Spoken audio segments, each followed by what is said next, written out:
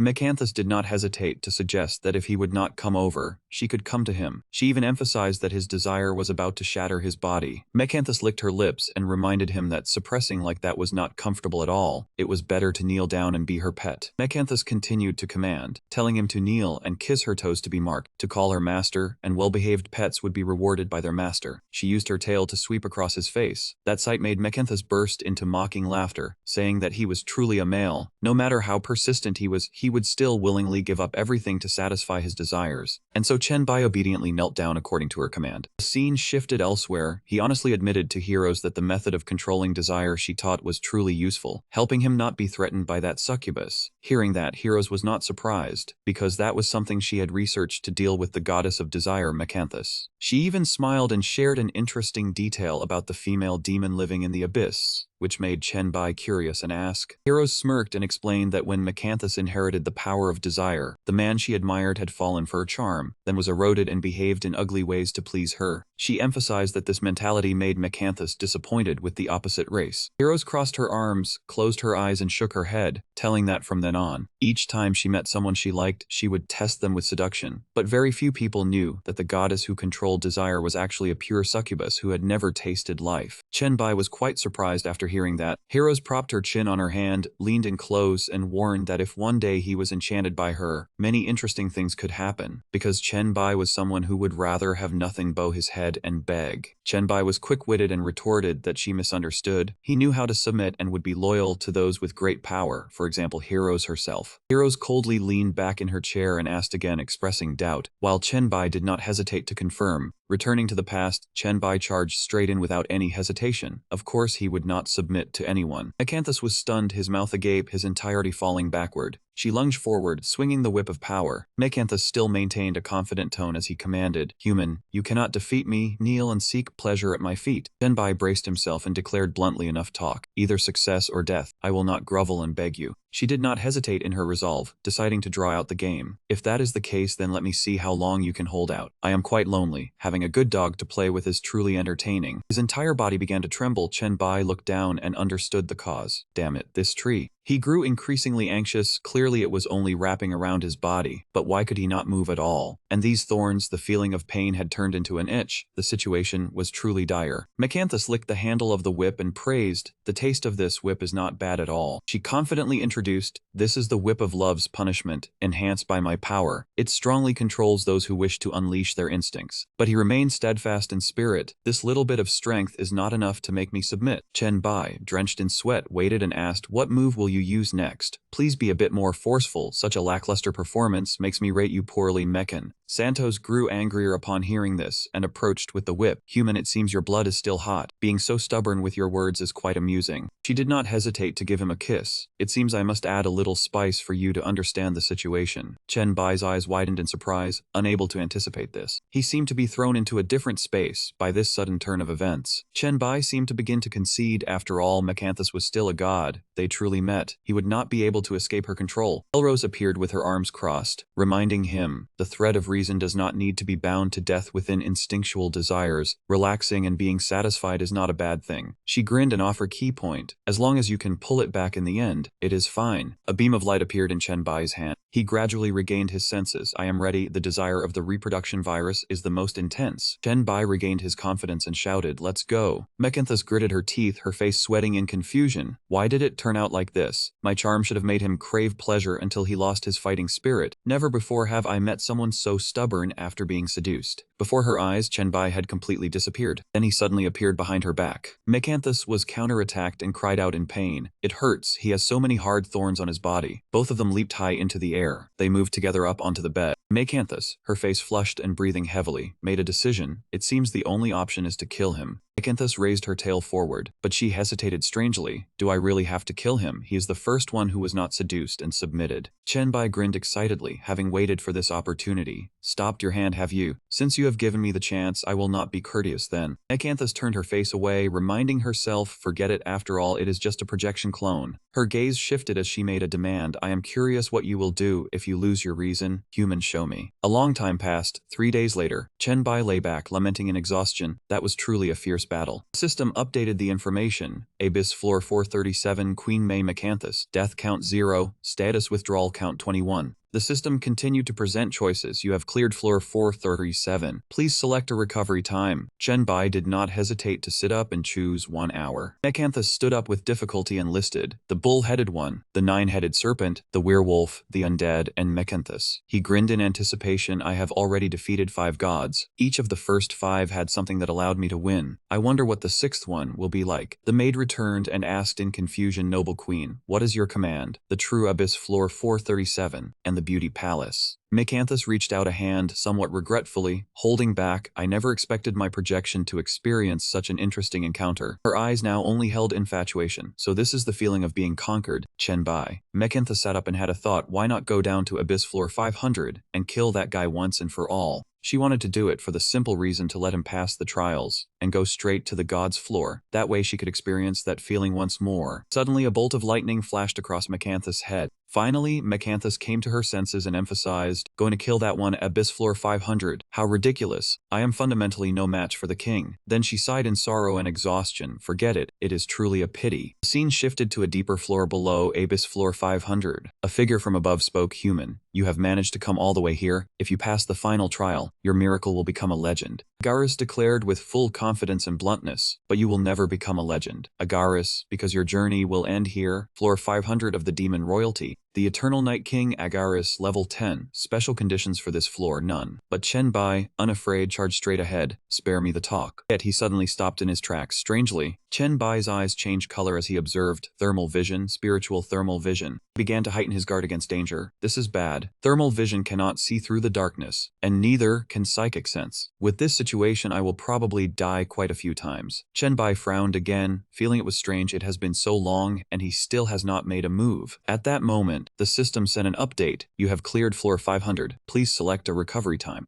Chen Bai's mouth fell open in confusion. What is going on? Agaris grinned with a smile of admiration and sighed. An interesting human. Chen Bai turned his head in bewilderment to observe. He gradually dissolved into the void, leaving only a parting word. I look forward to the chance to meet you again. His eyes widened, sweating in stunned confusion. What does he mean by that? Why did he let me pass? From then on, Chen Bai's mind was filled with tangled thoughts. Damn it, why did that guy not just say it clearly? These guys should have said it. They should all just die. The system continued to send an update notification. Recovery time of OS selected. Then the system sent a confirmation prompt. The shortest recovery time is 1 minute. If you choose less than 1 minute, you will directly proceed to the next floor. Are you sure? Chen Bai did not hesitate and quickly agreed, yes. The system then selected a location. Floor 51 has collapsed. Entering floor 502, he began to feel a sense of anticipation as he went in. Here we go again. I wonder how many floors will disappear this time. I have already cleared the 6 gods. Chen Bai felt curious in his mind. There probably are not many floors left behind, right? The system sent additional information. Abyss floor 600. The current lord of floor 600 is absent, extracting a demon lord that once existed, condensing a phantom. Please be prepared. Chen Bai broke out in a cold sweat. Feeling anxious, there are still a full 100 floors. The system updated with specific details. Floor 500 Satan, incarnation of the level 10 demon. Special conditions for this floor, none. After reading it, he felt extremely surprised. Satan, no way, the traitor of the abyss, the creator of hell, that legendary evil god. Suddenly, a voice rang out in admiration. I never thought my consciousness would be awakened in the abyss one day. He tilted his head, showing a bored expression as he complained. Damn it, this lousy floor 600 of the abyss. It still has not disappeared. Chen Bai's face darkened upon seeing this. Satan continued to clap his hands and walked closer, praising. Oh my, so someone has cleared the abyss trials and come here. He continued to ask his name curiously. That is truly astonishing power. What is your name? Chen Bai grinned, finding it amusing. This Satan sure talks a lot. Behind him, he was also quickly dealing with the virus. Satan continued enthusiastically, making a suggestion. If it were not for my true body being dead, I would truly look forward to meeting you somewhere. Someday, why not sit down and talk? I have never been one to enjoy fighting and killing. Chen Bai's eyes widened in surprise and confusion. The true body is dead. He quickly deduced from that reaction. Do you not want to talk? Satan let out a sly smile and made a request. Then let me see what you used to get here. But as he attacked, he was startled to find that his opponent knew how to use her hellish power. Satan's other hand moved slightly. Using hellfire to fight my own power. How clever of you, yet you chose the foolish path. Have you forgotten? I am the Lord of Hell. Chen Bai felt his body grow strangely stiff. Damn it, he could not move. He could not even retract his hellfire anymore. Only then did he realize the danger. If he used fire, he would be controlled by that man, and if he did not use it, he could only dodge helplessly. In the end, Chen Bai decided to turn around and find another way, but Satan suddenly spoke up with a suggestion. Since it has come to this, it would be a shame to die again. How about we cooperate? He trembled and asked back in confusion. Is this your attitude toward cooperation? He realized the problem, apologized, and admitted his mistake. After being released, Chen Bai immediately asked about the method of cooperation. Satan raised a hand and explained quickly. His true body was dead, but he had been revived thanks to the Abyss trial. Chen Bai was surprised to learn that he was merely an illusion. He continued, the Abyss creates illusions based on the life imprints of all living beings. As long as that imprint is preserved, it can be brought out of the Abyss. He looked up, frowned, and asked, then what about the price to pay? Satan said bluntly, you just need to take me out of the abyss. You lose nothing, on the contrary. You will inherit a portion of my assets in hell. Chen Bai moved his arm. Unable to believe it, could there really be such a great benefit with no risk at all? He kept his hands in his pockets and asked, so what do I need to do for you?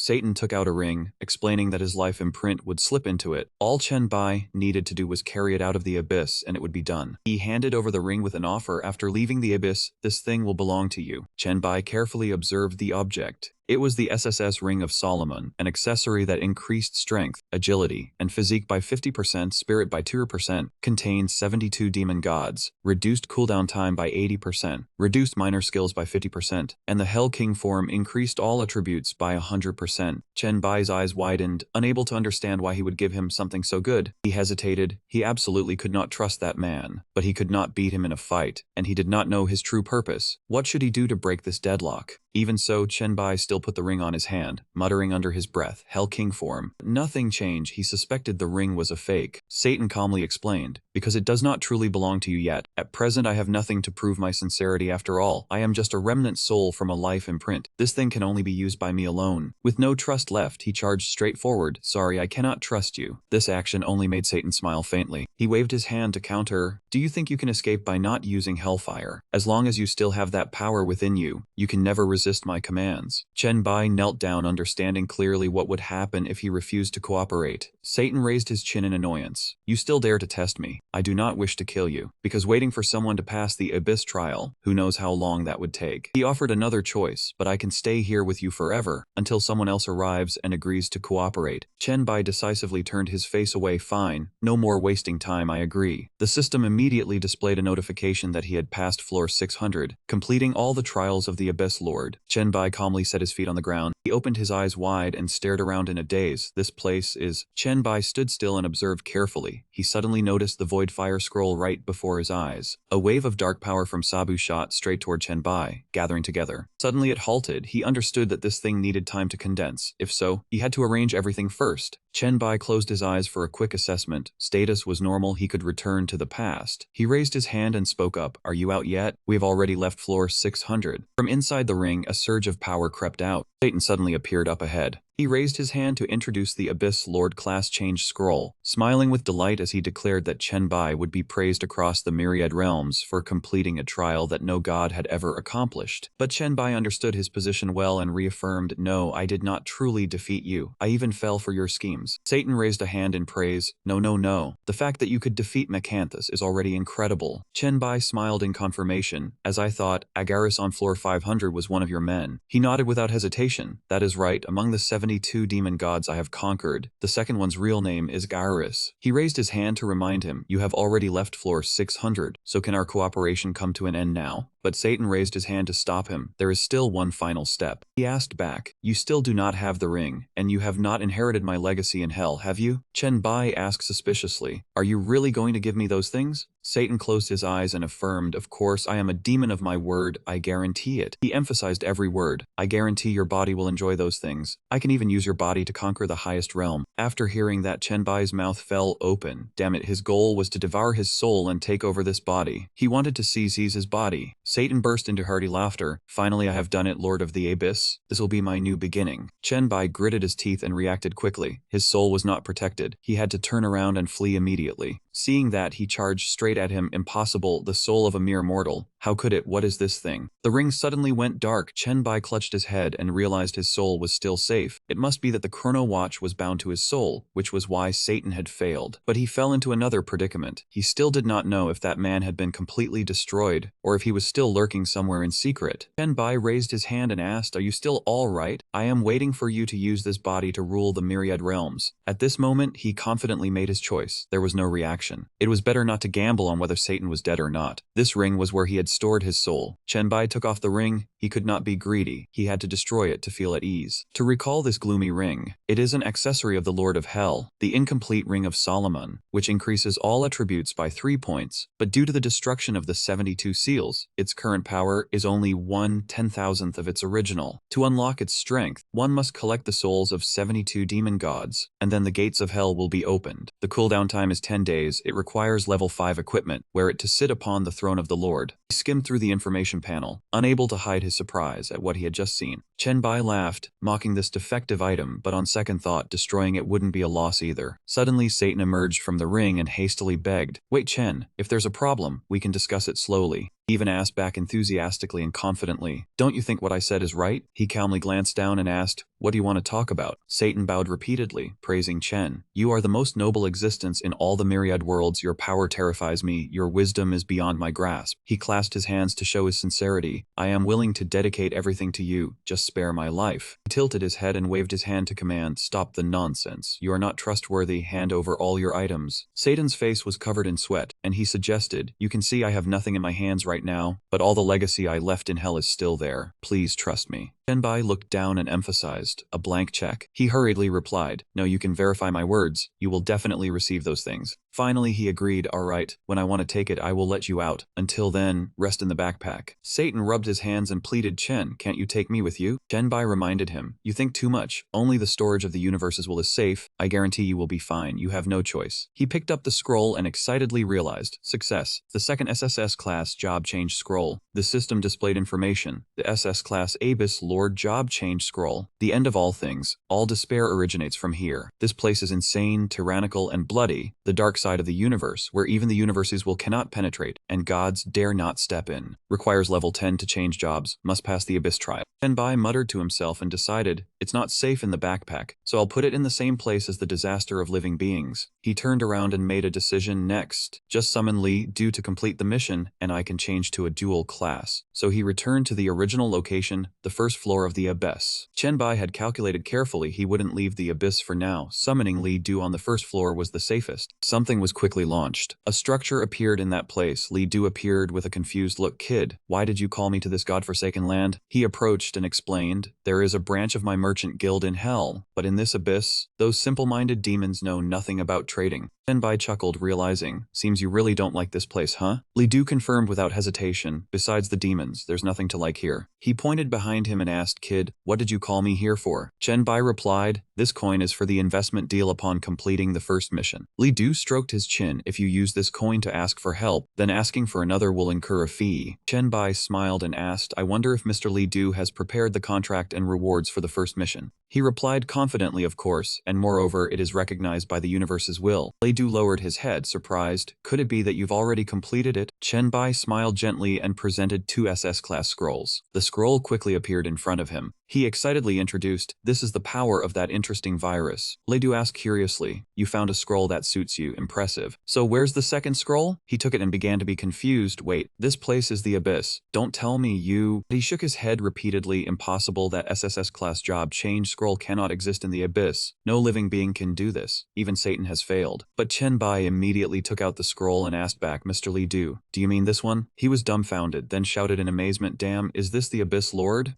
Smile of disbelief at the Abyss Lord job change scroll was evident on his lips. Suddenly from afar something was rushing over. Shenbai quickly detected it. There's killing intent. Does this Li Du intend to rob the scroll? At this moment he also spoke with a faint smile. And Li Du praised, dear Chen, you always create miracles I never expect. Finally he took out another scroll and confirmed, now it's yours. Shenbai accepted it, feeling confused. This dual class scroll. That guy just showed killing intent. Why is he suddenly so generous? Inside it was written investment agreement, evolve human by numbers and 1 has found 2 SS class scrolls and completed the mission. Li Du will hand over the dual class scroll, after which Shenbai must return items or resources of equivalent value. He extended his hand and enthusiastically emphasized, there is no time limit. The investment is over. The agreement is signed. From now on we will be permanent partners. Shenbai thought and understood. The contract only specifies value, no time or place constraints. It seems Li Du trusts him a lot. Then he suggested, dear Mr. Chen, later when you control the Abyss, let me open a merchant guild here. Li Du raised a finger and smiled brightly. Then we'll teach those demons what mutually beneficial trade is. Shenbai laughed and confirmed without hesitation, of course, no problem. He thought to himself, so this old man had this idea in mind. Shenbai calculated in his mind, the Abyss is vast. Each floor is like a planet, containing many precious resources. Finally they shook hands in agreement. The investor Li Du, the invested Shenbai. He smiled brightly, feeling extremely refreshed, and nodded in agreement. Then Li Du raised a finger and suggested, dear Mr. Chen, you wouldn't mind using it right now, would you, so I can witness your miracle? The scroll's information panel appeared, SSS Dual Class Scroll, Special Item, the pinnacle product of the Earth Star, allowing an evolved human to have 2 classes simultaneously. Shenbai crushed it and emphasized, of course I don't mind. His body absorbed the power. The system announced, you have used the Dual Class Scroll. Job change limit increased to 2. Shenbai looked up and said in a deep deep voice, job change. Ledoux prepared a mask and put it on, sensing this is the power of the virus, the power of the abyss. Rupert turned back and quickly recognized, the abyss has such a strange phenomenon. This feeling is that a human has passed. Madame Foumet was furious upon hearing the news. That person used shameless tactics to make me lose my will to fight. He actually did it. She pounded her fist on the chair in annoyance. I'm not convinced. On the side of those who bit the button, they were also excited. Did we win? Mecanthus lay on the bed with interest. That guy, huh? Then he's worth looking forward to. Agaris also hid and smiled happily. Great king, you have finally succeeded. Satan raised his hand high and declared, we're back. Let's make Hell the lord of the myriad worlds. On this side, a notification was received from the universe's will. Congratulations to Chen Bai for completing the first job change. The cosmic training ground has entered a new phase. Opening the regional leaderboard, the Chen Bai Ying Empire, and the shifting dungeon. Anthony was still trying to hold his ground on the rock. The clown activated the toy inside his body. The trees began to spin at a terrifying speed. Anthony smirked smugly. I've figured out all your tricks. His body moved nimbly around the rock. With his plan, Anthony successfully popped one balloon. He jumped up and shouted, I win. The clown's head was sent flying with its springs. Anthony excitedly held the trophy in his hand, finally succeeding. He was extremely proud, saying, you always take the lead ahead of me. But this time is different. The first to change class will definitely be me. Listen to my name, Chen Bai.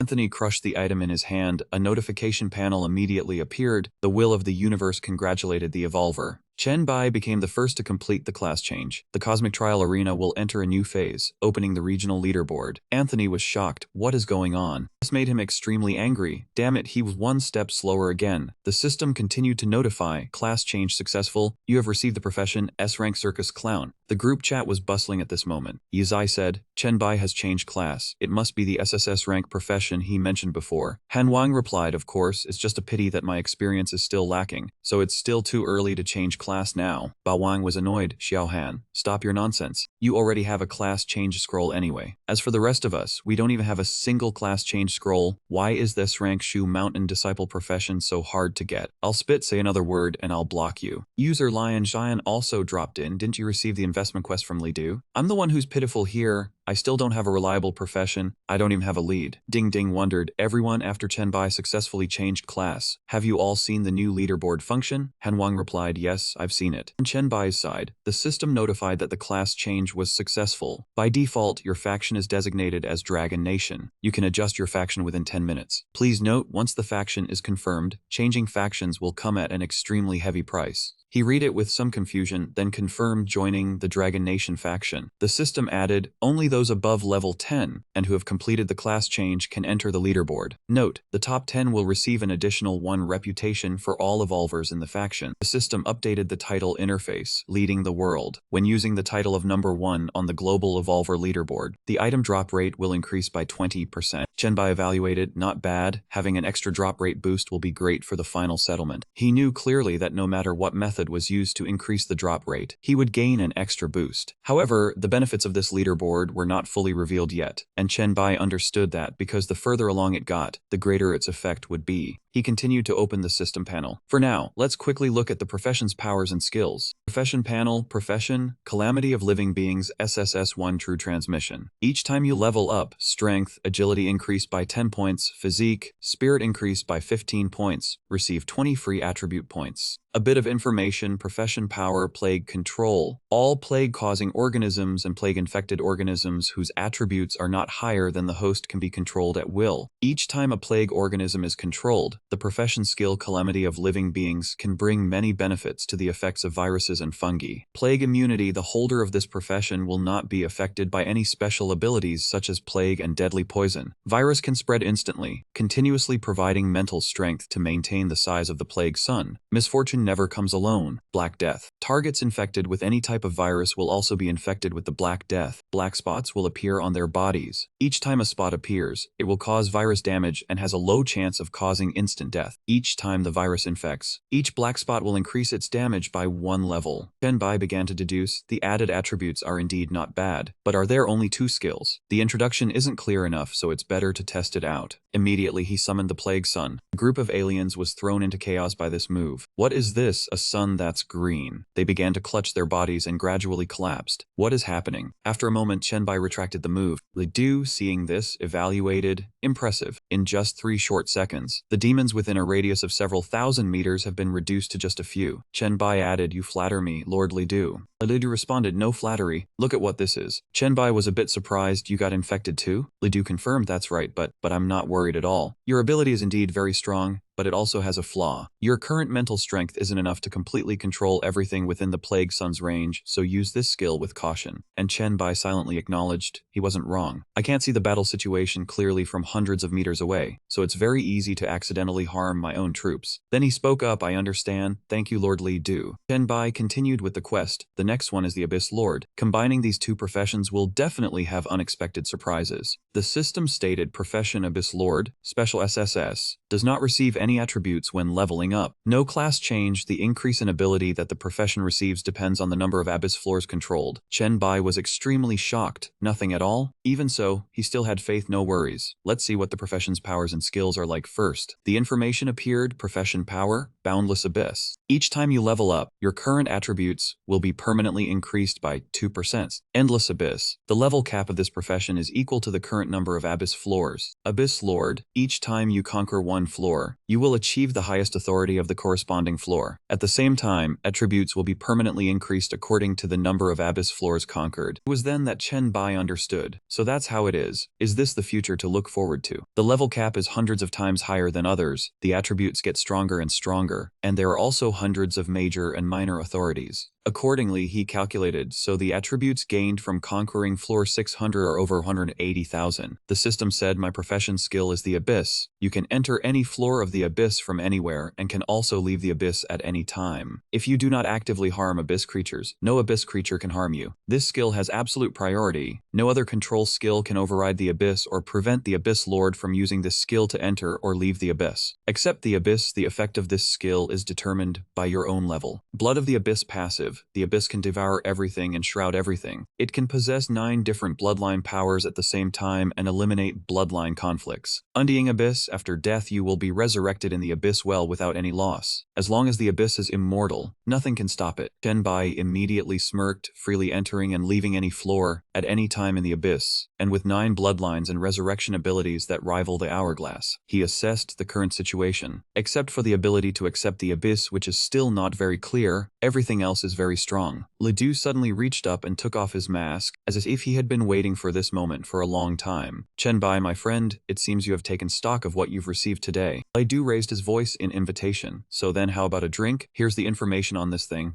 S-rank life wine, a fine brewed from life water and fruits. After drinking, you will permanently receive +50 to all attributes and gain a life protection effect. It significantly increases recovery speed and increases experience and drop rates by 30%. Chen Bai politely accepted the wine, looked at it, and gave his praise. "This is truly a good item." Li Du added, "That's right, as a friend and partner of Liu, you deserve this." Chen Bai updated the situation through his phone. Pocket Store of the Earth Goblin, Li Du edition produced by the Earth Goblin Trading Post. You can open the Pocket Store at any time to talk with Li Du and purchase some goods only sold by the Earth Goblin Trading Post. Li Du cheerfully raised his glass to lean in. "Come, Chen Bai, my friend, to today's gains and our future cooperation, cheers." And they both clinked glasses. Happy cooperation, cheers. At this moment, Chen Bai climbed onto the stone steps. He assessed the current situation. "I've tried it. There are no Abyss Lord floors available right now, so I can only go and conquer them directly." And Chen Bai was at the 19th floor of the Abyss. He had completed the previous steps. The 19th floor was fully conquered, with a total of 45 attribute points gained. Chen Bai observed his surroundings. Next is this 19th floor. The system stated, "Abyss floor 19 conquest failed. Please conquer the 18th floor of the Abyss first." Chen Bai realized, so you can't skip floors to conquer? Then let me try using Abyss absorption first. Next, he took out the mask. It was the only thing he had. At that time, to make room for the demon bloodline potion he had absorbed, his backpack was completely empty. When Chen Bai absorbed the Abyss, the system immediately showed information: Demon Mask, E rank. All attributes +3 Demon's Kiss. Comes with a lifesteal effect. Each time you kill an enemy, you will restore your own stamina, spirit, and wounds. Requires level 1 to use. Using Abyss power to modify it seems a bit wasteful. Chen Bai gathered more information, modifying an item. So that's how it is. I wonder what would happen if the Abyss absorption was used on a person. He suddenly remembered something. Ah, that's right. Chen Bai summoned his weapon. This is a forged rank equipment. It resists my use and even burns me. If I use Abyss absorption on it, I wonder what changes will occur. And he continued to absorb the Abyss. Chen Bai was startled. Is it resisting? He really had to give praise. No wonder it was a weapon that could evolve. Compared to the mask, it was a world of difference. Accordingly, Chenbai decided, spending it like this, my power won't be enough to modify it. Let's try another way. The weapon was still emitting a huge amount of power. Chenbai seriously evaluated. Indeed, the power of the abyss inside the abyss well can suppress it to the greatest extent. It allows me to modify it with ease. The system notified Abyss Absorption, E rank Longinus Spear, Special Polearm Weapon. All attributes +2, Life's Cry, damage +100%. Slaughtering Spear, when killing creatures, you receive experience points and can evolve. Current experience valued 0 out of 10. Even so-called holy relics can only be submerged in the abyss. Chenbai excitedly took the weapon. This is much more comfortable to use. Next is to go test it out. At the same moment, Agaris spoke up. Great master, I am your most humble servant. Agaris is fortunate to witness your recovery. I feel an unparalleled honor. This is the 500th floor of the abyss. Chenbai guessed correctly. Indeed, it still thought he was Satan. He immediately took advantage of the opportunity. Agaris, we have plenty of time to celebrate. Now show your loyalty. Agaris obediently accepted the order, as he offered a large amount of magic. According to the information provided by the system, the second pillar of the 72 demon pillars, the soul of Aris, the sovereign of eternal night. Ladies and gentlemen, Lord of Hell, the Ring of Solomon has been upgraded to a higher level. The current room level is A. Chenbai took it. The soul's boost is indeed large. No wonder it's ranked second. Let's see if it has any other good items. And he asked, my current body is still too weak. Do you have any way to help me improve my strength right now? The system informed. The bloodline essence of the great demon Lord Agaris SS responded. For now, the only thing I have in my hand is this. Only this one item. Chenbai replied, not bad, it's not SSS rank, but that's fine, I'll take it. With just that statement, Agaris suddenly frowned. He immediately entered a state of alert. Who are you? My master knows about the existence of this medicine, because it was given to me by him after he escaped Abyss, and passed it on for use by demons. Agaris was extremely puzzled. Judging by your tone, it seems you don't know about this medicine. Where is my master now? Chenbai stuffed his mouth with cunning words. Now I am your master. Why do you need to doubt that remnant soul so much? Agaris stated clearly, you cannot force me to submit. He demanded the master's information in exchange for sparing his life. Chenbai laughed at this. You seem to have forgotten what class I have now, that you think you can wound me. He confidently declared, I am the Lord of the Abyss. I am the Abyss itself. If I do not actively cause harm, no abyssal creature can hurt me. Agaris argued vehemently, even so, I still will not submit to you.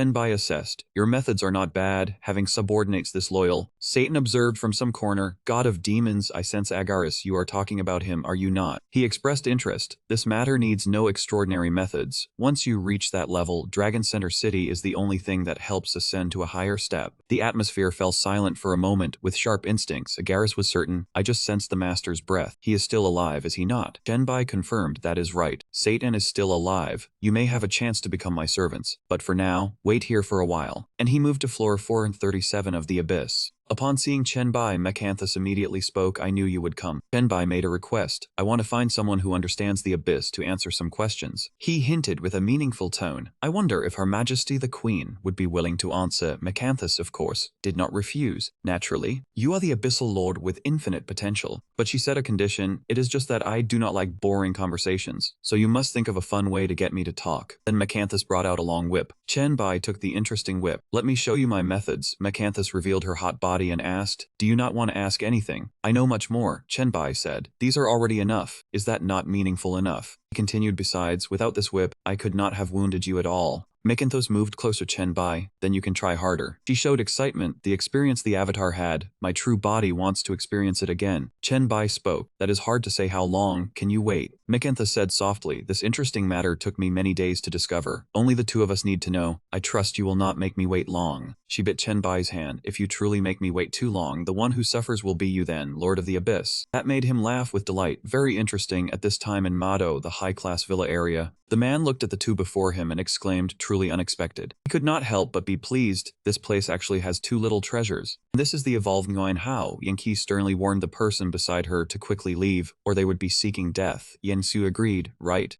quickly leave this place. Nguyen Hao raised two fingers forward, truly two not bad ghost servants. With just a little more training, the S-rank Ghost King's summoning talent, killing a creature increases mental power and turns it into a ghost servant with excellent soul control abilities. Yen Su and Yen Qi prepare to use their skill. Dual spirits of good and evil, combined mind stinger, but they were caught by Nguyen Hao. Just give up, retreat. He and Yansu and Yanqi slipped through the wall again. Nianhao had not thought of this, phasing through walls, huh? He opened the next room to search. Well, I did not use a killing blow. Did I? Nguyenhao threatened in a low voice. Seems useless. You have been marked as my ghost servants. If you do not obey, you will be punished. Suddenly he froze. Before Nguyenhao's eyes was Chenbai holding the two girls. He said he wanted to punish them. So you two tell me how you want him to die. Yanqi demanded tear him apart with claws. Yanxu continued he is a bad person. Make him die quickly. Nguyenhao laughed heartily. Do not think finding a master means you are safe. I will refine all three of you into ghost servants. Then I will make you serve this master well. Chenbai had some memory of this person. It is him I met in my past life. One of the 8 city lords of King Wang City, Ghost King Nguyenhao. At that time, he only saw Nguyenhao's back. He roared, watch me play with you all. Nguyenhao's mouth spewed blood before he could do anything. Chenbai was a step faster, which left him stunned. This ability, good thing it is Chenbai. Chenbai responded, you guessed right. He had only a glance to confirm this man was nothing good, cruel and selfish, trampling on others, loving to torture people and refine them into ghost servants. And Chenbai completed another feat. The number of evolved humans he killed was estimated in the hundreds. It is done, now he dies here, which counts as a good thing. Yansu happily ran over to hug him and thanked her big brother. Chenbai said that the two of them were now level 7. Let me go see if there is a class change scroll suitable for you too. Lidu stepped out from inside. My dear friend, we just parted not long ago. Do you have good news, or do you need something? Chenbai replied it was both. The abyss from floor 1 to floor 9. I have fully understood it. You can go choose a location for the Goblin Guild at any time. He added a request. Also, I want to help these two girls find a suitable class change scroll. Lidu looked them over and replied, they look like twins, but are actually one entity. The class suitable for them truly exists. Then he provided Dear Master Chen. They are special evolved humans, very suitable for my investment requirements. The system notified the Underworld Phoenix Spirit class change scroll grade B, and the undead also have a place to return. The undead with this class can influence the bound location. Lidu said, to celebrate the Goblin Guild's establishment in the Abyss, I gift this scroll to you, but do not underestimate it. Its class change can later bind to a city or even a local deity. This is the introductory class for the qualifications of the Earth God and Guardian deity. He continued, moreover, this class has 2 development paths. If invested properly, those 2 can become the second dual accusers besides you. Chenbai did not forget to express. Then it is truly a good item. Thank you. Then Lidu also left. No need to be polite, my friend. I will take my leave now. Yansu spoke softly. Thank you, big brother. That. She smiled shyly. Yankai and I can now maintain our physical forms for long periods. I thought we could not do anything for you. Chenbai guessed with suspicion. You two want to. Yanqi reminded, do not look at me. It is her who thinks you are worthy of entrustment. As for me, I do not want to. However, Chenbai had to honestly assess. If you do not want to, it is fine. I will not force you. But the two of you must have a certain level of resonance. He deliberately teased, this matter has no relation to that. Yanqi was startled. Wicked, do you believe I will bite you to death? Chenbai was unbothered. Fine, then try it. Yanqi blushed so hard she felt hot. You asked for this, take this. Chenbai leisurely drank a cup of tea, then he commented, not bad, I did not expect you had this skill. Yansu whispered, as long as you like it. She gently called out, big brother. Yansu wondered about earlier, did you not agree because of Yanqi? Chenbai set the teacup down on the table. There is one point. I said I would not force, but the key point is not this. Yansu was extremely curious, so what is the key point? Chenbai explained that the people by his side either truly like him, willing and voluntary, or are absolutely loyal, giving everything requested. He asserted, even if you use your body to repay or exchange benefits, I would not like it, which made Yansu feel remorseful. I am sorry. Chenbai seriously expressed, actually I am very sorry. In theory, doing that could not only repay the debt but also deepen the relationship with me, and I thought that way of thinking would only exist in Yanqi, who is originally the incarnation of evil thoughts. In Yansu's view, big brother, I think desire or striving for something better for oneself is not necessarily an evil thought. She believed not harming others while helping oneself and helping oneself is also a good deed. Chenbai reminded, an interesting way of thinking, go train with Yanqi. It will be good for you and also helpful to me. Yansu affirmed that they would work hard. Ziqiang read the message on the system panel, lamenting that he was not a true sword immortal, having thought he could follow in Chenbai's footsteps, but instead was now undergoing his 3rd class change. The whole group loudly mocked Ziqiang for pretending, with someone asking who would teach him a lesson. Ba Wang was indifferent, only wanting to know Chenbai's class. Thi Suyan sympathized, too lazy to deal with sword immortals. Han Vung joined the group asking if any big shot could take him to a secret dungeon, as he was still short on experience to change classes. Chuan Yunyan Shimdi Lianxian spoke up, drawing everyone's attention. Junyan Lianxian showed off the S-rank class change scroll of the Lightning Walker. Ding Ding was surprised, because he had previously said he had no money. He explained that it was indeed the most expensive item in Lei Du's possession, but he had just completed a summoning task and was asked if he was a member of chat group Zouter 120. Ziqiang confirmed that Lei Du saw Chen Bai's face in the group and gave the scroll first, but the subsequent task was not waived. Ona curiously asked why he didn't introduce his brothers to that trading god, like Ziqiang for instance. Chuanyan Xiandian Lianxian promised to introduce him next time, but Ona was ejected, because it was always next time. Yizi reassured him that with Chen Bai here, there was no need to worry. Liu Hui agreed. Chen Bai always exceeded imagination, even gods had to show respect. Yizi sighed again, wishing Chen Bai would come help him. Han Vung continued, asking if there was a good dungeon to gain experience in. Chen Bai smiled as he read the messages, suddenly remembering the Hung Ting Mental Hospital, a place where he could summon a demonic spirit, and also upgrade Sa'an's ring through one of the 72 demon gods. Chen Bai messaged Han Vung, telling him to get ready. They were about to return to the Tinghong Mental Hospital. Han Xiao jumped for joy upon hearing this, making the group even more lively. Everyone asked Chen Bai what it felt like to become the #1 class changer, and whether it was an SS rank class. Chen Bai asked if Li Du had mentioned anything about him when giving the scroll. Juanyan Xiandian Lianxian sent a message that was unbeatable. Chen Bai thought seriously. Li Du was not a fool. He would not reveal details, only help him build prestige. Chen Bai messaged the group that he would soon take Han Vung to the Hung Ting Mental Hospital, asking who in Mado could come along. Ona wanted to follow to admire the hero, but Chen Bai refused because he didn't want Meng Meng to be consumed, promising to take him to a suitable dungeon next time. Ding Ding said he would wait at the hospital gate. Chen Bai noticed Ding Ding, a person known as a puppet master in his past life. Chen Bai agreed to meet at the gate. Ding Ding confidently asserted that if he couldn't even get into the dungeon entrance, he would have no face left to continue. In the distance, someone smiled. A while later, at the entrance to the Tinghong Mental Hospital, Chen Bai observed his surroundings, seeing quite a crowd. And Xiao explained that this dungeon's entrance was not hidden, and thanks to Chen Bai's recommendation, it was quite popular. Chen Bai told Han Xiao to pay attention to the tasks inside and report any changes promptly. Han Xiao nodded in agreement. Suddenly, a hand pulled Han Xiao's hood. He startled and turned around. Han Xiao saw a puppet behind him and panicked. Ding Ding laughed from behind, then introduced himself to Chen Bai, saying he was indeed Ding Ding.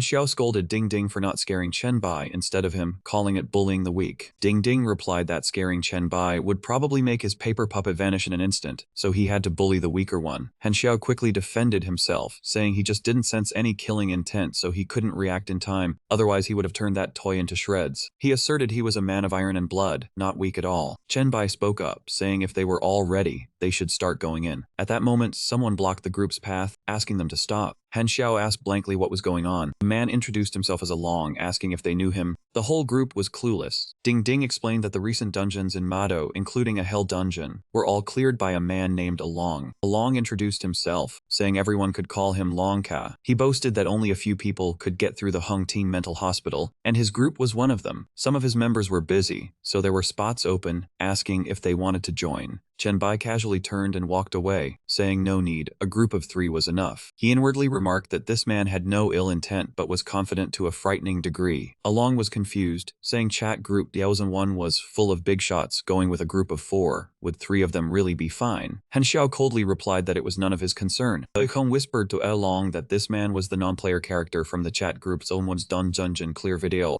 Along suddenly remembered that was right. Along said he wasn't good at talking, if they didn't want to then forget it. Han Xiao replied, considering he wasn't a bad person either. Han Xiao waved goodbye, saying their group was entering the dungeon first. Longka could do as he pleased. Taikong asserted they had gone in. There was no mistaking it. Along confirmed he recognized them too.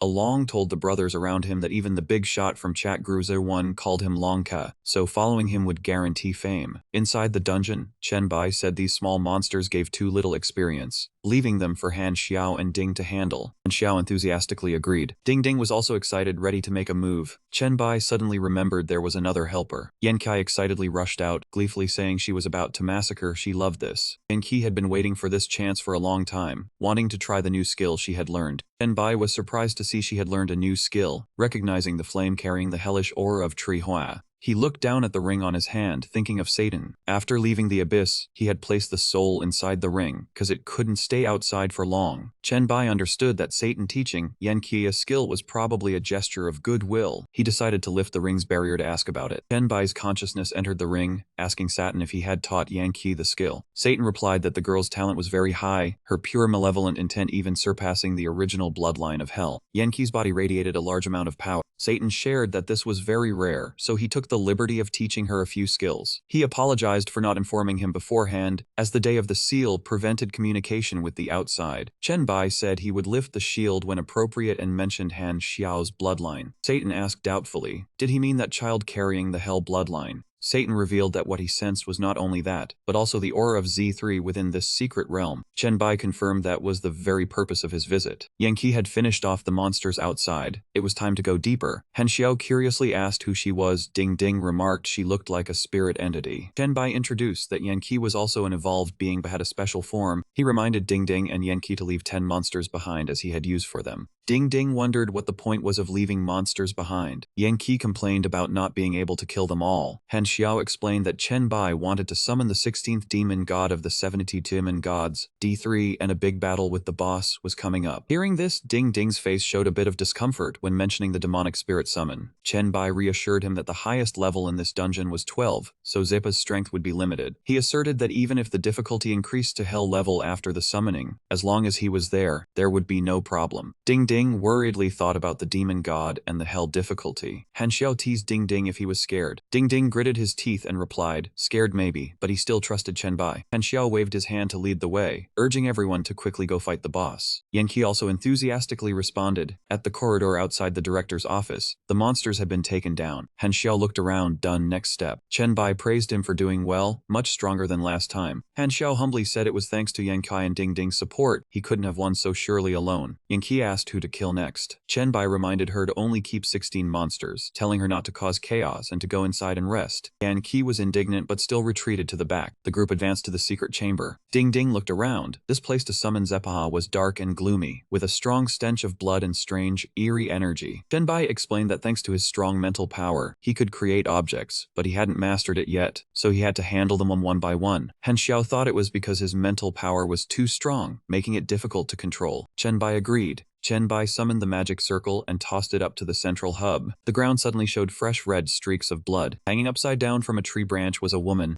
Similar tree trunks began to sprout all around, and Ding couldn't hide her fear at the sight. The system appeared, announcing that the hidden conditions for the vicious instance, Red Star Mental Hospital, had been activated. With the difficulty raised to the unique hell level, a hand reached out from a spatial rift. Humans, I am most displeased. D3 spoke in a deep voice. You dare use low-quality lives as sacrifices for me. My mood is terrible. Hurry and offer tributes to please me, or you will pay with your lives. His appearance alone made Han Xiao tremble in fear before D3's powerful aura. Then Zipa approached him. He sensed something interesting. This human has my bloodline, and has even inherited its power. Han Xiao tremblingly asked if his sister was in his hands. D3 looked annoyed. You dare speak to make that, thinking that because you have my blood. I won't kill you. You're sorely mistaken. Han Xiao was choked up and couldn't speak. A hand was placed on his shoulder. Chen Bai calmly spoke up. Z3. Right, why not answer my friend? Are you deaf? The corner of his mouth twitched, his eyes full of provocation. Are you deaf? Zeppa remarked with admiration and a hint of madness. Truly a foolish and arrogant human. He gave a cruel smile, his pale eyes filled with murderous intent. I will make you realize your mistake before you die. He remained nonchalant, mocking, aren't demons an intelligent race? You look stupid. Must be a jealous mutation. Satan smiled smugly, lamenting, my lord Chen Bai. This fool doesn't know who he's facing, the Great One. Dippa frowned, his provocative gaze landing on the ring he was wearing. Don't think knowing a few strange demon words makes you special. He suddenly stopped, his face paling. Wait, your ring. Chen Bai raised the ring arrogantly. It's just an ordinary ring. Why is the great demon Zeppa so surprised? Zeppa stood rooted to the spot, shivering slightly. An ordinary ring. At that moment, he had already taken a running start and leaped into the air. Then, Chen Bai delivered a powerful kick straight at him. Zipa was knocked back by the immense force, and looking at his murderous eyes, Chen Bai warned, didn't you say you wanted to kill us? You haven't made a move yet, so slow and sluggish. A moment later, he struggled to sit up, and the space around them became heavy. Han Xiao immediately tensed up, his eyes wary. It seemed a fight was about to begin. Suddenly, Zipa knelt down, saluting respectfully, his mouth pleading for mercy. Zippa has been disrespectful. Everyone was bewildered, their eyes wide with shock. Chenbai's gaze was cold as he declared, if you're only afraid of the ring, then there's no need, make your move. He hesitated, stammering, make a move. The corner of his mouth curled up smugly and he spoke clearly, kill me, and the ring will be yours. Behind him, Satan was confused. He's already submitted. Why bother? Chenbai remained steadfast, his voice firm. I don't wish to trouble you, he said awkwardly. My lord is truly gracious. Zeppa slowly spoke, murderous intent gathering. This is your servant's ring, if my lord demands it. Then He stood up, his eyes filled with malice and madness. Respect is not as good as obedience, hellfire scorches. His expression was one of interest. He softly remarked, now that's more like it. Plague of miasma light. Behind him, everyone watched calmly. Zeppa halted, looking panicked. What is this? A virus that can penetrate hellfire and wound me? He immediately knelt down, his voice urgent. No, your servant begs you to stop. Please spare my life. Chenbai remained calm, softly observing. After all, he fears you, so he wouldn't dare fight at full strength. Satan frowned. Helpless, my lord, how you speak. I am the master of hell. He advanced with a confident stride, declaring, if you don't dare to fight, then obey my command. Separate your soul. I have use for your physical body. Zeppa's face turned pale as he hesitantly spoke, your servant's death warrant. Immediately his whole body trembled as he felt his soul being torn away. Then the system sounded repeatedly, announcing kills of special species, received 5,000 virus points, 2,000 black light virus evolution points. Announcing kill of special species, received skill hellish wisdom flame, fused with hellfire clone. Announcing kill of special species with bloodline, choose to absorb or expel. A satisfied smile flickered across Chenbai's eyes, full of interest. Leveling up is quite nice, he commanded, his voice resolute. Next, offer a portion of your soul. Zeppa quickly complied. It is my honor, my lord. He extracted a part of his soul from his body. At this moment, the ring on Chenbai's hand was absorbing it. He smiled with satisfaction as the system sounded, announcing that the 16th demon god among the 72 pillars, Demon Duke D3, had his soul returned, and the demon ring of King Solomon of Hell had leveled up, now A+. He hesitated, looking uneasy. Chenbai, about my sister. Chenbai coldly pressed, D3, answer the question. Zeppa maintained a calm demeanor and slowly spoke, she is in hell, renamed Rika. I gave her freedom and good resources. Her current location is unknown. I will report to you immediately if I have news. He frowned. So you treated my sister quite well. He spoke sincerely, not hiding from you, my lord. I treat every new bride well. They call me the devoted duke in hell. Satan covered his mouth and snickered, his voice mocking. Chenbai. Actually, he's just a self-proclaimed romantic reaper. Chenbai calmly asked, do you have anything to say to him? I'll let you out. His eyes were interested. He immediately agreed, yes I do. Satan turned around, his voice full of implication. Zeppa. Zeppa smirked, so you are here after all. His expression was complex.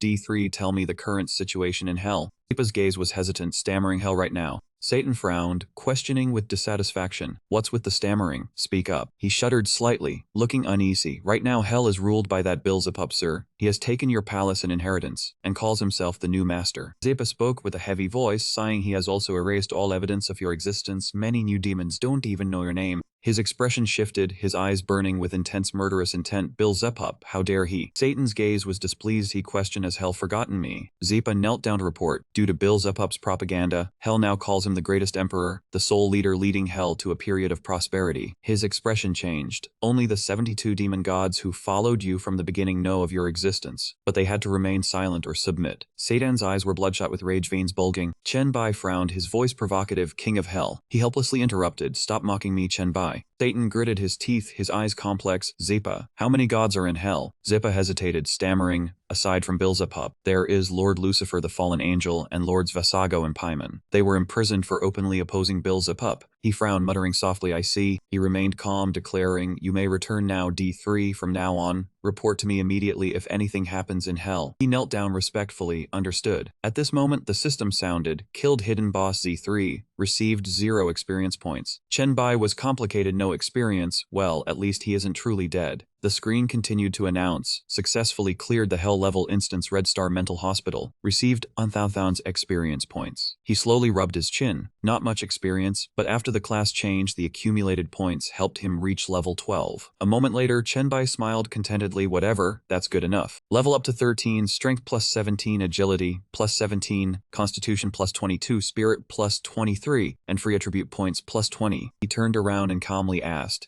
Han Xiao, how's your mission? Han Xiao quickly stepped forward. Let me take a look. The screen displayed the information Ancestor Demon Goddess mission complete. His eyes lit up with a smug smile. My mission is complete. At that moment, the screen shifted scenes with the aid of a great power. He had confirmed the truth of his bloodline and learned that his sister was still alive in hell, now named Riga. The ancestor quest to purchase tier 3S rank demon blood was rewarded, leaving Chen Bai bewildered. A great existence, the will of the universe, also called out to Chen Bai like that. He froze as he heard the call. Chen Bai stood rooted in confusion. He forced a flattering smile, thinking that clinging to Chen Bai's coattails might make the quest easier. Ding Ding frowned with sarcasm, while Han Xiao smugly retorted. Chen Bai's face turned pale, his spine went cold, and he desperately struggled to break free and pick up the items beneath the woman. Ding Ding immediately acted coy, her voice sweet and honeyed as she begged to join the quest, adding that he must remember her the next time something good came along. Chen Bai's hand clenched the blueprint tightly, his gaze complex. He thought this was all there was, but he accepted it anyway since the blueprint was extremely rare. The system continued to announce a blueprint for crafting special S-rank wings from Hellfire, capable of conquering the skies and flames. The required materials were Hellfire, Phoenix Feathers, and Thunderflame. Chen Bai studied every detail closely. This truly was the rarest equipment he had ever seen. He calmly marveled at this sacred land. Recalling that last time he received blueprints, he gifted a class change spindle to Han Xiao, and a skill to Meng Meng. System again announced a blueprint for crafting the Shepherd's Horn, a defense item ranked C to S, requiring pure demon horns. The materials also required Hellfire and Dark Essence crystals. The S-rank Shepherd's Horn was unique and could not be crafted twice. He felt he was only missing one material. The scene shifted outside the dungeon, where Chen Bai announced his intention to take Yen Qi to gain experience. Ding Ding and Han Xiao both agreed. He asked Mado where level 15 monsters gathered. He hesitated, seeming about to say something, and she also seemed lost in thought. Suddenly, a confident voice rang out. Brother Chen Bai, I know. Along proudly spoke of the entrance before them with a high density of monsters. Strong mental energy, all level 13. Chen Bai calmly thanked him, and Along smugly accepted. Chen Bai took the lead, murderous intent in his eyes, ordering Han Xiao to use his mental power to suppress the wind pressure. All three immediately charged forth like a whirlwind. Along was astonished that Chen Bai thanked him, so he grandly declared that today he would lead everyone through the mental hospital dungeon. The scene shifted. Mado outside the entrance. The space was gloomy and heavy. Chen Bai and his group stood atop a tall building observing. His eyes lit up with delight at the high-level zombies everywhere, so he told everyone to control their distance to gain experience. He eagerly agreed. He excitedly agreed, and Yan quickly joined in.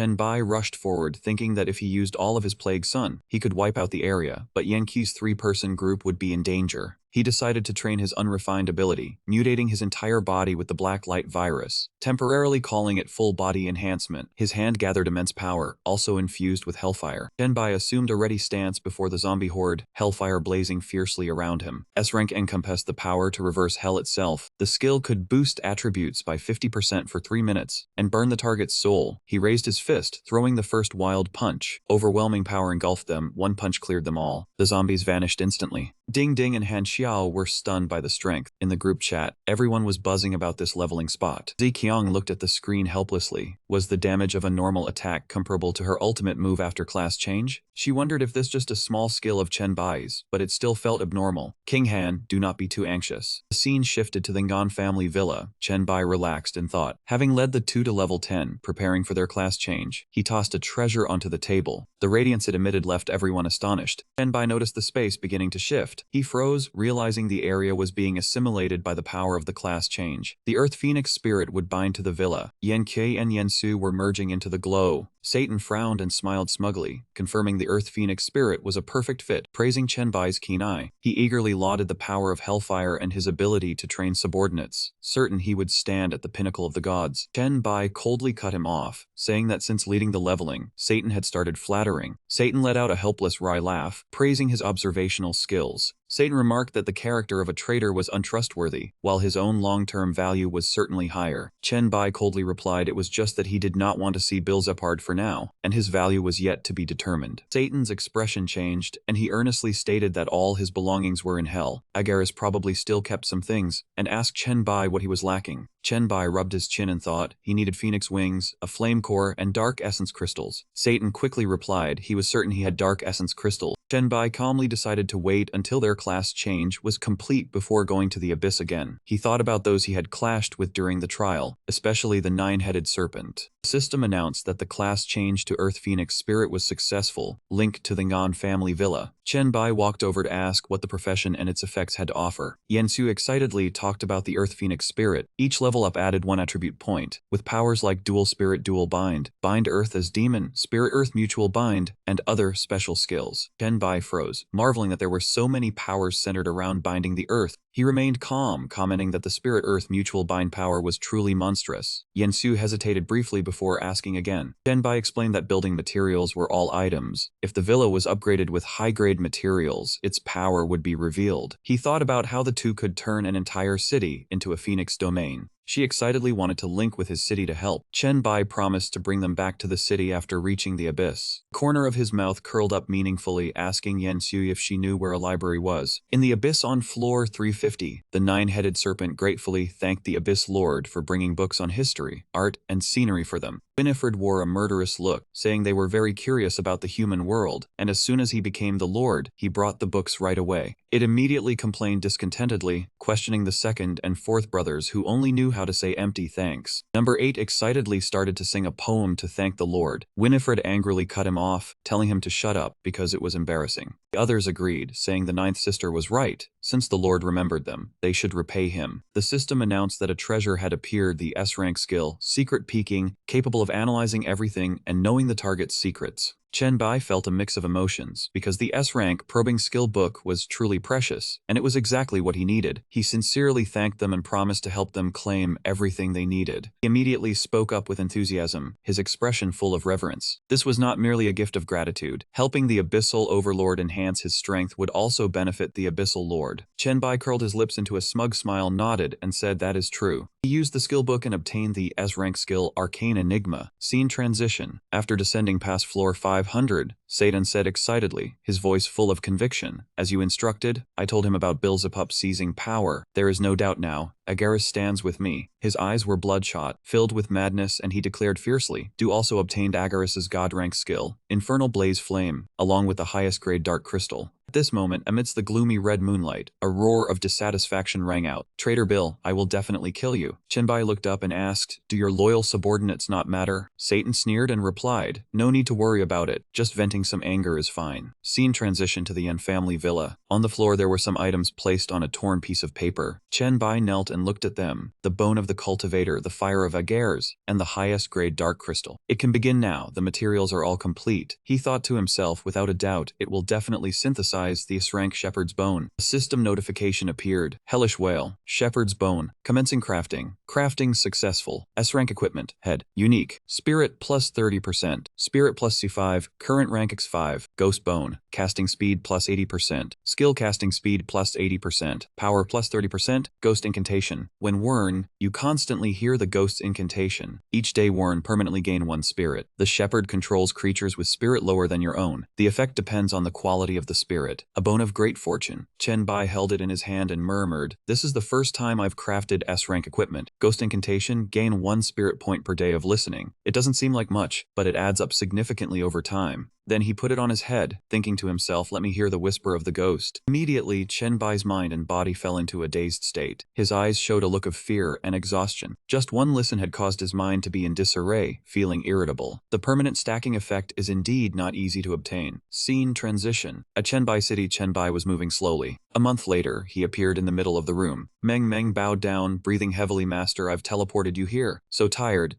from the one time I brought you to Mado." Chen Bai immediately smiled, maintaining his calm demeanor. "Sorry for the trouble, Meng. Go get some rest." She quickly turned and left. "Okay, I need to go sleep for a bit." He watched Meng tiredly collapse onto the bed, seeming to have borne a considerable burden during this teleportation. Then Chen Bai's gaze quickly swept around to observe. "It's been a long time since I've been back. I wonder how Chen Bai City has developed." He was slightly astonished at the dense cluster of buildings before him, having constructed quite a few structures. Zi Qiang was holding her head in front of the computer screen. "Leng Shuang, is there still no news about a good profession?" Leng Shuang's eyes eyes flickered with hesitation before she spoke hesitantly. No, there isn't. A-rank professions and higher aren't easy to come by. Perhaps we don't need to be too anxious. After all, even in Jiangcheng now, the highest ranked evolver is only B rank, and there is just one of them. She looked uneasy and firmly objected. No, this is the most urgent matter right now. Currently, the number of rank 10 evolvers within Chenbai City is already quite large. Ziqiang seemed helpless and spoke heavily. If we obtain our professions too late or they are too weak, we won't be able to control the people's hearts. She paused, a complex expression on her face. We have Chenbai. Ziqiang immediately stood up, emphasizing her implication. No, you don't understand. It's true that the master can control Chennai City. No one would dare to rebel. Ziqiang's eyes held a trace of hesitation, her face full of unease. But what about us? She waved her hand and turned to leave, her tone resolute. If we can't control the evolvers in the city, then we won't be able to manage Chenbai City smoothly. This way, we can't let Chenbai roam outside without any worries whatsoever. Leng Shuang immediately spoke up, her gaze confident. I understand. I will quickly find a lead on an A rank or higher profession. Ziqiang emphasized with meaning. For now, I can't leave Chenbai City too far, so I'll have to rely on you, Leng Shuang. Suddenly Chenbai slowly approached and said softly in admiration, you really think things through meticulously, Ziqiang. She immediately said enthusiastically, Chenbai, you're back. His eyes were full of affection. It's been a while. Ziqiang hurried over and hugged him tightly. That's right, it's been a month. Chenbai was slightly taken aback. Has it been a month already? His expression was complex. A year and a half in the plague instance, the real mountain instance, and even the abyss. In my impression, it's been more than just a month. Chenbai paused, then said awkwardly, it's nothing. She spoke enthusiastically, her face beaming with joy. Then I'll have Leng Shuang call everyone here right away. He maintained a calm expression and said gently, okay, sure. Ziqiang led the group and said excitedly, welcome home. Upon hearing this, Langok approached and spoke slowly, I have perfected the laws and rules of Chenbai City. The only thing missing is the rules within your home. Today, master, you decide the house rules, and I will certainly obey them. Luli also calmly said, Chenbai, our intelligence system hasn't updated the data on your physical stats and skills for a long time. Chenbai emphasized, then we should update it. Levi's eyes froze for a moment before she hesitantly said, welcome back. Susan also gently advised, it must have been tough out there. Today, don't worry about those matters anymore. He smiled, his expression relaxed. Tunka suddenly approached, her expression full of pride. Today I'll show you how powerful I've become. I'm not the same as before. She was suddenly dragged away by a force. Chenbai pulled her close and teased with emphasis, you're too powerful. I guess you just won't listen until you get a spanking. At this moment, Ziqiang calmly said, Chenbai, everything in the central area on the mountaintop was meticulously designed and arranged by us. This area is now your private zone. She introduced it proudly, her eyes full of confidence. The staff here have also been carefully selected. Ziqiang became enthusiastic and clearly declared, so you can do anything with anyone, anywhere in this place. The corner of Chenbai's mouth slowly curled up into a smug smile. Aren't you afraid of being surpassed by those who come later? She spoke softly, I have some confidence in that. You've been roughing it out there for so long today. Just take a proper rest. He lay back comfortably on the chair, his mind at ease. That's right, then I'll rest. Chenbai's gaze gradually became distant, and he said softly, there are matters to deal with later, we'll see. A moment later, Chenbai calmly said, when I first returned, I heard you discussing professions. Ziqiang lay nestled in his arms. That's right, this matter is really a headache. Besides, they haven't found any good professions on the Jiangcheng side either. Chenbai's eyes held deep meaning as he softly remarked, for this matter you just need to ask me. She spoke hesitantly, this isn't quite right. He immediately retorted with a resolute expression, what's wrong with it? You all manage Chenbai City in my place, which naturally costs you opportunities to explore outside. This is something I should do. A complex expression crossed Chenbai's face as he spoke about the job change scrolls. The truth is, I have 4 S rank or higher job change scrolls.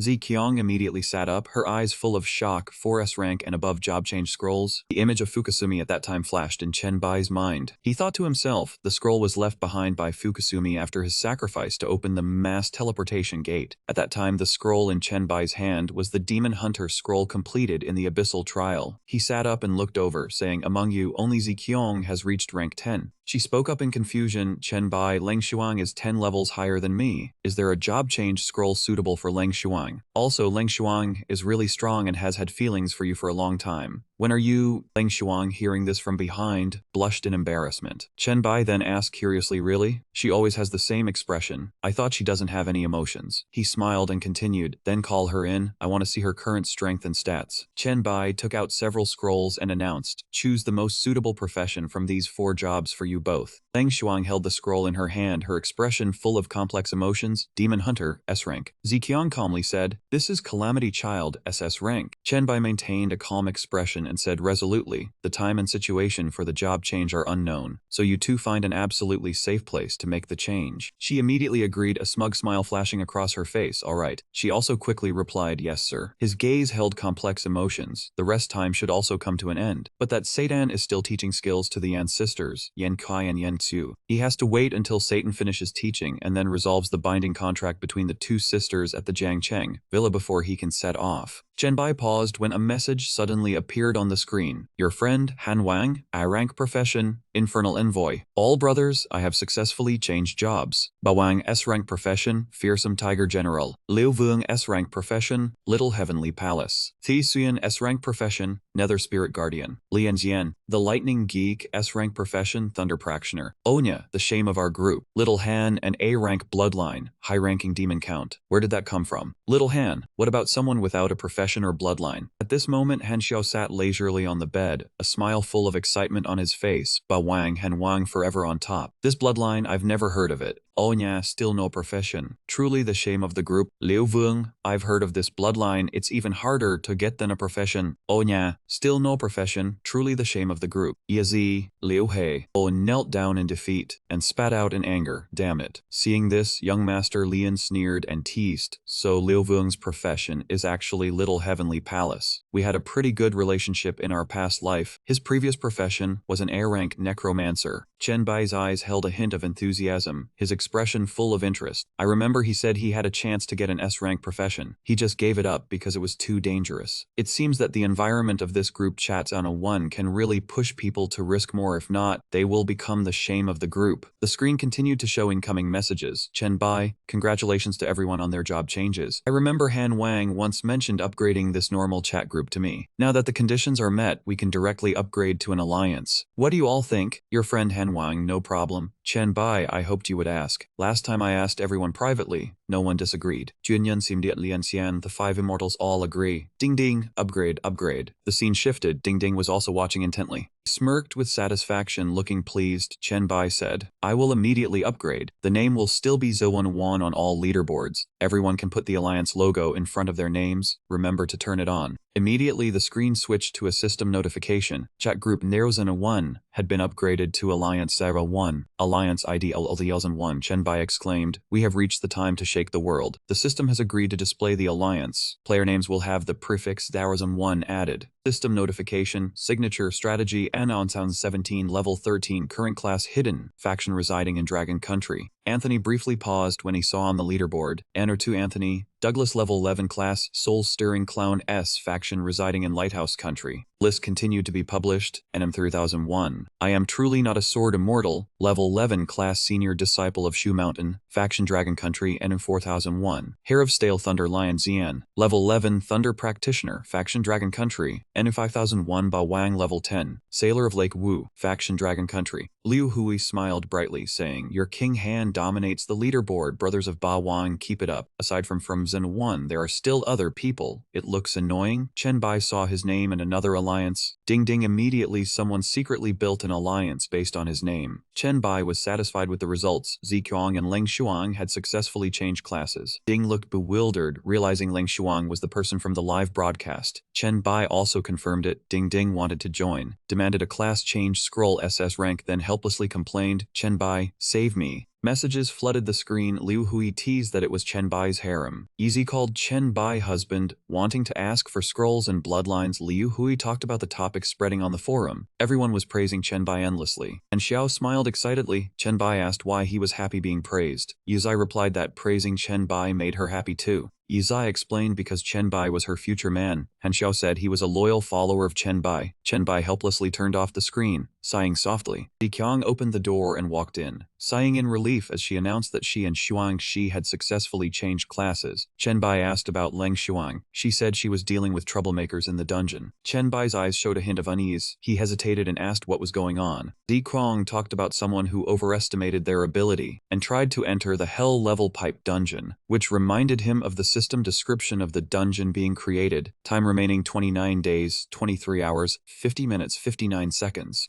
Bai remembered that was where he got the plague seal, and decided to go over and see. He firmly said that people who don't know their limits easily cause trouble, so there was no need to care, then asked about her class abilities. Qiang enthusiastically presented. The system announced the class SS Child of Misfortune. Each level up adds stats. Can curse targets, create misfortune clones. Duration depends on spirit power. Bai was intrigued and marveled at the misfortune curse. He paused, hesitantly asking about sharing misfortune. It sounded like a villain's trick. Bai commented the combined skills were very practical, increasing luck. In his past life, 1 luck point could exchange for an A-rank item. Kong smiled wryly, saying she couldn't let him take the clone ability. Bai leaned in and whispered, his eyes interested. Now that you have the clone power, I'm the one who's doomed. Kong immediately created multiple clones, asking in a seductive voice if he wanted to try. Scene shift. Leng Shuang coldly said Bai had arrived. He asked about the person who wanted to enter the dungeon. She worriedly replied that the guards couldn't stop them. They only lasted a few seconds at the entrance before having to leave. Leng Shuang recounted, after coming out they were all limp, their constitution almost dropped to 0, their bones even broke when being carried onto the stretcher.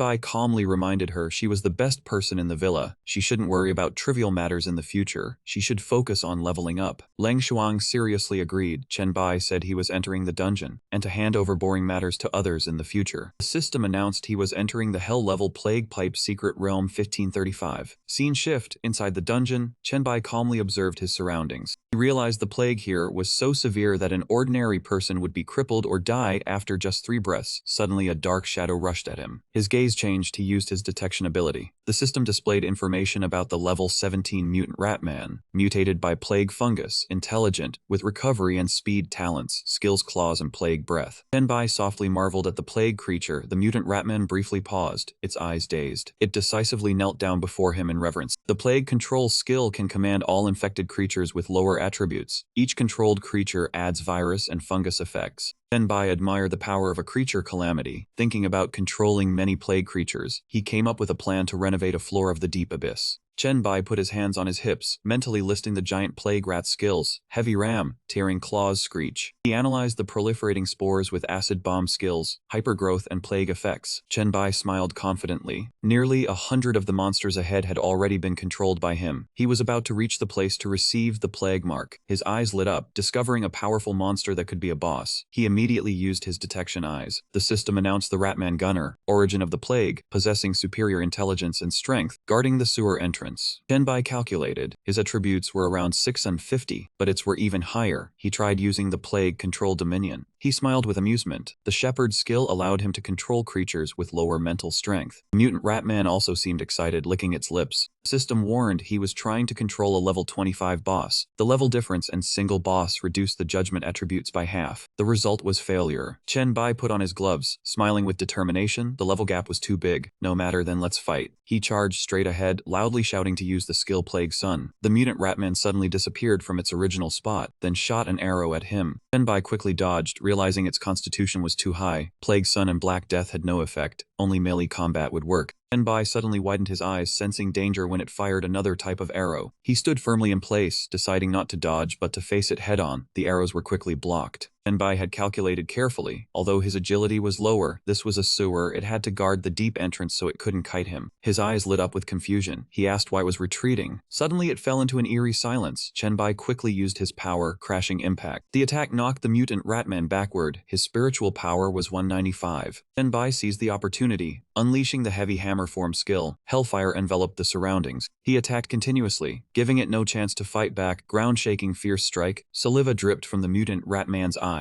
Bai looked down, noticing there was still no kill prompt. It seemed another blow was needed. But suddenly it lunged up. He swung his hand, slashing it in two. The system explained the plague biological transformation skill sacrificed its life to shed its rat skin, but the skin had been burned away by the hellfire, severely reducing its quality. Bai was startled to realize that the rat skin was the key, and the biochemical plague was actually an escape skill. He took a deep breath and continued walking forward. He gritted his teeth in worry. The deep floor area guarded by the level 25 boss was too dangerous. Even with resurrection, dying here would delay his plan by a whole week. The system had reported he had left the dungeon and needed 7 days to re-enter. Waves of bizarre creatures continuously surged downward. The scenery changed, and now he was standing on the first floor of the abyss. A pleased smile spread across his lips. He had successfully led the plague creatures into the abyss. The hardest step was overcome. Now he just needed to absorb all their power, and it would be done. The system continuously sent notifications about absorbing the new creatures. After a moment, the system confirmed all creatures had been absorbed by the abyss. Violent blood poison mushrooms and blood plague ghost rats appeared. He smiled in satisfaction. Their strength was enough to claim the entire first floor as a base. They quickly broke through their eggshells to crawl out. He confidently placed his hands on his hips. From now on, the demon eggs spewing from the abyssal well would produce 3 types of plague creatures. They would grow and infiltrate all floors. He thought to himself that 3 types were still too few and weak. He needed to bring more creatures into the abyss. The current rule was simply to kill in order to increase strength. He smiled and remarked that constant killing, while creating powerhouses, also caused chaos, which was not suitable for the long-term development of the abyss. He reached out a hand and thought the abyss needed new rules, but he still didn't know what kind of rules would be most suitable. He decided he needed to meet Mecanthus again to ask more. Sitting down, he praised everyone for offering great ideas for reforming the deep abyss. Number 1 spoke up, expressing anticipation. According to your plan, my lord, the deep abyss would grow stronger and become a livable place. Winifred nodded in approval. The snake demon lord on floor 350 strongly supported this plan.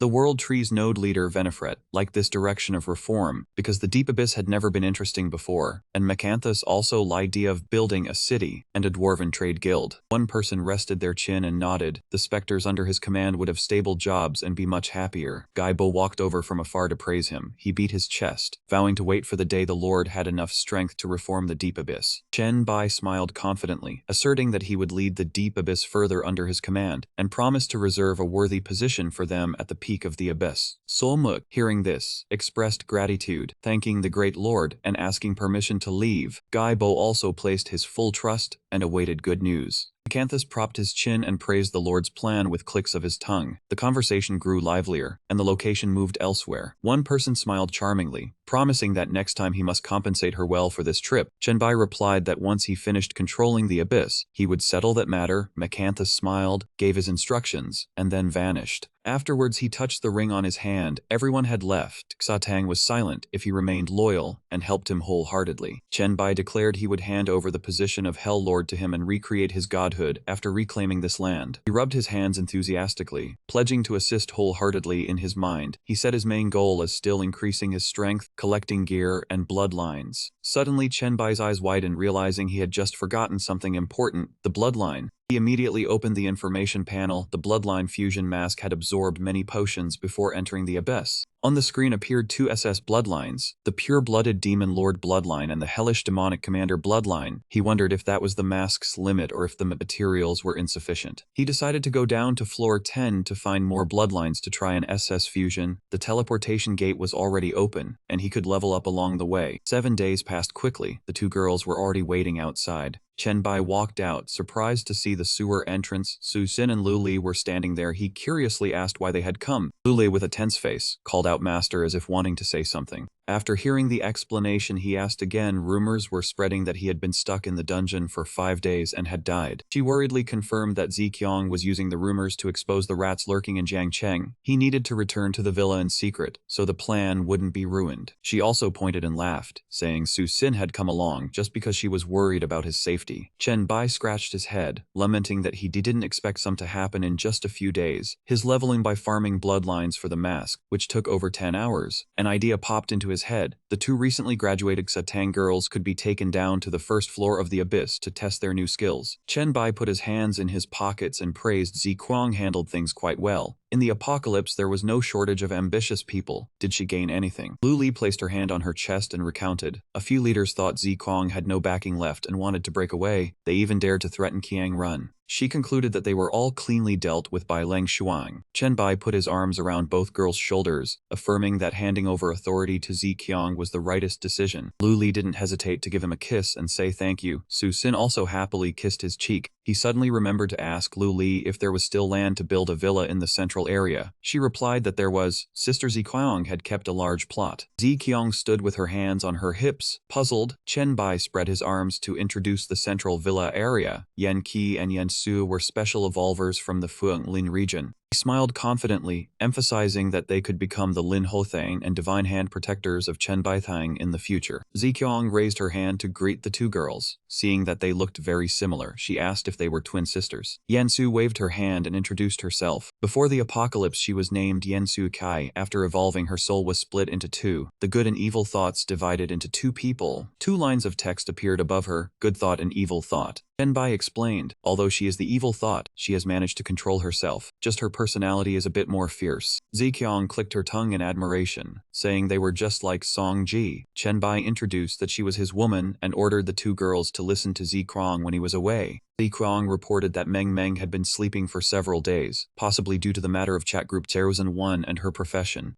Bai nodded, confirming he already knew. The scene changed to him standing outside a door, knocking. The door began to show unusual changes. A sound wave quickly transmitted inside. Meng Meng sat up abruptly and immediately recognized it was her master. A loud thud came from inside the room. Bai worriedly opened the door and rushed in, asking what was wrong. She sat by the bed, confused, saying she had been lying down so long her legs were weak and she fell. Meng Meng happily recounted that she had an exclusive profession. She just needed to kill enough monsters to level up, and she had already reached a rank. He gently reminded her not to be too reckless. She needed to get up and walk around every day, because haste makes waste. She nodded obediently. Meng Meng took out an object and then said, "Master, have you read the messages in the group? Recently the group has been in an uproar over this thing. The system shows it's a special Shu Mountain artifact token." He only needed a glance to recognize it at once. This was the reward for clearing the Flying Sword dungeon. Why were they discussing this? Wasn't that dungeon a personal mission for the Sword Immortal? She leaned close to recount. After the Sword Immortal obtained the profession at Shu Mountain, the Shu Mountain Path dungeon suddenly became a hidden dungeon with its doors opened. Thanks to the Sword Immortal's recommendation, each person had one chance. Clearing the stage would grant a token to enter Shu Mountain, and there were many interesting things inside. After everyone received theirs, they all broke into bright smiles.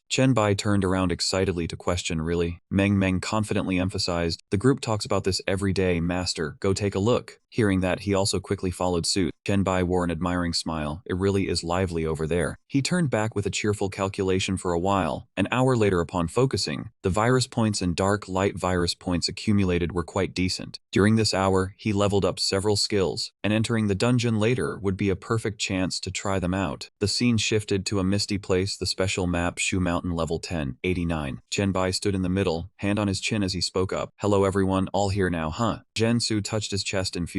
Bai, "Remember little Taoist, we meet again." Ding Ding was also there smiling and greeting Bai. Seeing that, he responded, "Of course I remember. Su lives up to the name. We meet again, Ding Ding." From afar, Liu Wang spoke up to introduce himself. "Bai, I am Liu Wang. Call me a Liu or Old Liu. Either is fine." He happily replied, "Then I will call you Old Liu." Liu Wang, whose real name was Chang Liu, was one of his few friends from his previous life. Someone further away also spoke up, crossing his arms with a cheerful introduction. "I am Shui Chuan." Bai replied, "I am Ba Wang." After the introductions, he enthusiastically greeted, "Very happy to meet everyone." Ba Wang, old brother, and Shui Chuan, brother. These two were also famously renowned experts in his previous life. Lian Jian walked over from a distance and called out Bai, the professional of Lian Xian's electric circuit. Seeing this, Bai was stunned. The Thunder Saint from his previous life. His chat group truly was a hidden dragon and crouching tiger. He rushed straight over with an eager expression. "Finally I get to meet you, Bai, my benefactor." He leaned back, confused. Is this the famously renowned Thunder Saint from the previous life? Bai tried to step back to dodge. The Thunder Saint is valiant beyond compare. All evils must yield, so why has he become like this? Everyone is quite close in the group. No need to be this enthusiastic. But he still kept holding on to his leg, calling out, "Benefactor, my benefactor." Ding Ding suddenly appeared from behind and asked,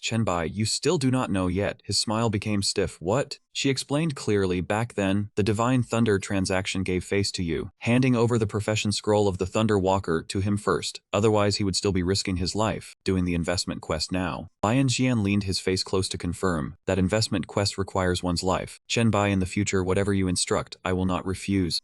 Bai raised his hand to awkwardly correct, "We are all in the same alliance. Helping each other is the right thing to do." After a moment, he urged everyone, "Well then, introductions are done. Let us head straight to the Demon Tower. After all, time in Shu Mountain is limited. Do not waste too much." The system sent another reminder notification. Remaining time, 1 hour 56 minutes, 58 seconds. The system also sent detailed guidance. The Demon Tower's countless boss-level monsters. Each monster has its own area. All bosses on the first floor must be killed to reach the higher floors. The Demon Tower at Shu Mountain level 1089 is a hell-level dungeon. Then the system asked, will you lead the team into the Shu Mountain Demon Tower dungeon? Chen Bai did not hesitate to choose yes. They quickly advanced deeper inside, continuously exclaiming in admiration, this truly is a land of immortals. Indeed, the inside of the demon tower looks more spacious than the outside. Suddenly, something appeared. He widened his eyes in astonishment. The secret eye. A giant toad appeared, the river-devouring toad, a level 15 boss. Lian Jian recognized it immediately upon seeing it. Last time it was this toad that blocked our path. He turned around with an excited expression and emphasized, brothers, we must capture this one. And it also gives Chen Bai a chance to see our strength. Liu Wang behind him did not hesitate to make the first move, Sword Key. He continuously unleashed attacks, Willow Vine Bind. Lian Shan also used his strength to contribute, Thunder Strike. Flung his hand with extreme decisiveness, Downpour. The water behind quickly rose, the river-devouring toad's domain. Shui Chuan at this moment raised his hand forward to signal. Then he flung his hand to use his power, Wind Howl, Wave Silence. Lian Jian turned around with a smile and shouted, everyone go, capture it, do not let it jump into the water. Zhen Su cooperated by throwing out a few talismans, Body Movement Talisman. Thanks to that, everyone received a boost in strength. The notification showing speed increased by 40%. Bao Wang also had to praise, awesome, Zhen Su. Ding Ding raised his hand to the back enthusiastically, thanks. She quickly controlled paper effigies to move along the ground, go. A smile appeared on Ding Ding's lips, puppet art, 5 ghosts sever the corpse. The river-devouring toad was quickly bound tightly. Bao Wang turned around in admiration, good control. Then he quickly used his spear, the formless soldier soul Bao Wang spear. Bao Wang did not hesitate to throw the weapon downward. He gritted his teeth in fear, trouble. Then Bao Wang, realizing the situation, decided, cannot dodge, can only withstand it. The river-devouring toad extended its long tongue, the giant tongue shockwave. Suddenly, that tongue was blocked. Turned out the helper was none other than Ding Ding. Bao Wang scratched his head apologetically, thanks, little sister Ding Ding, but I could have resisted it. No need to waste your paper effigies. But she calmly smiled and confirmed, after all, it is a level 15 boss skill. Doing this is safer. He gained more motivation to encourage everyone. Alright, everyone keep going. Everyone quickly focused their attention on the river-devouring toad. The people at this point were holding various different items. The spoils of war included a beast inner core that boosted all attributes, a contribution token exchangeable for treasures at the treasure pavilion, and a skill book for the water walking technique. Lian Jian turned back with a smug grin, having finished that one off in under 10 minutes. That little toad was no match for them. The notification panel displayed the water escape technique item, which allowed the user to hold water within their body so water spells no longer required gathering moisture from the air. Bai Xuan quickly grabbed it and spoke up, I'll take this skill book. He stepped forward and calmly reminded them, time is limited, let's sort out the loot later. No one is going to fight you for the water skill book. Lian Xian suddenly turned his head and looked around in confusion, then he asked, hey, has anyone seen Bai around?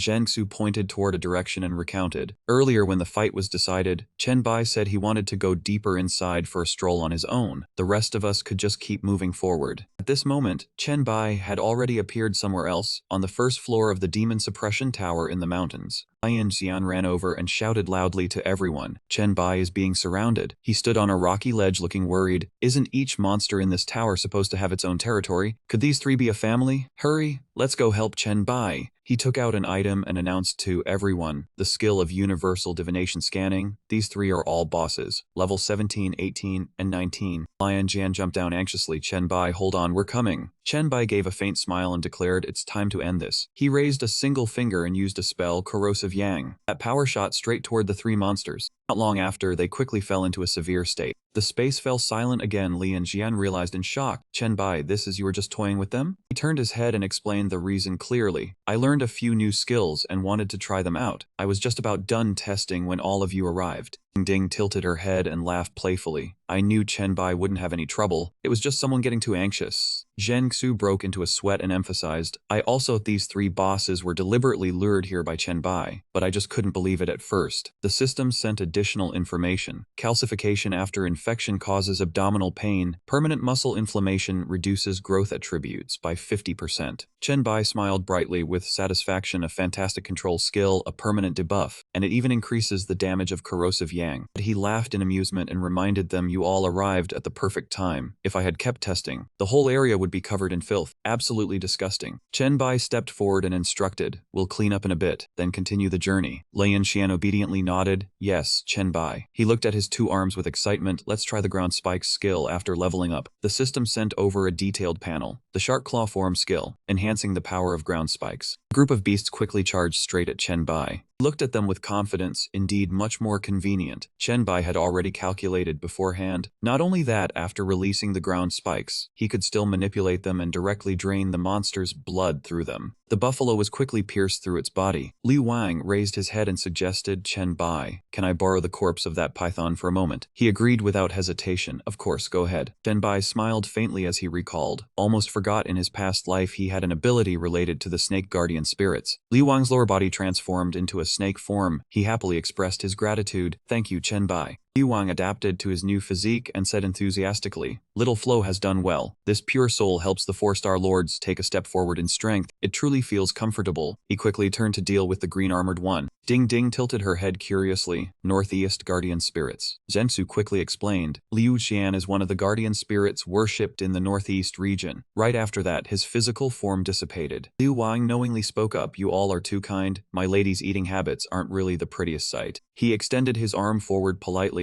Chen Bai, please. Chen Bai also quickly stepped forward in the direction of the gesture. Alright. The system sent another notification. Received 350 points of dark light virus. This creature carries a special bloodline. You may choose to absorb the mark or expel it. He engraved those 2 words deep in his mind. Expel the bloodline. The system sent a detailed notice. Low-grade minor demon bloodline. No rank. Chen Bai picked it up with interest. Excellent, another place to farm bloodline drops. Lian Xian suddenly turned his face with a bright smile and called out Chen Bai. He urged happily, quick, look. The boss dropped big loot. 3 Demon Beast Inner Cores, 2 contribution tokens. Lian Jian added with a wide grin. And there are the most important items too. The paper figure below raised them up high and emphasized a skill book and 2 pieces of equipment. The system quickly displayed the info, Blood Demon Eruption Technique, C rank. Then the items all displayed more details, Black Scale Soft Armor, C rank, Tiger Tail Whip, rank 0. Chen Bai waved his hand and gave instructions. I'll keep the contribution tokens and the inner cores. You guys split the skill and equipment among yourselves. Thai Swine raised his hand and suggested, that wouldn't be right after all. Chen Bai hunted these 3 bosses alone. Even though Chen Bai doesn't mind, we can't just take them for free. How about we all bid? Whoever offers the most gets the item. Ba Wang also agreed upon hearing this. That's right, Thai Swine is correct. Even though Chen Bai is the team leader, we can't just take his loot for nothing. He pointed at himself and emphasized, if anyone in the group is only thinking about taking advantage and getting a free ride, then I, Ba Wang, will be the first to disagree. Hearing that, Chen Bai also nodded in support. Alright, then let's discuss the reward distribution after we leave. Time is limited. Right now the main thing is to get the most benefit out of this demon suppression tower. He raised both hands and offered a plan for everyone to choose from. How about you all go lure the monsters here, and I'll handle the killing. Let's try to maximize the benefits. What do you all think? Lian Jian raised his fist high in agreement. I approve. Thai Shuan also spoke up. I have no objections. Zheng Su pointed toward a direction and introduced, this place is vast. Chen Bai, just wait here for a moment. We'll lure the monsters over right away. He looked in the direction of the gesture and agreed. Alright. Ba Wang charged to the front and urged, let's move out. Chen Bai popped a pill into his mouth. He swallowed it in one gulp without hesitation. The system immediately sent a notification. Use Demon Beast Inner Core. All attributes increased by 10. Seeing the surge in power, he was also surprised. Increased that much. Use the other 2 as well. Suddenly a panic shout rang out from behind. Chen Bai, save us. They were terrified and kept speeding up as they ran forward. A massive bird swooped down with its talons. Chen Bai's arm transformed at that moment. He lunged forward with a confident smile on his lips. Don't panic.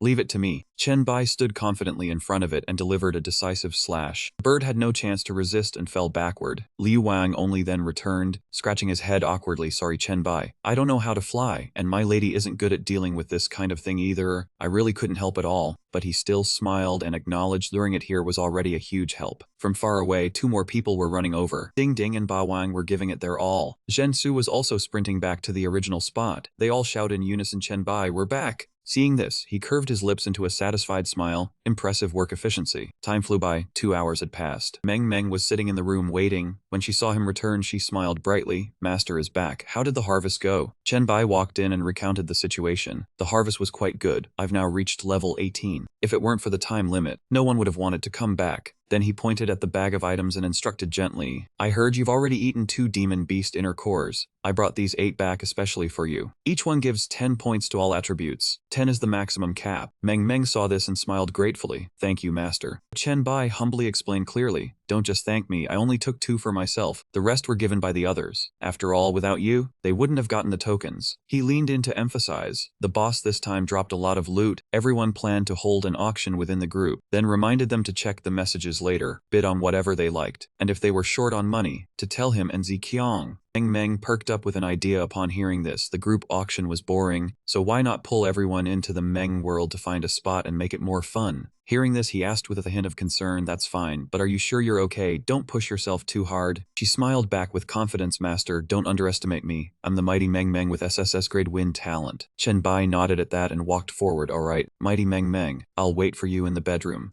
Meng stayed behind in the room and opened the message interface. In the Meng world space, at the auction venue, Meng stood at the entrance scanning the area before speaking. "The VIP auction spot here is pretty good. The layout is decent, not too big." She spun the hammer in her hand with delight and made a decision. "Let's settle on this place." Without hesitation, Meng swung the hammer down to strike the ground, shouting loudly, "Settled." After handling that, she pursed her lips, brushed her hands, a little cleanup, and it's ready to use. Meng spread her arms wide and began to use her power, Meng's ability, remodel the scenery. After a moment, everything was neat and new. She crossed her arms confidently. "Done." From the red chair, something slowly began to materialize. Right after, Chen Bai appeared and sat firmly in the chair. He looked around amused, about to start soon. In the opposite corner, someone raised both hands high and shouted excitedly, "Mighty Meng, I'm here now." Yizi leaned over, shyly greeting, "Hello Chen Bai, I'm Yizi." Chen Bai turned and replied warmly, "Hello. First time meeting, you really don't look like the person from the group chat." As they talked, Liu Hui's figure stepped in to interrupt. "So Yizi only flirts boldly online, but in real life you're this shy." She flicked her hair lightly and spoke with grace. "Hello Chen Bai, I'm Liu Hui." He kept his expression neutral, nodded and replied, "I remember you. The Yin Mu body." Liu Hui happily added, "Thanks to Chen Bai's suggestion, I'm developing really well now." Fang Zhang had appeared from who knows when. He also walked over to join the conversation. "Hello Chen Bai. My ID is the only trash in the group." Chen Bai turned and said politely, "I'm quite impressed with that ID." Up above, Meng slammed the hammer down to remind everyone, "Silence." She glanced around and announced, "Everyone's here, the auction officially begins." Right after, Meng brought out 4 purple inner cores and introduced them. The first items are 4 beast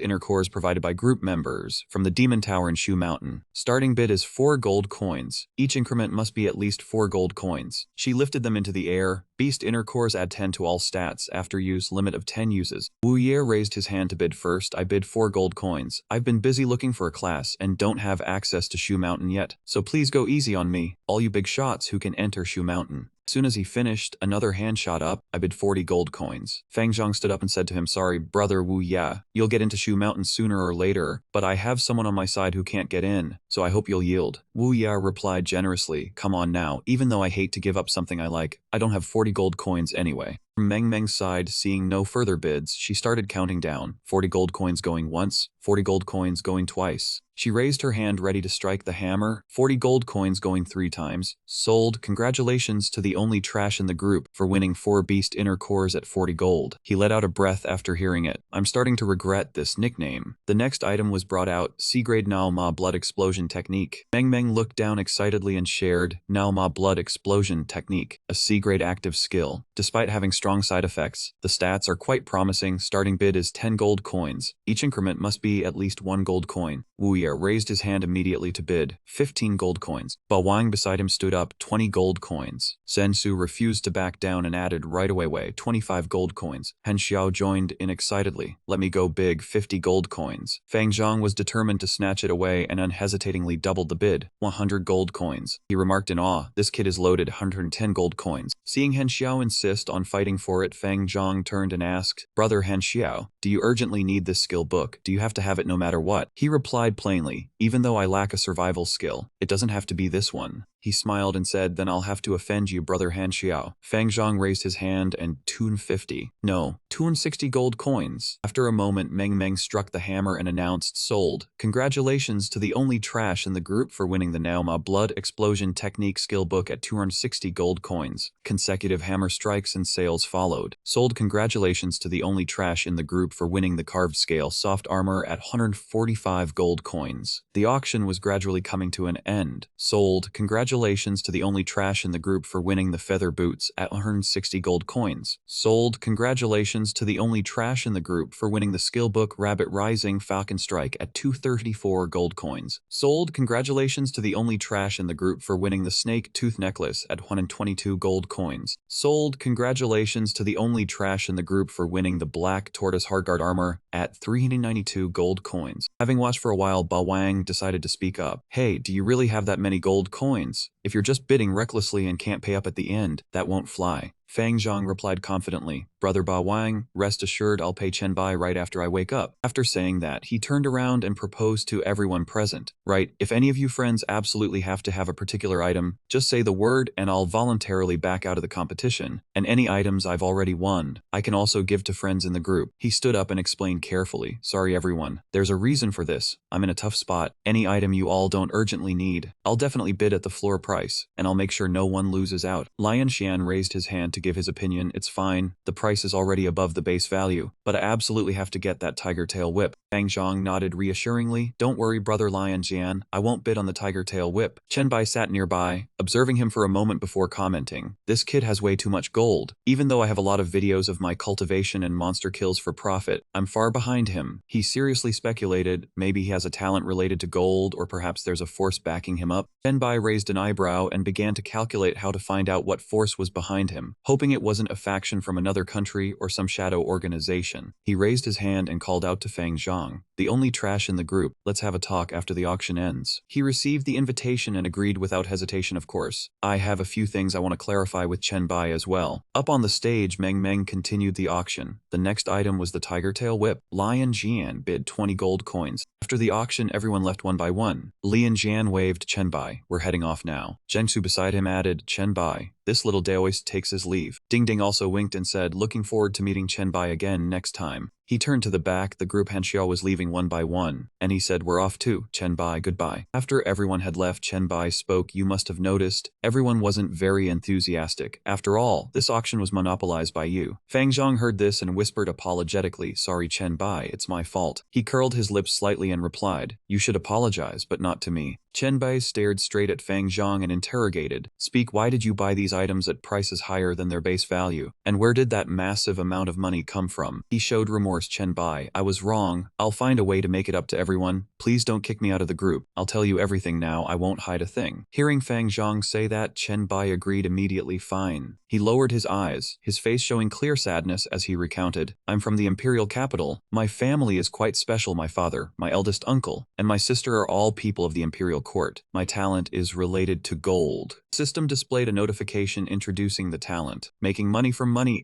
Fang Zhang continued the story. Then because of this talent of mine, the imperial court recruited me as a treasury keeper, and I also hold the post of harvest collector. He broke out in a cold sweat, his hands clenched tightly as if very nervous. I saw a lot of good gear, and was foolish for a moment. I really had no other intentions. Chen Bai, I beg you. He noted in his mind, repeating in confusion, the imperial court. Fang Zhang hesitated timidly, as if worried about something. Chen Bai, you don't want people from other forces in the group, do you? Chen Bai reassured him, don't worry, the group doesn't shun people from other forces. Sooner or later, everyone will join or form their own forces, isn't that right? After saying that, he calmed down and thought to himself, in the previous life, the imperial court built Dragon City in the imperial capital and used money to help the Dragon Nation faction gain quite a few advantages. It seems it was thanks to this kid's ability. Even though it's only 1% a day with such a large base, the growth would be absolutely terrifying. Finally, Chen Bai made a decision. Alright, I have no objections to your background, but there are a few things I need to make clear first. Fang Zhang nodded in agreement. Go ahead. After the auction ended at some mansion in the imperial capital, he was pinched on the ear by Fang Ning and cried out in pain, Longo says, I know I was wrong, go easy on me. Fang Zhang grimaced and tried to explain. You're a Special Forces training officer, a lieutenant colonel rank, a top 30 expert on the leaderboard. I'm just a trash A rank guy, a useless rich kid with no combat power. If you don't go easy, my ear will fall off. She let go and casually said, serves you right, let this be a lesson. He clutched his sore ear and recounted, it's not like I caused any major disaster. Chen Bai didn't seem to care much when he learned about my identity. Fang Ning heard this, pointed at Fang Zhang and scolded seriously. It's not about Chen Bai's attitude. If you keep acting impulsively and doing whatever you want, you won't end well. She raised an eyebrow and shared, this time no harm was done because Chen Bai didn't care. But what if you act up again in the future and provoke someone else? Withdrawing his words, Minister Fang stepped forward from behind, calling out to Xiao Ning. He slowly approached, his eyes full of curiosity. Why did you start teaching Xiao Zhang a lesson like that? In the study of the villa, Fang Zhang stood in the center of the room, recounting the entire incident. Afterwards, Chen Bai told me to stay after the auction ended, and then he made 2 requests. Minister Fang was anxious, speaking loudly, stop cowering. Stop putting on that timid look. Speak frankly and decisively to get it over with. He spread his arms, quickly recounting the words Chen Bai had requested. Ah yes. The first request was that I must not reveal the talents, opportunities, and private instances of other team members. The second was not to use money to disrupt transactions within the team. Minister Fang tilted his head slightly, clasped his hands together, staring at his son, asking if he had agreed. Fang Zhang's face was full of smiles. He answered loudly, yes, I even told him that the Imperial Court highly respects Chen Bai.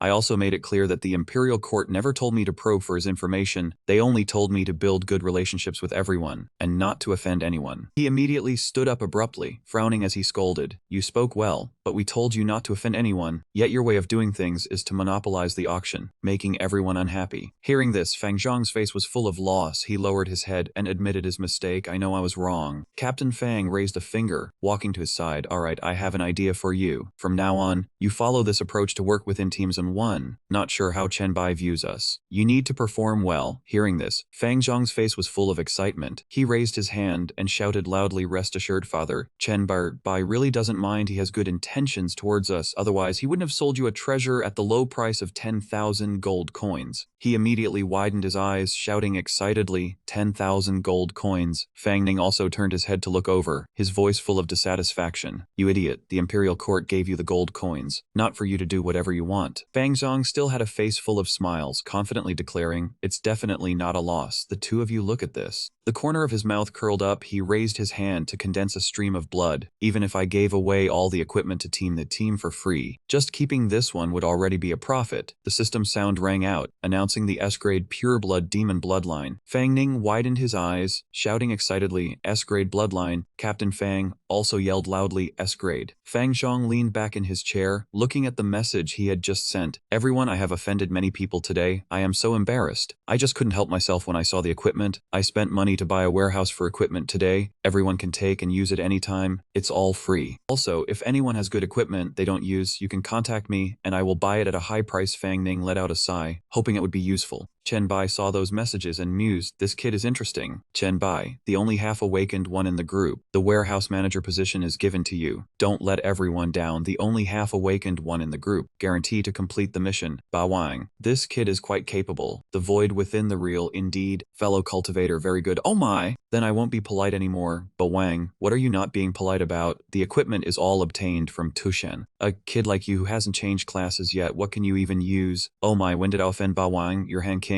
Laughing so hard my stomach hurts. Ba Wang is the burly brother who is worried about you. He talks like that. Chen Bai reached out to hold the mask and thought. The bloodlines obtained from floor 10 were fused into 2 SS grade and 1 S grade bloodlines, plus the ones from before. That's a total of 3 SS grades already. But this guy still refuses to start the fusion. Inside Chen Bai's bedroom in the central city villa area, he frowned, looking ahead with confusion, asking, hey, even with 3 SS grades, it's not enough. Is the quantity insufficient, or is the limit for a person limited to this? The mask frowned, showing a displeased expression as it looked at the bloodlines in front of it. Chen Bai rested his head on one hand, gently curling his lips into a smile, and said, I understand. You mean the quantity is not enough? It seems I have to make another trip to the abyss. He glanced to one side and murmured, conveniently, this trip to Shushan has increased my attributes by quite a bit, and I also have new skills learned. It's time to conquer floor 10 of the abyss. Chen Bai waved his hand to open the spatial gate, asking who is the boss on floor 10 again? After appearing at the abyss, he raised his head and said, honestly, the bosses in the first 66 floors, I don't have much impression of them. I hope this one is wise enough. At abyss floor 10, Yuza held 2 maces in both hands and shouted loudly, human, you are here again. Lord of Abyss Floor 10, Captain Akma Yusa, level 30 boss. With a face full of smiles and contempt, looking in his direction. I didn't expect you to become the Abyss Lord already, but I don't care about these things, my level is restricted here. Now you are no match for me. Shenbai raised his head to look up, smiling as he shouted loudly, "It seems you are one who is not wise. Since you do not wish to submit, then go and die." Yusa stood on the cliff, looking down at Chenbai below. He crossed his arms and let out a mocking laugh. An attribute reduction skill. Seems quite formidable. Yusa's eyes flashed with green light as he shouted loudly, "But it's still not enough. My current attributes are still far superior to yours." The system sound rang out skill. Demonic War Soul. War Soul of close combat. Tip when the enemy is within a 5-meter radius of you. All attributes increase by 20%. The strength attribute will resist mental attacks. Chenbai raised both hands. Using Hellfire Zeal, dire flames surging. The blazing high rise surrounded his body. The system screen displayed Hellfire Zeal, dire flames surging, blazing high rise. Tip all attributes increased by 50% for 3 minutes. He raised one hand and said, "Biochemical ear equipment skill. Tracking Pursuer Bone." Chenbai raised his hand to use the sharp blade mode facing the charging Yusa. He frowned, his face full of disbelief. He raised the sharp blade and gently slashed across Yusa's abdomen. By the time Chenbai turned his head, he had already fallen to the ground. He tilted his head slightly, smiled softly and asked, "What about now? Are your attributes still far superior to mine?" Yusa stood up, immediately activating the demon captain's passive profession, Bloodthirsty Rage, and shouted angrily, "Damn it." He opened his mouth wide and let out a great shout. Again, the system screen displayed reminder, strength 1 to 125, agility 126, physi 304s, spirit 1059. On the other side, Chenbai raised his blade, and the attribute panel, reminder, strength 1 to 35, agility 1 to 441, spirit 569. The corner of his mouth curled up, slightly smiling as he shouted, "Just what I wanted." In an instant, Chenbai raised his blade and slashed out thousands of sword strikes toward Yusa. He opened his mouth wide, and fresh blood immediately gushed out. Chenbai stood still, ignoring Yusa as he collapsed to the ground, blood continuously flowing out, his brows furrowed, emitting intermittent coughs.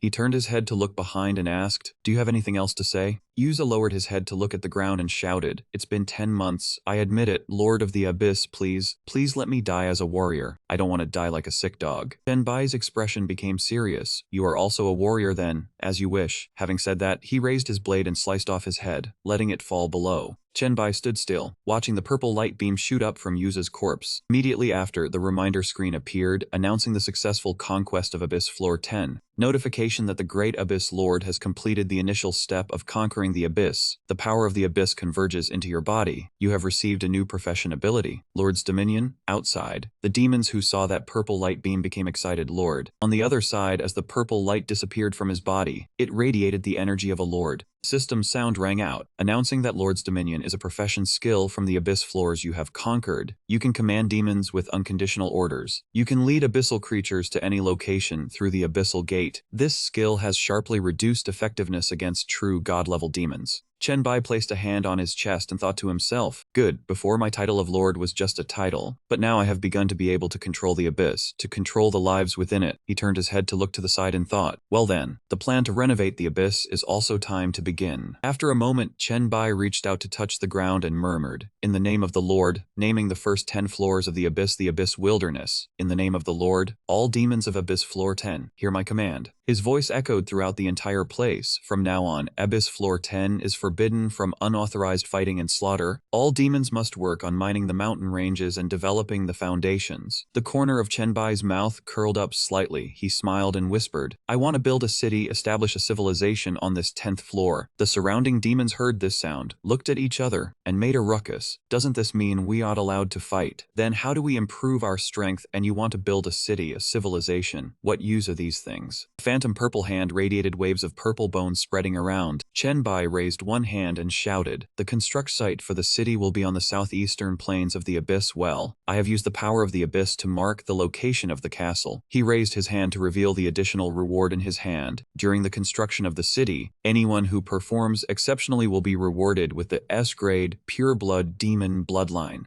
Those demons widened their eyes, shouting excitedly that they would be rewarded with the S-grade, pureblood demon bloodline, S-grade bloodline. Immediately after, one demon led the way and began carrying stones and running off. The remaining demons saw this and shouted, "Oh no, we have fallen behind." The demons below actively transported and built because of this reward. Anyone who likes to fight, go ahead and fight. Lord Great One, let me build the city. I like buildings. Building cities is extremely useful. Come on, I must get that bloodline reward no matter what. They kept fighting over each other. You brainless thing. Only clever little demons like us can build sturdy city walls. Our sinking demons are many in number. The reward will definitely belong to the sinking demon clan. Chenbai watched the demons sprinting over, exclaiming to himself they came fast. Demon holding a stone said in confusion, "What are you doing? Why are you moving the city wall I just built?" The small demon beside him shouted loudly, "You fool. First you need to dig the earth and set up the foundation. Is that pile of dew built even a city wall?" Seeing this, Chenbai raised his hand to his forehead and let out a sigh. Too primitive. Although these demons are not low in intelligence, they have only known fighting their whole lives. He reached out to rub his chin and whispered softly, "I need to think of a way to teach them how to build a city, and they also need to learn how to divide labor and cooperate." Suddenly the corner of Chenbai's mouth turned up as an idea came to him. Got it. Li Du stepped out from the blue light and shouted loudly, "Dear Chen, it's truly wonderful to see you again. What do you need?" "Recently, I just got a new shipment from the dwarf craftsman and the steam god." He pointed to this side and spoke up, "Sir, look, the first city of the abyss has already begun construction, but these demons are not familiar with this kind of work." Chenbai raised one hand and gently asked, "I wonder if you have any methods that could help them build the city well. The place where your goblin trading company will be located in the future." Afterwards, two demons were responsible for putting stones into the machine to grind them into powder. The lesser demons stood beside another set of machinery, pouring raw materials into it. Li Du raised his hand, pointing at the two machines, and shouted, "Nice. These two are both from the newest batch of equipment. One is for crushing stone and bricks, and the other handles the binding agents." He turned his head to look back and said, "But by the way, the binding agent made from abyssal materials is quite sturdy. Truly a good product." And Bai, standing behind Li Du, asked, "This kind of business must still be too small for you, isn't it? Thinking about it, you wouldn't personally trade in cement matters." He turned his head seriously and replied, "Right and wrong after all, salted meat is still meat. But I truly didn't come here personally to buy this." Li Du pulled out a series of cards and continued, "Speaking of products, I have plans to design cities for all the myriad races across the heavens. How about you pick one you like? It's free of charge." Chen Bai raised a hand to decline. "No need, I'm only planning to build the city walls. When the time comes, each person can build on their own land." Hearing this, he frowned with concern, wondering if this would become a complete mess. Looking down from above, he smiled and asked back, "This is the first city of the abyss. It should carry the identity of the abyss, right? Moreover, if it truly is chaotic, then wouldn't your Goblin Merchants Guild stand out even more?" Li Du laughed excitedly. "You're right. I'm looking forward to seeing what this city looks like when it's finished." Chen Bai pointed to one side and introduced, "Sir, the main entrance is next to the abyssal well, and my residence is at the deepest point. As for the location for the Goblin Merchants Guild, you can choose right now, and once you've chosen, just leave your mark." He smiled brightly, turned his head, and said, "Then I won't be polite." Next, Li Du stood before the teleportation gate and spoke, "I will choose this place, and afterwards, I will prepare the materials for construction." Chen Bai smiled and waved goodbye. "Farewell, Lord Li Du." He also raised his hand in response. "See you later." He stood with his hands on his hips, watching Li Du disappear, thinking, in this city, there cannot be only one building for the Goblin Merchants Guild. Mecanthus also wants to build a small room for Succubus, and he still didn't know if the six gods wanted to build anything. Chen Bai thought of the other demon lords and mused, might as well go ask them. Baphomet and Jin Oku had unstable energies. It was about time to improve relations. He waved his hand to open a teleportation door and shouted, "Only with their support can I control the abyss better." Just as Chen Bai appeared on floor 279, Madame Baphomet lunged forward to strike. "Human, you've finally come." It slashed fiercely at him, causing dust to billow up behind them. Chen Bai raised a hand to block her blade. "Lord Baphomet, I came here not to fight." Hearing this, Madame Baphomet retracted her weapon and shouted, "If not for battle, then leave you and I have nothing else to say. Even if you defeated my shadow, until you defeat my true form in the arena, I will not submit." Chen Bai raised his hand and said, "Lord Baphomet, I have obtained the power of the abyss. It frowned in anger. Of course I know, otherwise you would have died from that slash just now. He spread his arms and shouted, I'm not talking about that. Now I can take all the abyssal demons away from this place. As long as there's a way, we can go anywhere. Baphomet frowned in annoyance and complained, then that's even more boring. The corner of Chenbai's mouth lifted slightly, and he asked softly, truly boring. He smiled confidently and added, what if I brought your divine temple over there? An exhilarating arena coupled with the authority of a war god. Madame Baphomet glanced to the side. Even so, there's no reason for me to submit to you. Chenbai raised a hand and earnestly persuaded, but with your style, you would surely support my progress for the sake of the abyss's development. His brows furrowed as he probed, isn't that right? Baphomet stared straight at him and affirmed, of course, if you make the abyss in me stronger, when I'm happy, I'll help you with some things. Chenbai looked straight at it and asked, then are you truly willing to listen to my current plan? Baphomet, losing patience, urged, speak. I don't like long-winded talks. Jinoku's eyes were bright red, silently staring at Chenbai. At floor 375 of the abyss, he looked at it and said, what I need is not your submission. I came to give you a good gift. I have established a city on floor 10 and want to place statues of the 6 abyssal gods there to absorb the power of faith. Jin-Oku looked down from above, sneering, with just this little benefit, you want to bribe me? Chenbai raised one finger. The conditions I offer can also take you out of the abyss to seek revenge. I also heard that your previous weapon wasn't meant for killing, right? It immediately opened its mouth wide, hurriedly grabbing its weapon as it stood up. At abyss floor 400, he looked at him and asked, Lord Gable, do you wish to find the god of death, or seize power to restore the glory of the great god Hades? Gable affirmed without a second thought, of course. At abyss floor 350, Beneford looked down from above and promised, Chenbai, no matter how big your problems are, inside or outside the abyss, you can come to us. Inside abyss floor 500, Agaris bowed his head to the ground and quickly agreed, since you have promised to help Lord Satan restore his glory, I am willing to cooperate with you. Elsewhere, Macanthus leaned back and said in a teasing tone, no wonder you're the Lord, you've gotten all 6 gods to cooperate. So when can I choose a spot for my little succubus room? Inside abyss floor 437, Chenbai, lying on the bed, replied, don't rush, since I promised the other gods, you'll definitely get one too. I heard about your war with heroes, since you can't leave the abyss for long you've been stuck here, right? She immediately remembered heroes and angrily cursed. That wench competed with me for one of the basic powers of the universe, which is reproduction. We are sworn enemies. He sat up quickly and said, is that so? If you need to leave the abyss, just contact me. Chenbai glanced at Macanthus beside him. You've always been in this world before, haven't you? I'll help you defeat that wench heroes. She bowed her head and added in a low voice, it's not always that I'm beneath her. He, to avoid being influenced by my slain's power, always keeps his own purity. Macanthus knelt by the bedside, looked up, and probed. Maintaining purity makes it very hard to delve deep into the power of reproduction. So in truth, we are restraining each other. Now that I have the Lord's help, the abyss is about to become stronger. What do you think when I defeat that wench and make her our handmaiden? How about that? Hearing this, Chenbai immediately replied, handmaiden is still too merciful for her. She was startled and asked suspiciously, does the Lord have other interests?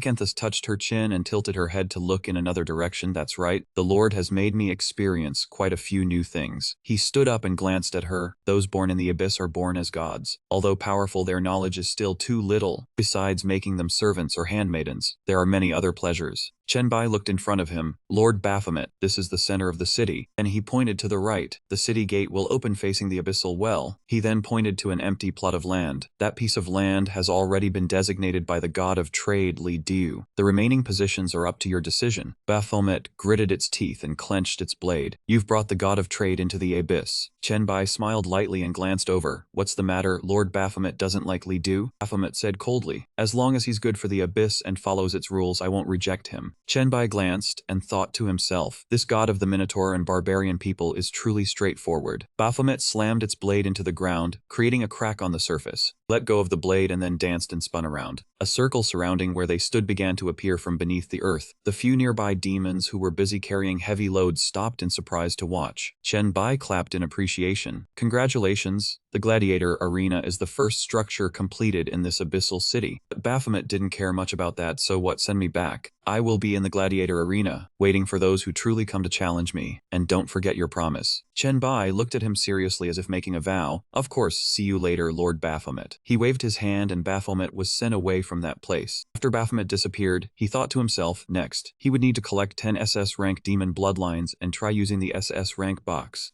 He rubbed his chin and muttered to himself, which floor should I go to for farming? Suddenly, a strong tremor by the abyssal well caught Chenbai's attention. He watched with some interest as a purple liquid in the well began to rise higher and higher. Is it the abyssal well? It's about to erupt. He rushed toward the well. When the number of demons on a floor decreases, the abyssal well will spew out more demons until it reaches the required number before it stops. Why didn't I think of this sooner? He had reached the mouth of the well. I'm here. A large egg was spewed out from the well's mouth, each egg having a sharp spike protruding from it. He spread his arms. As long as I absorb fast enough, it will continue to erupt. Even if it consumes a part of the abyss's power, what's being strengthened is my own strength, the Lord of the Abyss. Chenbai began absorbing them one by one. The ones being absorbed squirmed violently. Half a month later, Chenbai lay leisurely by the mouth of the well, the abyss still spewing out batches of eggs. He rested his hands behind his head and thought, finally finished. Suddenly, in front of him, the mask floated up with a bright smile. Chenbai immediately sat up and waved the merged SS rank bloodlines. Awake, are you? Not complaining this time. Here, this is for you. And this, you're about to drool. The mask opened its mouth wide to catch it all, and after eating, it closed its eyes in satisfaction. Chenbai quietly stood and watched from start to finish. He waved his hand to open a movement space, thinking that waiting for the SSS rank bloodline to merge would take time, so he decided to head to Shu Mountain first. Upon arriving, standing at the foot of the mountain and looking up, he was overwhelmed by the majestic scene. Everyone had shared photos, but he still had not seen the location of the multi-treasure pavilion. He crossed his arms and rubbed his chin, recalling the time he had earned a decent number of contribution tokens from the Demon Tower, which he exchanged for quite a few points in the level 10 Hell Dungeon. He had sprinted the entire way, and now he needed to quickly find the multi-treasure pavilion to exchange for contributions and see what treasures were available. He finally found the place he needed. Chenbai leaned on his thighs, panting heavily, and wiped his sweat. He had searched all 4 mountains, time was almost up, and he had finally found you. Chenbai pushed the door and stepped into the multi-treasure pavilion. As soon as he entered, a surprised voice rang out, not expecting anyone to have found Shu Mountain. Was the gate to the heavenly realm about to open again? Was the kid the successor of Shu Mountain? Spirit of the pavilion appeared behind him, and the elderly woman remarked that he did not carry the aura of Shu Mountain's inheritance. She smiled, saying he was someone with immortal fate who had passed the trial, and welcomed him to the spirit artifact, multi-treasure pavilion. Chenbai turned around and politely asked, "Ma'am, can I use contribution points to exchange for items?" The old woman nodded. Of course, as long as you have the tokens, you can convert them. The old woman swiped her hand across the screen in front of her. Let me see what you need. The screen displayed a list of items. Outer Sect Disciple Robes, standard weapons, 6 Viscera equipment, fasting pills, and self-made body tempering pills. Chenbai put his hands on his hips and carefully examined each one. He tapped the filter to search for S-rank items. Chenbai was a bit surprised when the screen displayed the results. The list included the S-rank Emerald Scarf Sword for 1 million points, the S-rank 8 Rotation Immortal Pill for 200,000 points, and the SS rank Science Speed Sword for 5 million points, all requiring an Elder position. He was delighted. This Shu Mountain really was full of treasures. Chenbai stared intently at the notifications screen in front of him. The group received a notification. Chenbai has updated the thumbnail of the Shu Mountain Secret Realm map. The group leader also posted a video about the multi-treasure pavilion, where supplies could be exchanged. Everyone clicked to view. Shu Xuan enthusiastically lived up the group chat, claiming he was the future sect master of Shu Mountain but had not even found the location. Han Wang praised Chenbai for being thoughtful. Yizi admired him for being strong and caring. Liu Hui teased. Yizi leaned back in her chair, clasped her hands together, and then burst out laughing. At the central district of Chenbai City, Jiangcheng, he was sitting with his legs crossed on the sofa. He smiled softly at the group's noise and then spoke up to calm them. I have an important announcement. Something big is about to happen. If anyone is busy with a long task, you should stop, otherwise you will miss the opportunity. Ziqiang suddenly came to his side and placed a hand on his shoulder. Chenbai, everyone is here. She looked at the people gather round and then sat down next to him to ask, calling everyone here, is there something to instruct? Chenbai tossed out a stack of small pouches, saying they were gifts for everyone. Luli opened one and saw a pill that increased 10 points to all attributes. Su Sin exclaimed that with 10 pills, that was 100 points. Chenbai calmly continued, according to the news I received, there is about to be a world merge. Ziqiang wondered, what do you mean? He slowly explained that Blue Star is the central trial ground of the universe, and many other worlds, being unsuitable, will be merged into it. These places are mostly collapsed, the monsters are very strong, but there are also people lucky enough to survive. Each time a merge happens, that world will open a secret realm, which is a great opportunity for everyone. He reminded them to be prepared. Chenbai glanced at Ziqiang. If anyone wants to test their strength in the secret realm, they can prepare now. Su Xin timidly declined, while Luli offered to stay and guard Chenbai City. Ziqiang nodded, saying she would go with Leng Shuang and asked Su Xin and Luli to keep an eye on Songji. Ziqiang turned back to instruct. Her silly daughter was also to be looked after by everyone. Songji was disappointed. Mother, are you even my real mother? Chenbai put his hands in his pockets, saying the secret realm would open in the next few days, so the two of them needed to prepare thoroughly. He looked at Ziqiang and told her to find a place to train. She smiled softly and suggested the ravine to the west of the back mountain, where there was a private training ground. Chenbai nodded with satisfaction, then led the way. As he followed Ziqiang, he thought about the zombie world merge. In his past life he had been stuck in a class change and did not participate. If he had not seen that Shu Mountain had good equipment and remembered that the bio gloves were not yet upgraded, he probably would not have remembered the upcoming merge. The gloves need to kill 100,000 mutated bio targets. The count was already complete, but the high-level mutants were only at 26%. Chenbai was full of anticipation. As soon as the campaign started, he would be able to level it up, hoping to create a big surprise. At the training ground, Ziqiang spread her arms to introduce. This is the place she wanted to bring him. Chenbai waved his hand and replied, "Then let us start first. Just attack with all your strength. Do not hold back." Ziqiang extended her hand in front of her, immediately getting into a ready stance. Chenbai was bound tightly, unable to move any further. Ziqiang leaped up and fired a barrage of sharp purple ice shards, surrounding him completely. Shortly after, the ice shattered from his mental force. Ziqiang was briefly frightened and broke into a sweat when she saw his cold gaze and how quickly he escaped the encirclement. She landed and Chenbai slowly walked over and told her to stop. That was enough. Ziqiang lowered her head in disappointment, saying she had many skills she had not gotten to use. Chenbai helped her up and reminded her, "You do not need to always link your mental force to every attack. Losing power is a small matter, but it will be much safer and you will not be affected when the skill is broken. Do you understand?" Ziqiang looked up in understanding. That was the lesson when her flying darts were blocked or her whip was caught. Chenbai praised her quick thinking. He turned to call Leng Shuang, and she immediately rushed over like a gust of wind, making him widen his eyes in amazement at her speed. Leng Shuang threw a punch. Chenbai dodged to the side, nearly losing his balance from the unexpected force.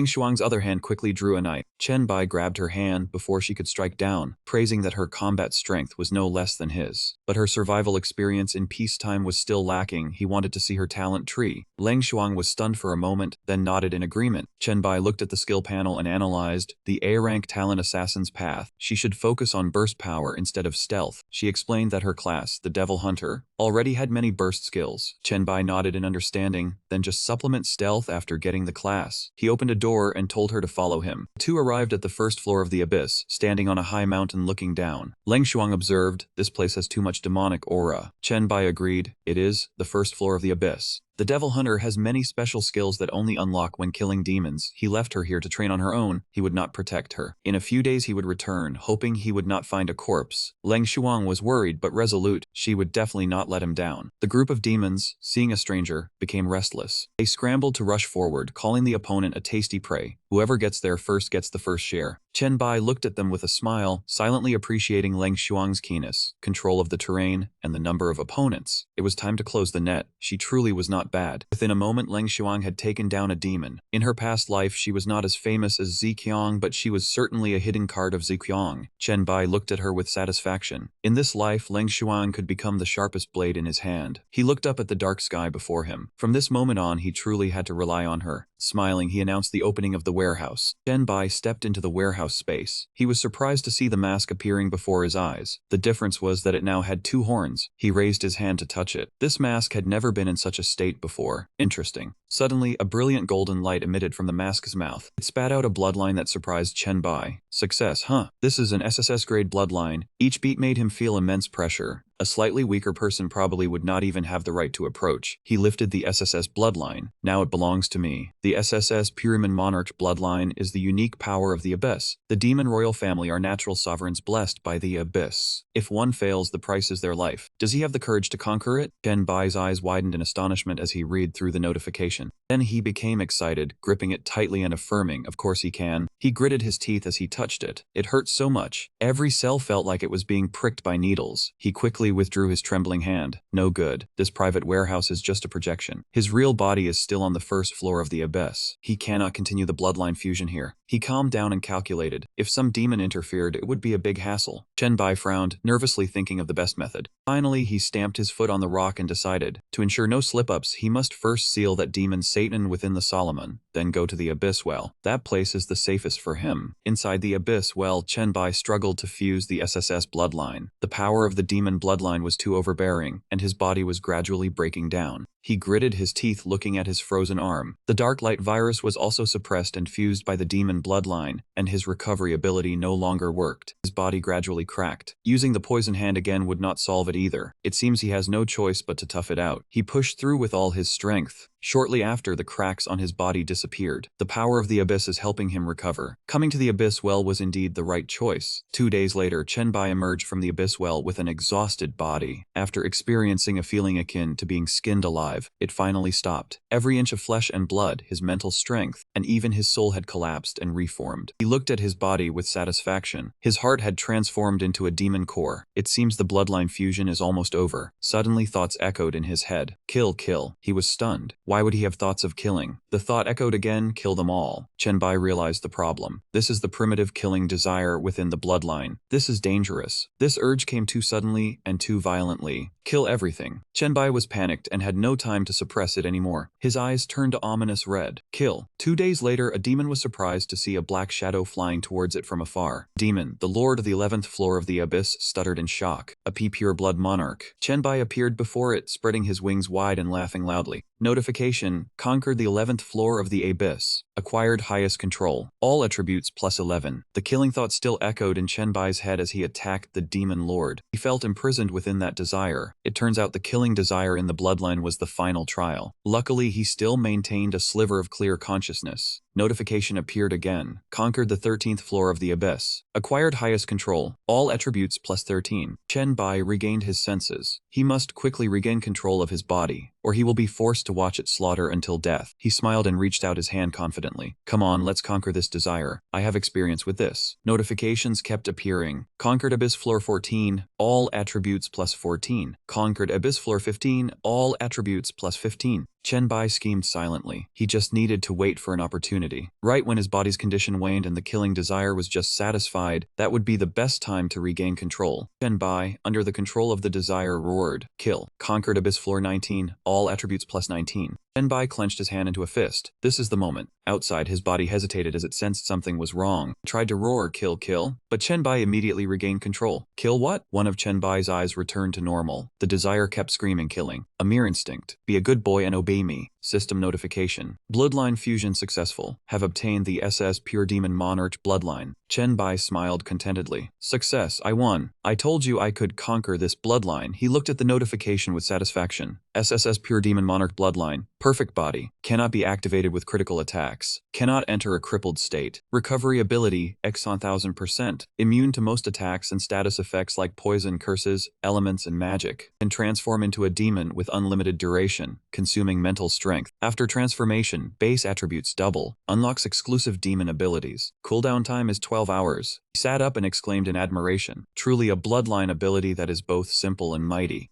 Deep Abyss Blood passive. The Abyss can devour everything and tolerate everything, but possesses 9 different bloodline powers. He has won the 9 SSS Pure Demon Monarch bloodlines. Chenbai propped himself up. He can still own 8 more bloodlines. The SS Grade Elf bloodline from his past life could be tried to upgrade to SSS. There are still 7 bloodlines left. He truly looks forward to the moment he finds all 9 bloodlines. Abyss Floor 437, the Palace of Mecanthus. He couldn't hide his interest as he spoke. Last time the Lord said there would be many interesting things happening, and now I have experienced one. Your demon form combined with that dark light armor is truly mesmerizing. He slowly approached Chenbai, his voice soft. Your increase in power is admirable. Your vast knowledge has given me a deeper understanding of glassness. He stared calmly into Mecanthus's eyes and replied, soon it will be the day you beg for mercy. I am a bit curious. I have a question. Chenbai interrupted. You were born with the authority of Slains, yet you don't seem too proficient in this aspect. Mecanthus nodded slightly in admission. That's right. Although Vita are born with the authority of Slains, some things are known at birth, like instinct. He gave an explanation, but not the whole story. There is much to discover in practice, you know. The abyss has been sealed for a long time. Hearing this, he turned his head to look. So that's the case. Could you elaborate more on the authority? Mecanthus looked into the space before him and answered, of course. Authority is both a rule and the manifestation of the fundamental logic of the universe. Suddenly, Chenbai's eyes shifted as a notification appeared. Wait, important news. The trial world integration will begin in in 7 days. His expression immediately turned serious. The world integration has finally begun. The notification continued to unfold its content, integrating with the biohazard zombie world, with an expected range of 44 million square kilometers. The areas primarily integrating are human habitats. In 30 minutes, the zombie world will open ahead of schedule. All evolve humans level 10 and above who have completed their class change can enter the secret realm. Before the world integration, explore the zombie world. At the same time, Wuya also read the full content on the notification board. Messages on the chat channel kept popping up. Wuya Chenbai said this is the one, right? Brothers saw it too, right? Bawang, it must be that. Wuya, you haven't changed your class yet? I thought I could use this opportunity to find a good class. EZ,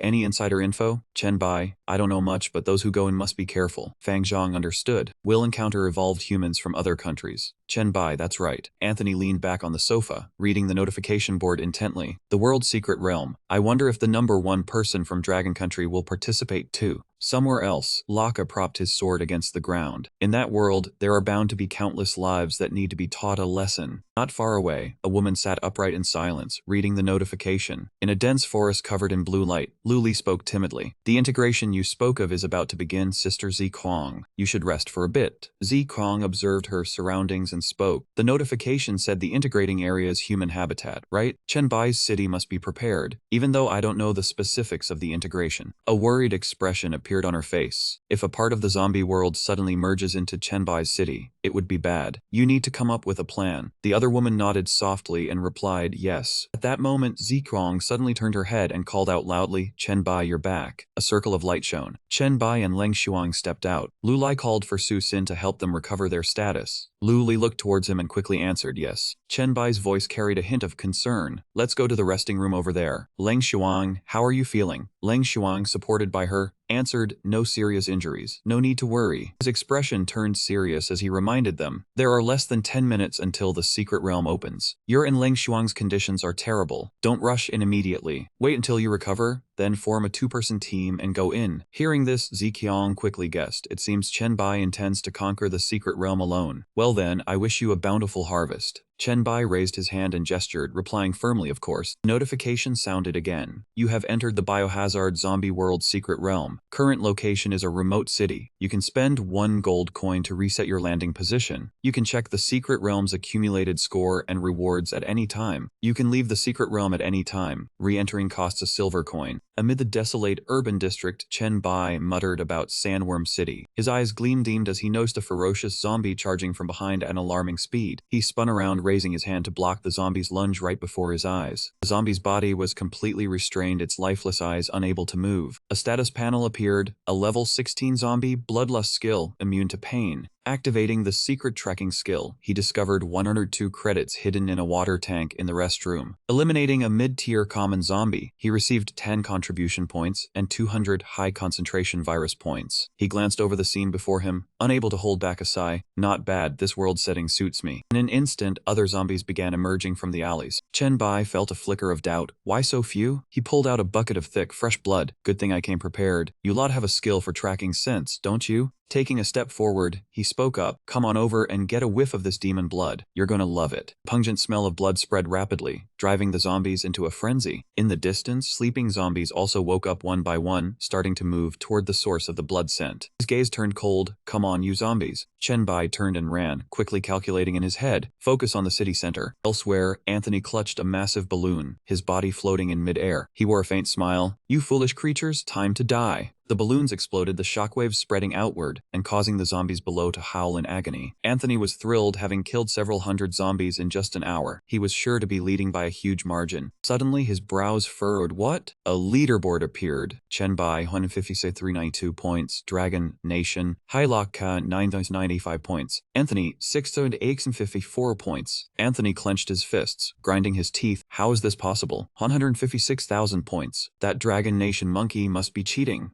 Meanwhile, Chenbai was systematically eliminating the zombies in Sandworm City. The city didn't have many zombies, but it had up to 5 high-tier mutant variants. He had the idea to absorb the zombies to collect their chaotic memories in search of information. The nearest major city was to the southwest. After a moment he muttered, "The virus outbreak seems to be linked to Company X, and Sandworm City has a branch office." Tenbai opened his eyes, deciding to check out the company that was the source of this virus. He picked up a veal and observed it. There's nothing useful inside the Company X building. The factory only had a few health potions. His gaze shifted to a distant factory, silently speculating. Were subsidiaries not privy to the main research, or was the loot hidden deeper? After a moment's consideration, he headed in that direction. After the zombie world fused, quite a few refuge dungeons and research institutes had appeared. Tenbai tilted his head slightly, a faint smile curling on his lips. These basement secret room dungeons, I've seen plenty. He strained to push open the heavy iron door, revealing nothing but darkness inside. Immediately after, Chenbai's agile figure slipped deep into the tunnel. He looked at the scattered zombie corpses, thinking, this underground secret research institute has a dense virus presence.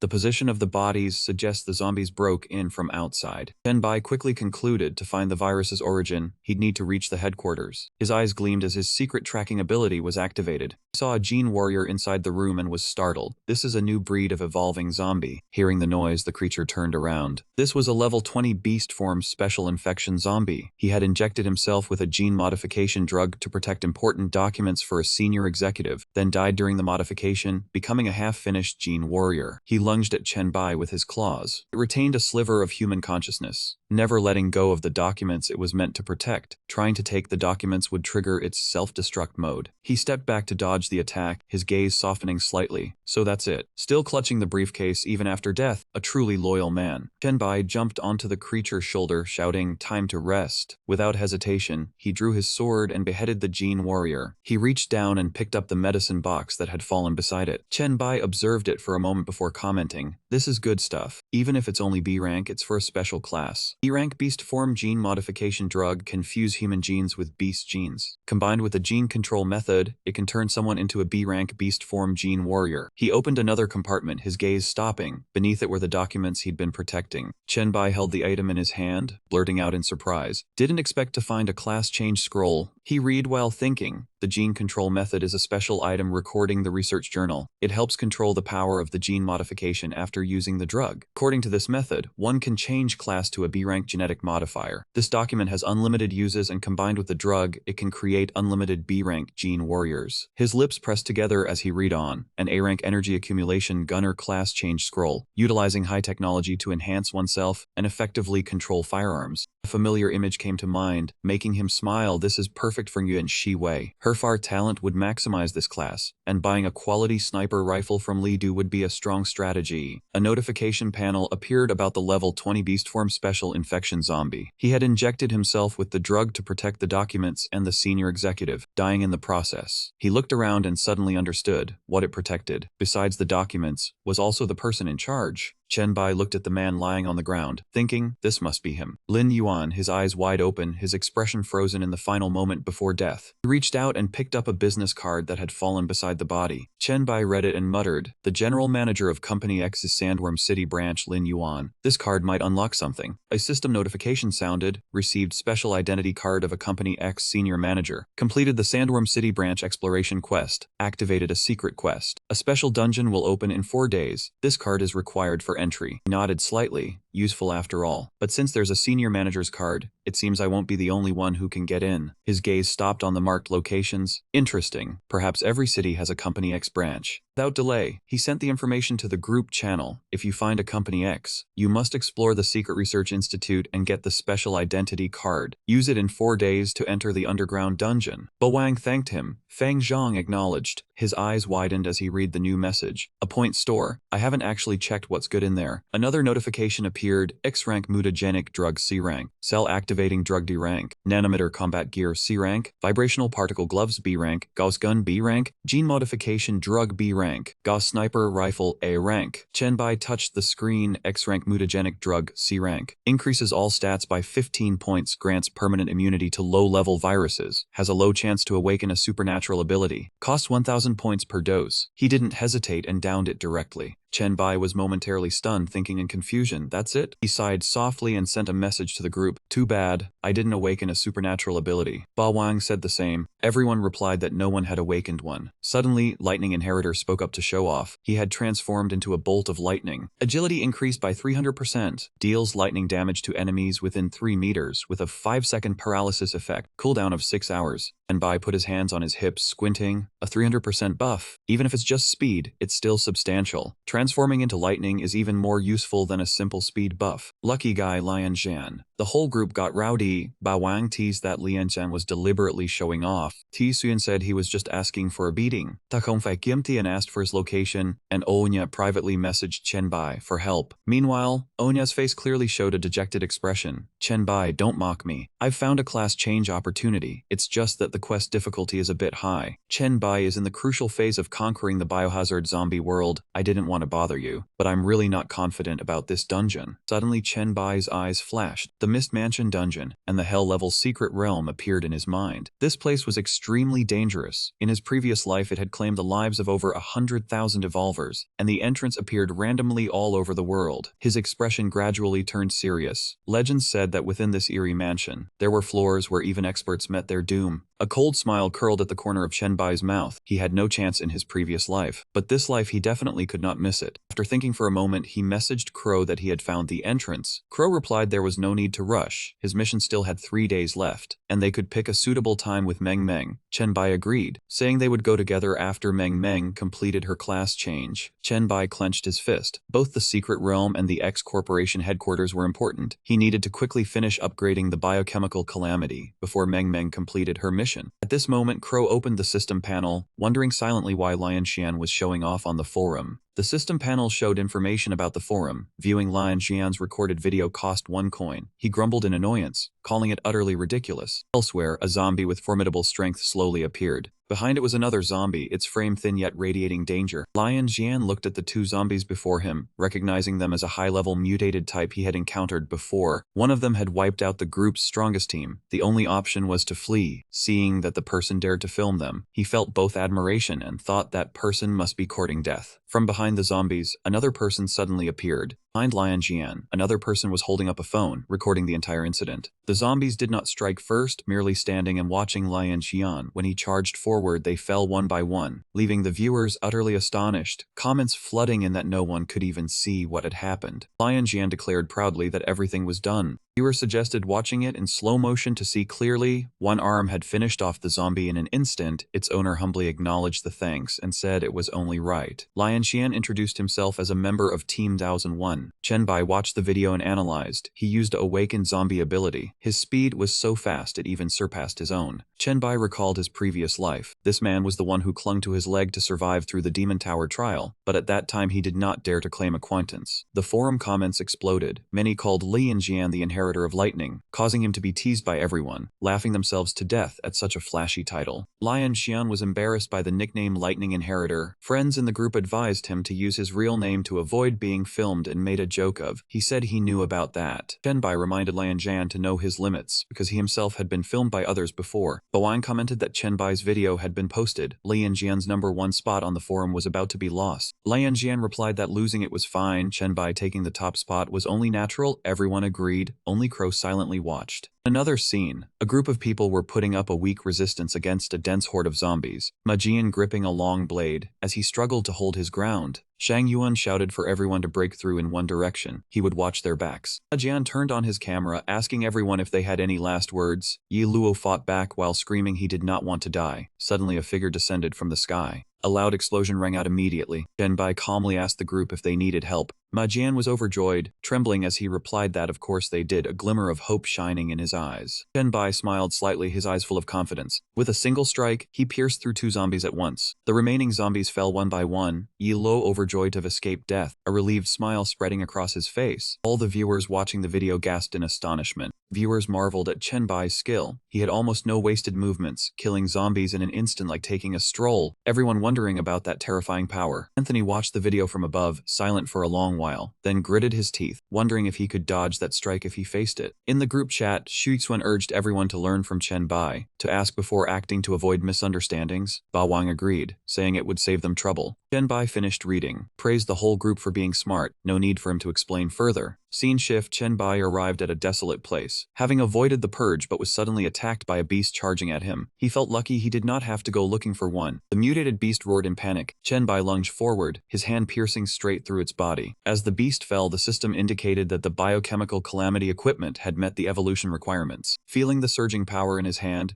Bai whispered. Finally, he had waited for this moment. His hands began to transform in a bizarre manner. The system announced that the biochemical calamity had evolved into the B-rank Apocalypse Judgment Soul weapon, with experience points, enhanced attributes, and several new skills, and it had been bound to Bai. Then his hands returned to normal. The equipment had linked with the bones in his arm. Now he could summon and retract it at will. He looked at the system panel, realizing that advancing to A rank required 10 million experience points, wondering if this thing was effective against other virus forms. 10 minutes later, Bai tested its defensive capabilities, feeling very satisfied. Claws, blades, and heavy hammers were all blocked. Just then the system notified him of an incoming message. Meng messaged, reporting that she had completed her class change. At the Jiangcheng Center, Meng slowly approached to greet her master. Bai smiled and asked about the result of her class change. The girl hesitated as she reported. 1,000,000 monsters was barely enough, but the final SSS rank trial was to defeat herself in a level 15 dreamscape. Meng lowered her head, her voice trailing off, admitting she had tried everything but failed. Bai patted her shoulder in comfort, saying SS rank was still very good, and there would always be a chance to raise her rank later. Meng smiled in agreement, replying to her master that she understood. The two walked together when suddenly Meng remembered that upon waking up, she had received a lot of messages. Brother Yang's eyes were full of anticipation. He had finally found a suitable class. Bai and Meng went to meet him. Crow greeted them happily. This was an abandoned building. Bai warned Crow that this dungeon was extremely eerie. Unlike any other place, he could not guarantee Crow's safety. Crow clutched his chest and affirmed he was mentally prepared and he trusted Bai. Crow continued to express he had searched for so long, having a chance to touch the higher floors. If he did not risk it once, he would regret it for life. He told Bai that if it became dangerous, just abandon him. Meng happily reassured him. In the dreamscape world she could not die. It would only cost a bit of mental energy. Bai nodded in confirmation. He was the same, no need to worry about them. Crow immediately felt awkward upon hearing this, pointing at himself, saying so that meant only he was risking his life. The other two happily confirmed it, and he could only sigh and agree. Right after, Crow gripped the scroll in his hand tightly, preparing to step into the dungeon. Around him, mysterious wisps of pitch black smoke gradually began to appear. A system notification appeared, stating they were about to enter the Hell level hidden instance H-Low, level 1020. Just as the words were spoken, the three of them were met with an eerily dark scene. They confidently answered in unison, yes. In the blink of an eye, they were surrounded by thick darkness, with streaks of light moving across the high sky. At that moment, a wooden board suddenly slid to one side, causing Crow to stare in astonishment. The system displayed the text, "Things you need to know about Black Tower today." Hen slowly read out the things you need to know about Black Tower today. The text contained the rules. First, the current number of floors in Black Tower is 4. You must complete a challenge from the residents on the current floor to ascend to a higher floor via the stairs. Second, Black Tower hates light. The higher the floor, the less light there is, until there is none at all. Third, today Black Tower needs silence. The higher the floor, the quieter the sound must be until no sound can be made. Fourth, today Black Tower hates the past. Ascending floors will cause memory loss. The more time spent ascending, the more memory is lost. Crow read on, eyes widening with disbelief. These are the rules of Black Tower. Bai pursed his lips and spoke. Seems it's not over yet. The system continued. The taboos of Black Tower today, breaking them means death. 1. A person who loses all memory will die. 2. You must not flee from Black Tower. Anyone who attempts to escape will die. 3. The challenges at Black Tower have a time limit. Each challenge that exceeds 20 minutes will result in death. 4. You must clear the floors within 4 hours. And if you are acknowledged by the floor masters of all 4 floors, but have not completed the mission, you will die. Hearing this, he clicked his tongue in admiration. Lucky us, no unavoidable death rules have appeared yet. After we enter Black Tower, let's chat in private messages.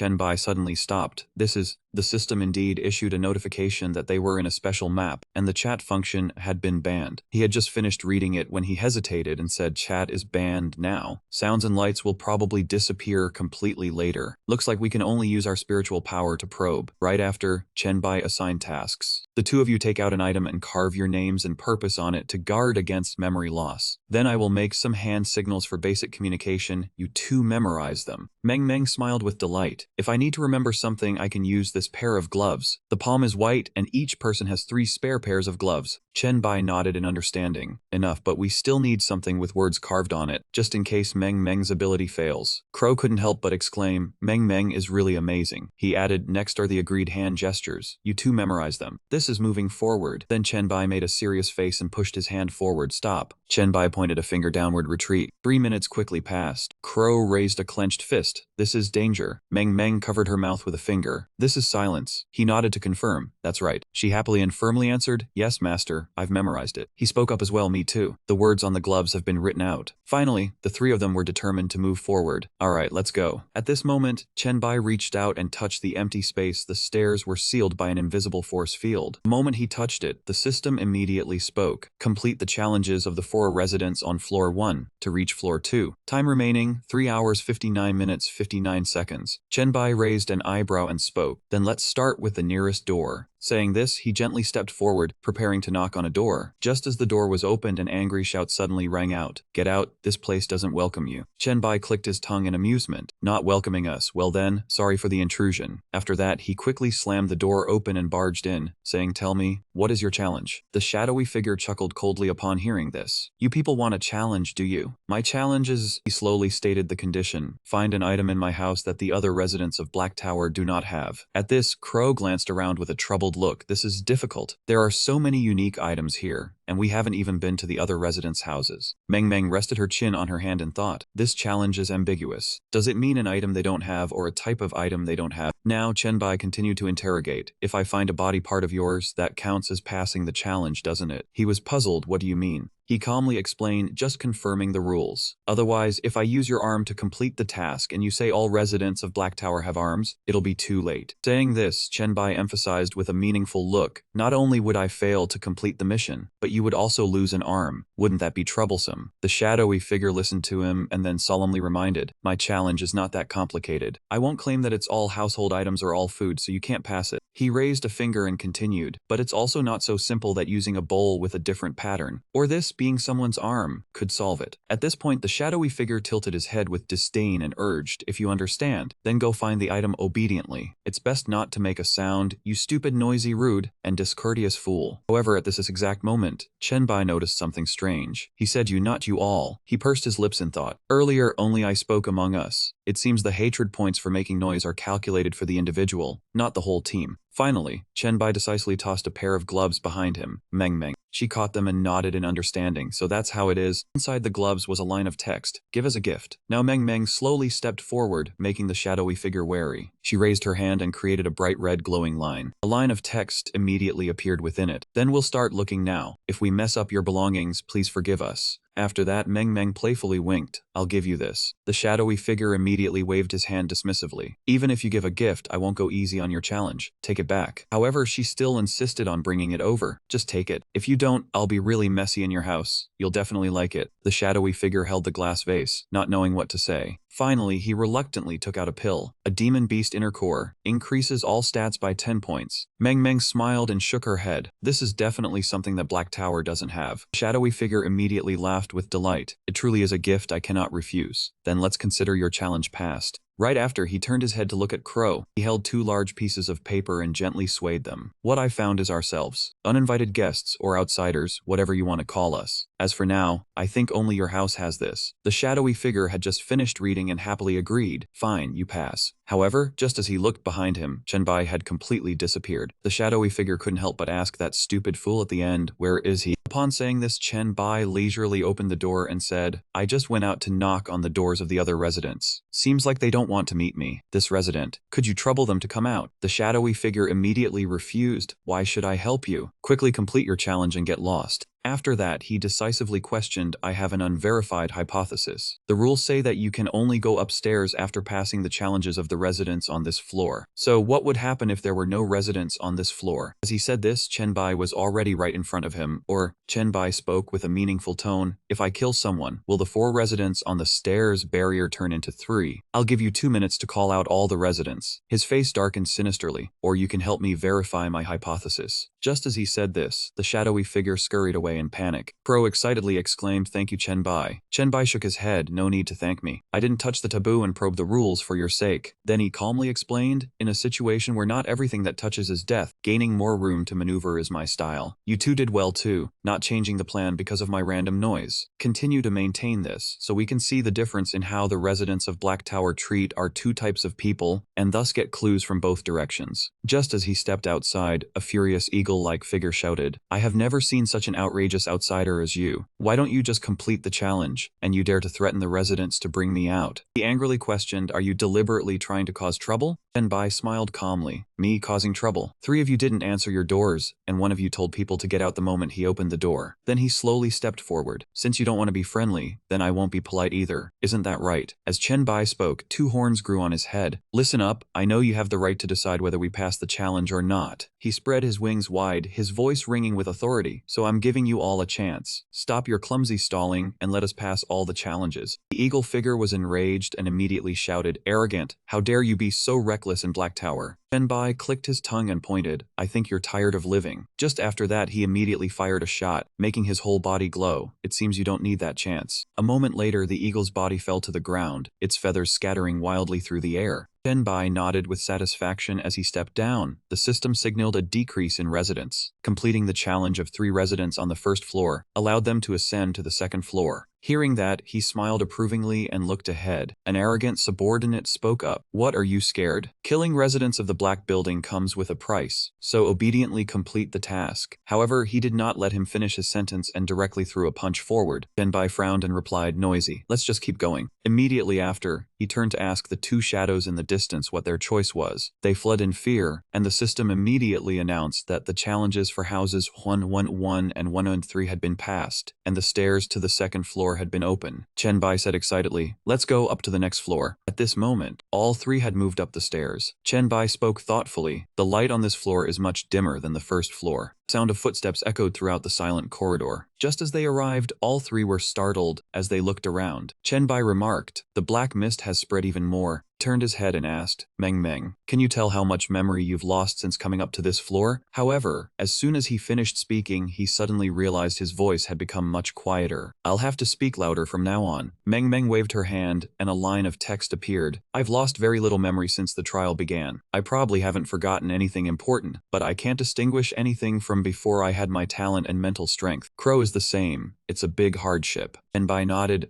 I've lost quite a bit of memory. For example, then he coldly pointed at Crow. "Who are you?" He was startled and flustered by the unfamiliar gaze, quickly explaining, "Chenbai, have you really lost that much memory? From chat group Rearson 1 until now, we've talked many times and met quite often. I'm Crow, my name is Zhao Chen. Do you really not remember?" Meng reached out to confirm. "He's right, I still remember everything." Chenbai nodded and muttered, "I've lost more memory and I have more black bones on my body than the 2 of you. Perhaps losing memory is related to the black bones." He was deep in thought. "When the black bones completely cover the body, I'll probably lose all memory, trigger the death rule, and die immediately." Meng bit her lip worriedly, "But all the residents of the Black Building are covered in black bones all over their bodies." Chenbai lowered his head in thought. "The rules for outsiders and the residents of the Black Building are probably different." He decided, "I'll try to remove this layer of black bones. If my memory recovers, it can prove the connection between them." With that, Chenbai closed his eyes, and a beam of light immediately enveloped his body. It worked. He turned around and explained, "The black bones are a negative ability, not a removal of terrifying memories. My memory has recovered. If the 2 of you have a negative ability strong enough to remove a skill, you can try too." With that, Meng also placed her hand on her chest and focused her power. Crow's eyes lit up with determination. However, immediately after, both of them looked dejected. "It didn't work, I couldn't do it either." Chenbai was surprised. Even Meng's SSS rank talent skill can't remove it, so the black bones must carry the power of authority. "Could it be that we have to clear the floors really fast to protect both of your memories?" The system displayed that the dominant hand state skill still had a cooldown of 59 minutes and 21 seconds. He shook his head. "No, if we use the method of killing residents residents to go up fast, we'll definitely lose a series of memories. If we forget the hourglass and the skills, we're done for. Shenbai looked at the two, worried that all three of them would forget important abilities. He decided, let's clear the floors at a pace of 1 floor per hour, ensuring the skills are off cooldown. That will minimize the risk. Finally, he spoke seriously. The second floor also has 4 residents. The plan is to complete the challenge according to the rules. If we can't finish within 15 minutes, I'll take action and deal with them. With that, the two immediately agreed. Yes, master. Yes, Chenbai. As soon as they entered, an arrogant shadow ordered, cook me 3 dishes. This person was the resident of House 201 in the black building. Just a few minutes later, the food was ready. Chenbai, wearing an apron, carefully asked, well, are you satisfied? He nodded and replied, not bad, consider yourselves having passed the trial. A mechanical voice rang out. Challenge with resident 201 passed. Took 14 minutes and 26 seconds. A few minutes later, another shadow ordered, there have been a lot of cockroaches in my house lately. Kill them all for me. This person was the resident of House 202. As soon as he finished speaking, Chenbai brutally shot out a flame that engulfed the entire room. He said with delight, I'm sure not a single one is left. However, he was extremely angry. My stuff, I'll kill you, hear me. Chenbai tilted his head and challenged, go ahead and try. The system announced that challenge 2-on-2 was passed, taking 3 seconds. At this moment, another shadow taunted, play a boxing game, beat me and you pass the trial. This was the resident of House 203. He was quickly defeated in the game in the blink of an eye. The system continuously announced, Meng wins, took 4 minutes and 21 seconds, Crow wins, took 1 minute and 1 second. On the other side, Chenbai had already spent 8 minutes and 3 seconds. The shadow excitedly asked, want another round? I'll let you go first, he replied irritably. Give me a moment. When I lose in a game and get frustrated, I like to kill people and smash machines. I was confused and let it go. Fine, stop playing then. Consider yourself the winner. Challenge with resident of House 203 passed. Took 13 minutes and 25 seconds. Now the shadow suddenly pointed towards the door. When you entered, one of you was stopped by me outside. Now one of you is a fake. Find it and you pass the trial. At that moment, Chenbai stepped forward and punched the shadow directly, and the body of Meng behind him dissipated. He smirked coldly. I don't like being suspicious between me, my disciple, and my friend. She hurriedly ran in. Master Crow. Just now I was blocked by the black bones and couldn't get in. What happened? Crow placed his hands on his hips and calmly replied, this resident stopped you outside and created a fake Meng for us to find. Chenbai has already taken care of it. The system spoke up. Residents have decreased. The stairs to the 3rd floor have been unlocked. Finally, Chenbai urged, let's go, it's time to head up. He thought to himself, after the 2nd floor residents died, the black bones had wrapped around them more than on the 1st floor. The 3rd floor would require more caution. Outside the corridor of the 3rd floor, Crow hesitated. Chenbai, aren't we in the Hong Sing mental hospital? Where is this? He quickly replied, Crow, what did you say? I can't hear you clearly. Meng stood in front, frowning and questioning. Are the two of you residents of H low? The system displayed, Yahello 3F lice by 75%, sound reduced by 75%, memories lost, Chang 44.75%, Meng 34.21%, Crow 34.21%. Chenbai carefully observed. The light, sound, and memory really did cause a lot of trouble. Just confirming the situation with each other had already taken over 10 minutes. He smirked. But fortunately, following the speed pattern from the 1st to the 2nd floor, I've found the best way to pass this trial. Chenbai urged, let's go, the 3rd floor still has 4 doors as before. We need to strike fast and win fast. Crow nodded in agreement. At this moment, a quiet shadow spoke up. This is a mystery novel I bought. The later parts are missing. Who can figure out the murderer? This person was the resident of Black Building 301. Chenbai seriously instructed, Crow, do as we discussed. Don't waste time with them, act directly. He immediately replied, understood. The shadow, hearing this, frowned in shock. Behind Crow, a massive and ferocious figure appeared. The shadow's body was quickly cut in half, and Crow turned around to report, 301 is done. Moving to the next room, a shadow spoke. I have some incomplete ancient texts. Can you help me complete them? This person was the resident of Black Building 302. Chenbai quickly took them and read through them once. He pursed his lips and muttered, the memorial to the emperor, on love. Then he looked at Meng. How long will it take to finish? She confidently replied, 3 minutes. Sure enough, 3 minutes later, the shadow nodded in satisfaction. Impressive. With that, the system displayed. Trial of room 302 passed. A few minutes later, in another room, the resident of Black Building 303 was already lying flat on the floor. Meng Meng frowned and announced, 303 is done. Chen Bai silently pondered, that's right, we all have the strength to kill the residents. So for trials that take too much time, speed running is the correct approach. Shifting the scene to another building area, Wu Ya continued using his attack technique on the residents of the Black Building 304. Chen Bai tilted his head and thought, letting the crow and Meng Meng help him clear away the black mist accumulated from the battles. That way, even if his extraction state had not recovered, he could still ensure his memories would not suffer too much loss. Just then, the system announced that the residents had decreased, and the staircase leading to the 4th floor was unlocked. Black Building 4th floor. Light reduced by 99%. Sound reduced by 99%. Memory loss for Chen Bai 6%. Meng Meng 21%. Crow 21%. The entire scene turned black and white, and he gradually came to understand that on the final floor, he himself would be the one protecting them through the Black Building. Chen Bai strolled around leisurely. The 4th floor was a large apartment, independent with a single floor. Suddenly he stopped, his gaze landing on a familiar object, the emblem of heroes belonging to the Desire cult. He hesitated and thought to himself, in his past life he had never heard of the Black Building being connected to heroes. No, he had paid money to watch a guide video on clearing this Black Building. Chen Bai frowned as he recalled. Each floor was a completely different challenge and environment, but he was certain that there was no divine emblem at the top of the tower. Just at that moment, a voice sounded from ahead. Outsider. He slowly approached. The fact that you could reach the top of the Black Building and see me is enough to prove your wisdom and strength. The Black Building manager asked if he wanted to become a permanent resident here, or if he still wanted to seize the power of this place. Chen Bai coldly interrupted, stop the nonsense, tell me why a divine emblem of heroes appears here. The manager gritted his teeth and shouted, insolent, how dare you speak the name of my supreme god directly, you are courting death. A pair of horns suddenly appeared on Chen Bai's head, summoning the abyss, the shepherd's horn. The system immediately provided information. The shepherd can control creatures with lower mental strength than himself. The effect depends on one's own physique and mental power. The attribute difference between him and the target will determine the level of control. Chen Bai immediately unleashed a mental strike. Manager's entire body suddenly froze, control successful. Chen Bai calmly continued asking, why is the divine emblem of the Desire cult present in the Black Building? The manager slowly replied, this is what I carved to worship the mother goddess. She is the one who led us to the Night Tower. She is the supreme god in my heart. Chen Bai asked further, the Night Tower is the Black Building, right? What exactly is it? The manager confirmed that is correct. Every Black Building is a part of the Night Tower. But as soon as he said this, his entire body suddenly burst apart. Chen Bai stared blankly at the empty space. The system slowly spoke up. The Black Building manager is dead. The Secret Realm dungeon has been cleared. You can leave at any time. The Hell-level Secret Realm of the Black Tower has been conquered for the first time. This is a special dungeon. Each evolver can only enter once. Do you want to release the Conquest Guide video? At this moment, the people around gradually had their bindings removed. Meng Meng exclaimed, the black mist really has disappeared. Wu Ya happily raised the scroll. Chen Bai, my mission is complete. Next, I just need to use this scroll to receive the reward. Chen Bai nodded, then use it now. As soon as the words were spoken, the scroll in his hand dissolved into thin air. Wu Ye hesitated and said, but somehow I have a strange feeling. Meng Meng, Chen Bai, do you too feel it too? She answered softly a little bit. Chen Bai widened his eyes and thought, that is the feeling of being watched by some deity across space. He recalled heroes, this feeling was all too familiar. The crow's scroll was just a tool to summon her. Just then, her face appeared right in front of them. Heroes glanced around, speaking in a contemptuous tone, mere mortals. Chen Bai's mouth twitched upon hearing the voice. Heroes? He had not expected to meet her so early in this life. He replied softly, you have all passed the trial of the Black Tower. You must be the most outstanding existence among the evolvers. Let me take a look. Heroes could not help but marvel. How interesting. Your human soul and heart seem to stir something special within me. Not only that, your body also bears traces of chromatic heat. This truly makes me very curious. Heroes narrowed her eyes at Chen Bai. Mortal, what is your name? Do you know me? He placed his hand on his chest and replied with a courteous demeanor, my name is Chen Bai. Please forgive me for not knowing of your existence, but I have had a few dealings with your subordinate Lei.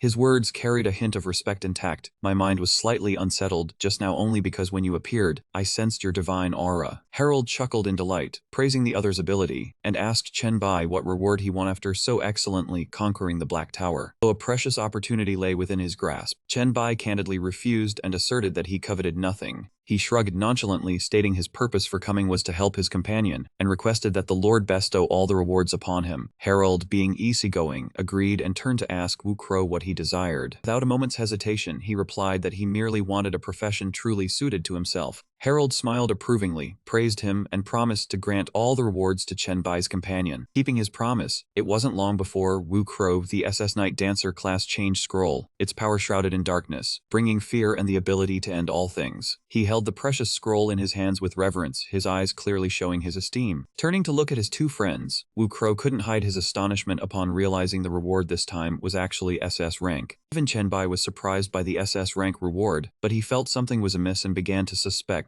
whether Harold had orchestrated it. His curious nature urged him to act quickly, feeling there was an issue that needed clarification that he couldn't overlook. Chenbai took out his magic ring, stepping into the internal space to question Satan about the true origin of the Night Tower. He smiled, revealing two fangs, explaining that the Night Tower was the divine kingdom of the god of darkness, who had been gravely wounded by the Lord of Light and had fallen into a deep slumber. Satan continued to elaborate, saying that since the universal trial had commenced, the Night Tower had also become a part of it, opening a method for evolvers to enter. Kindly analyzed that the opposing faction coveted a portion of the power of darkness, so they had chosen this place as an attack point. After hearing this, Chenbai recognized the opponent's tactics, such as replacing the tower's manager with their own people to seize quest rewards. His astuteness intrigued Satan, who admitted that such an approach could weaken the Night Tower's power without waking the sleeping god. The more he spoke, the more excited he became, believing this safe and covert manipulation was the perfect first step to seizing dominion over darkness. Chenbai noted the information, suddenly realizing that Hiro's scheme in his past life was to use a tactic of dividing power to grant favors and gain goodwill, an incredibly cunning plan. Chenbai pondered silently, realizing he couldn't return the scroll to its original power, so he decided to prioritize helping his teammates increase their strength first. Shaking off his thoughts, he reassured Wu Crow that his previous worry was unfounded, and now they should focus on the class change because many missions lay ahead.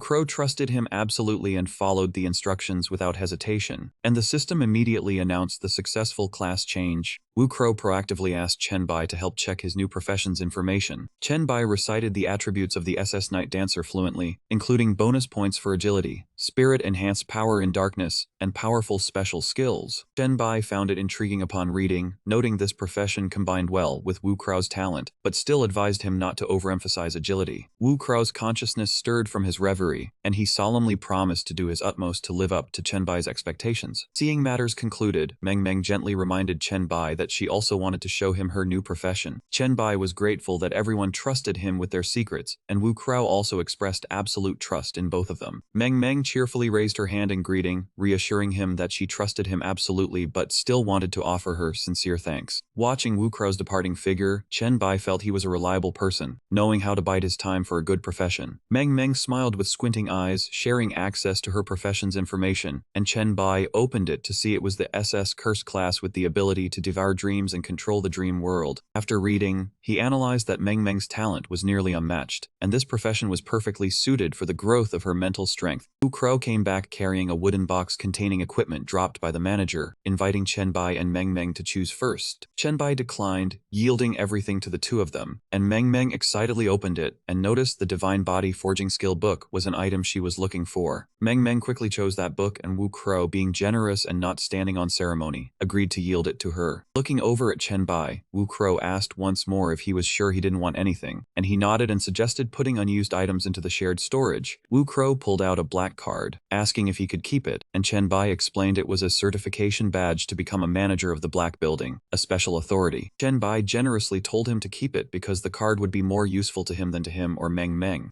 After the division was complete, the system posted an announcement that the whole group had successfully conquered a special hell-level instance for the first time, leaving many people stunned. Anthony read the news, angrily punched the wall, unwilling to accept that his rival was both dominating the rankings and clearing the difficult instance. Anthony scrolled for more detailed information but found no guide, suddenly remembering that Monkey had not posted any experience-sharing articles for a long time. Crossed his arms and thought, believing that after building the successful city, Chenbai was perhaps intentionally hiding his true strength. On the forum, many people buzzed with discussion about Chenbai not publishing a guide for clearing the instance, sparking a variety of opinions ranging from criticism to defense. Anthony walked away slowly in disappointment, feeling frustrated because he thought the weak always demanded the strong help them. Meanwhile, at the Raven's residence, a new conversation was about to take place. Wu Crow messaged Chen Bai about a person named Holy Light on the forum planning to enter the Black Tower, but Chen Bai merely replied nonchalantly that he had no time to care. Just as he sent the message, Chen Bai also opened the door and walked in, and Ziqiang joyfully cheered a welcome to his return. Chen Bai smiled, guessing that Ziqiang wasn't there because of the apocalypse, but had certainly discovered something interesting about the item exchange. Ziqiang coquettishly confirmed, telling him about the Heartcore supercomputer and its automated production lines, but the high-end features were still unavailable. She linked her arm with Chen Bai's as they walked towards the sofa, excitedly recounting that blueprints from the bio-world could be exchanged for many useful things for Chen's city. Sitting on the couch, Ziqiang comfortably rested her legs on his lap, chattering incessantly about electrical equipment, vehicles, weapons, and biopharmaceutical production lines. Ziqiang looked indecisive, wanting to buy many things but not having enough points for all of them, so she smiled sweetly and asked for Chen Bai's advice on the huge number of points he possessed. Chen Bai leaned his head back against the couch, quickly replying that the points were certainly for developing Chen's city, and other things weren't necessary for now. He instructed Ziqiang to note down things beneficial for development and send them to him, and informed her that he would need to go earn more points. Ziqiang's face flushed slightly, her eyes showing a mischievous glint, suggesting he rest and relax since he'd been working so hard, and then the conversation shifted to 2 days later on an island. Chen Bai appeared on the island connected to the base to undertake his special mission, entering the headquarters of Corporation X. He glanced around the scene, noticing the place had been attacked during a serious brawl. Just as he was calculating the number of people with identity cards in the group, he suddenly noticed a pillar accumulating dangerous lightning energy.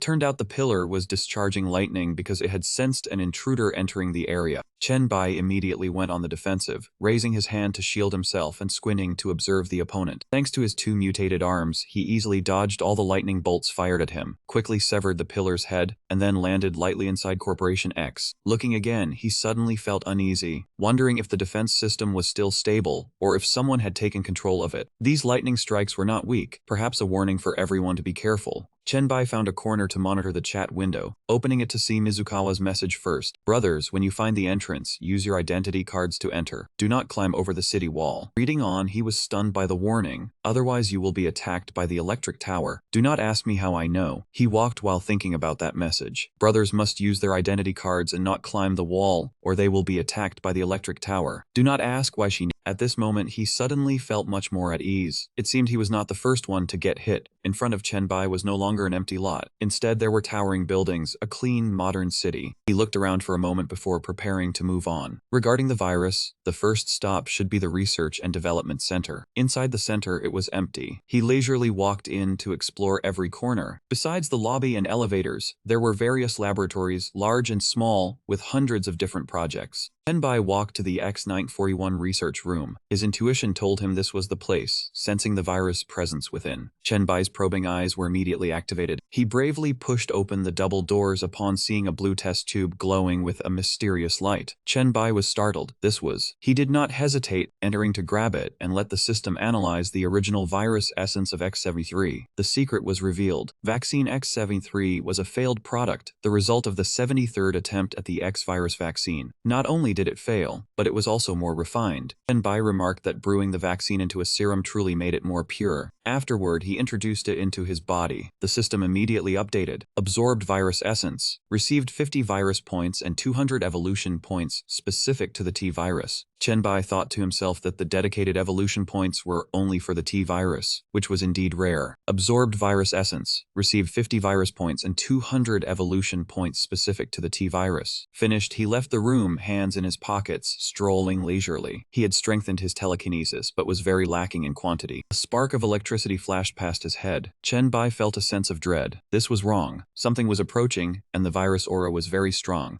His keen senses were correct. As soon as he turned his head, Chen Bai saw a giant python with blazing red eyes, its mouth open, bearing fangs as if it wanted to swallow him whole. The giant python had tremendous strength, shattering the window glass and lunging into the hallway. Its body undulated as it landed, its mouth still wide open, ready to strike and bite its prey. Chen Bai calmly landed opposite it, maintaining a highly cautious stance. The massive, supple body of the python was enough to terrify anyone who saw it. Chen Bai used his observation eyes to call on the system's support. It took 3 seconds to provide detailed results. The monster before him was a mutated golden python, a level 30 boss. Observation activated. A high-ranking director's pet was used as a test subject. It endured a scuffle in the office but surprisingly survived. It absorbed many mutated strains of the X virus, becoming extremely powerful. Strength 1582, Agility 1042, Constitution 2385, Spirit 1154. Skills include Beast Instinct, Bloodlust, Berserk Constriction, Devouring Evolution, Natural Link, and Undying Vitality. Instantly he was no longer afraid. Instead, he smiled with a thrill. Using a beast was interesting. Despite finding it interesting, Chen Bai did not dare underestimate the golden python. It was very good at seizing opportunities, ramming its head into him and knocking him off balance. As his back was about to hit the ground, he inadvertently heard a loud commotion from a building not far away. Chen Bai glanced over to observe. It seemed other evolvers had entered as well. Not from the same territory, not under the same banner, conflict was inevitable. His spirits lifted. Chen Bai looked at the golden python, determined to settle this quickly. Suddenly, at that moment, two arms shot out from somewhere, extending directly towards Chen Bai, aiming precisely to grab him. One of Chen Bai's legs was abruptly lifted off the ground, startling him. What was this? Its other hand clamped tightly onto Chen Bai's arm. A clash created an explosion large enough to make the ground tremble. A person stood leisurely watching the vivid spectacle. Those eerie arms originated from him. Chen Bai Yuan crossed his arms, chuckling with glee. Chen Bai was done for this time. On me, his teammate warned cautiously. Do not celebrate too soon. That is Chen Bai. Li Zhen, who had just provoked that girl, was also too cowardly. That python is a level 30 boss. No one can withstand one of its full power strikes. The golden python, amidst the thick gray smoke, was still visible to others due to its two eyes glowing brightly with a golden light. Chen Bai Yuan was stunned and shouted, "Be careful, the boss is coming." Strangely, the golden python was not chasing Chen Bai, but targeting the three of them. Chen Bai Yuan's face turned pale with fear. The target has become us. That means Chen Bai must be dead. But Duan Mi denied it immediately. Trembling, he pointed and said, "That is not right." Seeing Chen Bai pressing himself against the golden python's body, even secretly channeling demonic energy into it, causing it to weaken gradually, he was horrified. The dead one was not Chen Bai. He had officially defeated the level 30 mutated golden python boss, received 1000 experience points and 1000 virus points. After finishing off the monster, Chen Bai finally dealt with the one who had played the dirty trick, tricking others into fighting, ambushing them. Those were not good habits. Since the opponent had played foul in such a vicious way, he had no reason to hold back. He opened his palm and cast Soul Fire. Streaks of dark purple light extended upwards from Chen Bai's hand. He used the barely alive golden python to deal with those cruel people. Chen Bai Yuan was the first to suffer. His body was torn apart, and he screamed in pain and humiliation. The system updated immediately. Defeated an evolver from another faction. Received 2000 experience points. Reputation +3. Li Zhen panicked in fear. He is dead. Run. Jian was crying and begging. No, please, Chen Bai. Chen Bai, looking at the prey panicking because of him, raised his voice. Trying to run? 3 seconds passed. The last two departed. Defeated an evolver from another faction. Received 2000 experience points. Reputation +3.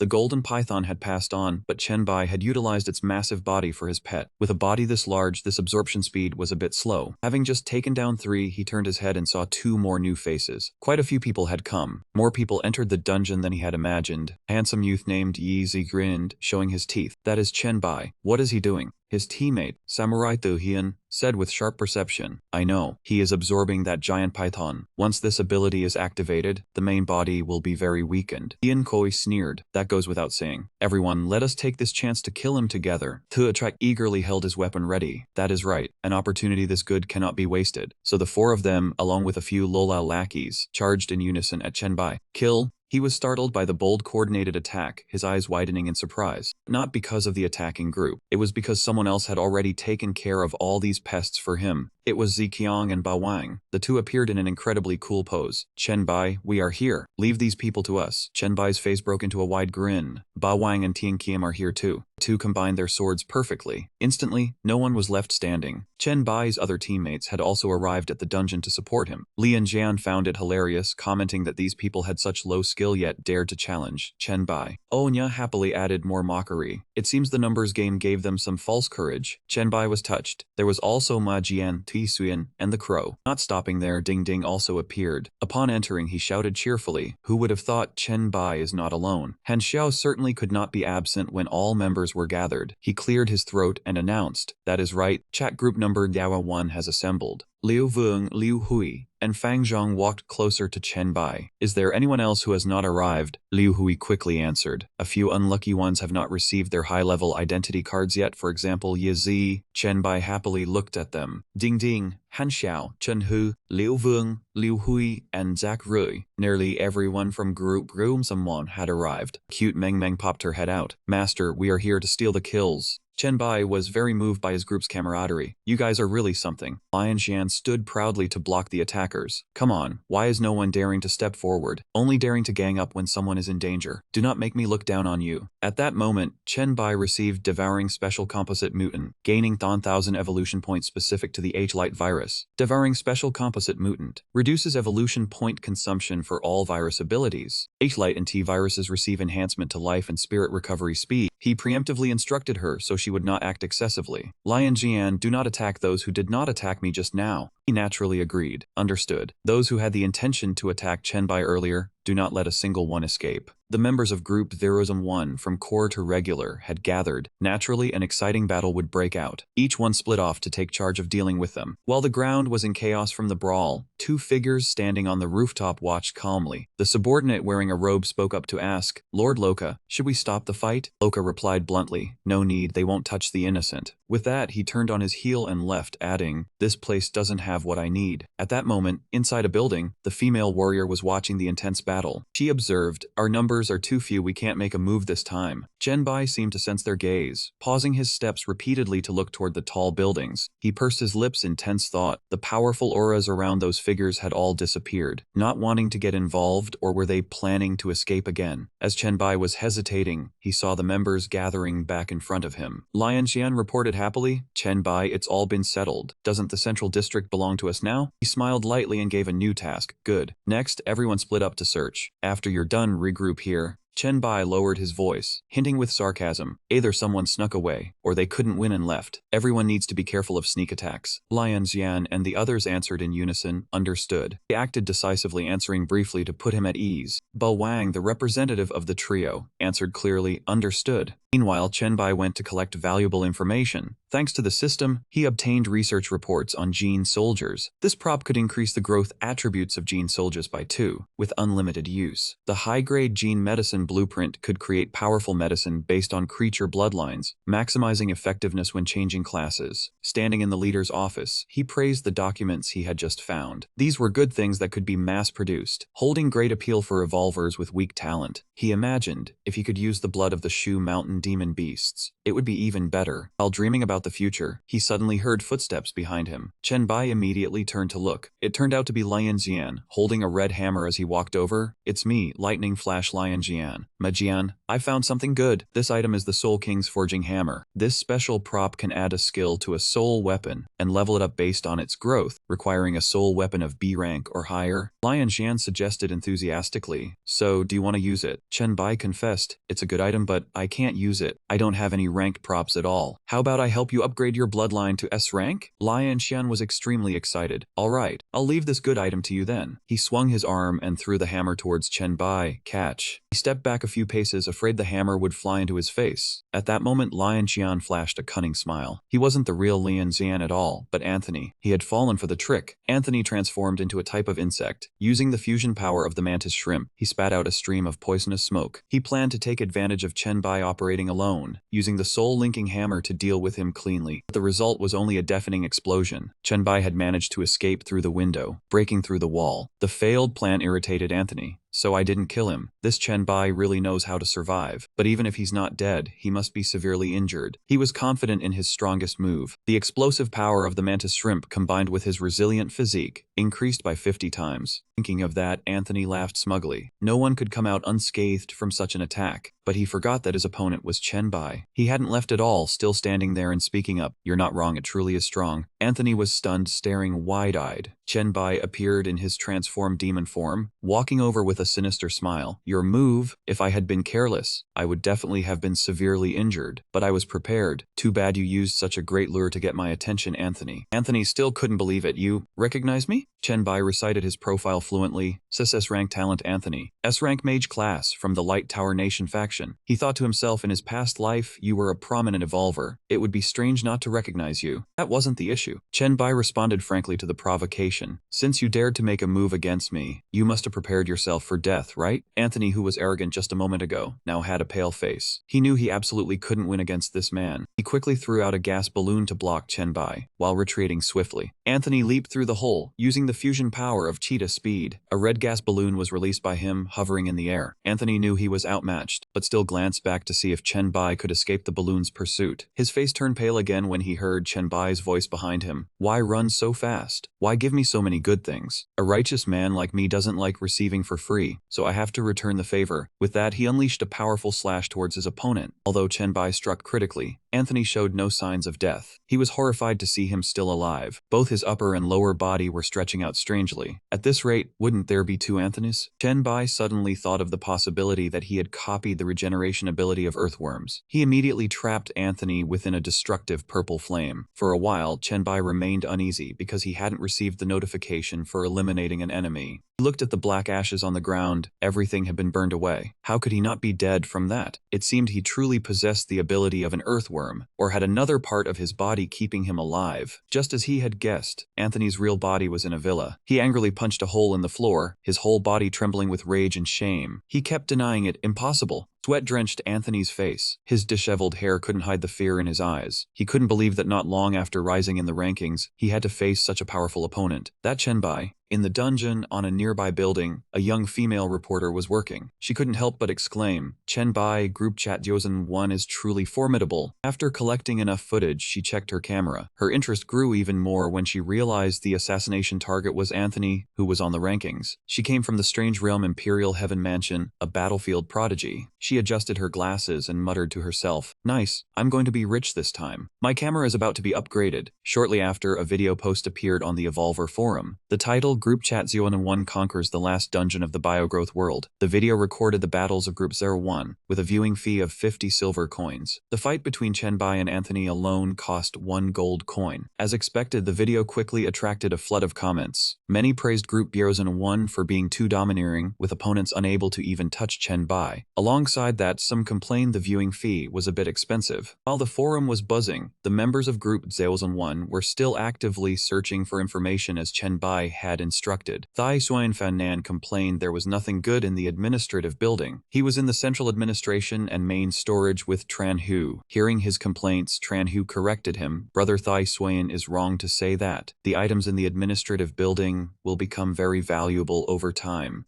Meng was also in this room, agreeing with Tran Hu. That's right. She enthusiastically talked about the origins of the virus, strange stories, and research reports from around the world. Thanks to these, after the popularization ended, they could be the first to discover something new. Another group was dealing with the protective system of the smart data center. An alarm blared loudly. An unknown object has penetrated from outside. Lian Jian saw the electric currents blocking the path and decided to show his skill. He lowered his voice and chanted, "Thunder Flash Step." Despite being surrounded by electric lightning, he calmly walked through. The system continuously warned, requesting support. It issued a warning. "You should consider the consequences of breaching the core of Company X." Lian Jian sneered, retorting, "Consider what?" He focused his lightning power into his fist and punched straight through the steel door. The door burst open, allowing Lian Jian to easily obtain the item. He acquired the core AI technology of Company X, completing the Smart Center search. The exploration progress of the company headquarters reached 80%. At this moment, Chen Bai was walking around the weapon center and main storage. Everything was firearms, tactical gear, and various medicines. He was delighted by many interesting weapons, such as an A-rank superpower electric blade and a high-tech flexible weapon model X-156. The system announced the completion of the weapon center exploration, with Company X headquarters progress at 100%. Chen Bai glanced back at the weapon museum, muttering, "My backpack and warehouse can't hold any more." He was looking forward to the future. This time, Chen Bai's strength was sure to take a huge step forward. He generously rewarded the members of 1001. Players who explored the central area of Company X would receive 100,000 experience points, exchangeable for 20,000 points. They agreed to meet again in front of the company in the afternoon. Li and Ishan and the group returned to meet Chen Bai. Chen Bai asked how everyone was doing and told them to freely trade any items they did not need. The first item Lian Shan obtained was the Artificial Intelligence Core of Company X5. This was a special prop representing the pinnacle of technology in the augmented biology world. It possessed extremely sophisticated artificial intelligence and could perfectly control all machinery and equipment. However, this core required a large amount of electrical power, and without sufficient power, it would not reach its full potential. Lian Jian tossed it in his hand, gleefully saying this thing was indeed useful. Chen Bai tactfully said he had a use for it, and asked Lian Jian what he wanted in return. Lian Jian would not dare to ask for anything, so he simply gave it to Chen Bai. He then pointed at Fang Zhang with a playful smile, saying, thanks to his junk that he managed to get through the firewall. Trash Tycoon, do you want anything? Fang Zhang hated that nickname and demanded Chen Bai call him the War God King instead. Chen Bai indulged him, immediately saying he absolutely had to have this item, and told Fang Zhang to negotiate a price later. Fang Zhang waved his hand, saying he had no use for it. Their development progress was not fast, and taking it back would only gather dust. He spoke magnanimously, saying that without Chen Bai's information, it would have been hard to explore the central area without obstacles. He told Chen Bai to just keep it. Chen Bai did not want members to suffer losses, so he proposed compensation. He gave Fang Zhang 100 sets of C-grade equipment, including armor and firearms, which had a fixed effect of B-grade power. He also added 3 separate B-grade technological devices. Fang Zhang was astonished, as these were things his group urgently needed. He thanked Chen Bai, saying his father would treat him like a god when he got home, and the clan founding ceremony was approaching. Chen Bai then asked Lian Xian if he needed anything. Lian Xian laughed carelessly, saying just consider it a gift. Chen Bai still gave him a gift, namely the electric whip, a high-tech soft weapon, all attributes plus 120. The whip's power was freely adjustable from 1 to 1000 volts. Different power levels had different usage times, and it needed recharging when depleted. The electric whip was safe for the user and could be activated to create a defensive magnetic field. It required the lightning attribute ability, with a level of 20 or above. Chen Bai took out the gift, pretending to be sad, saying what a pity, no one needs it, maybe he should sell it on the forum. Lian Jian knelt down crying, calling Chen Bai father, begging him to exchange it for him, admitting he was wrong for pretending. He had built a humorous and mischievous image, and looking at Lian Jian's expression, everyone burst out laughing. At this moment, Meng Meng and Shui Xuan reported that they had found Company X's Mental Strength Research Institute. They asked if anyone was interested. When the worlds merged, there would be many wonderful places to explore. Chen Bai suggested sharing the information within the group.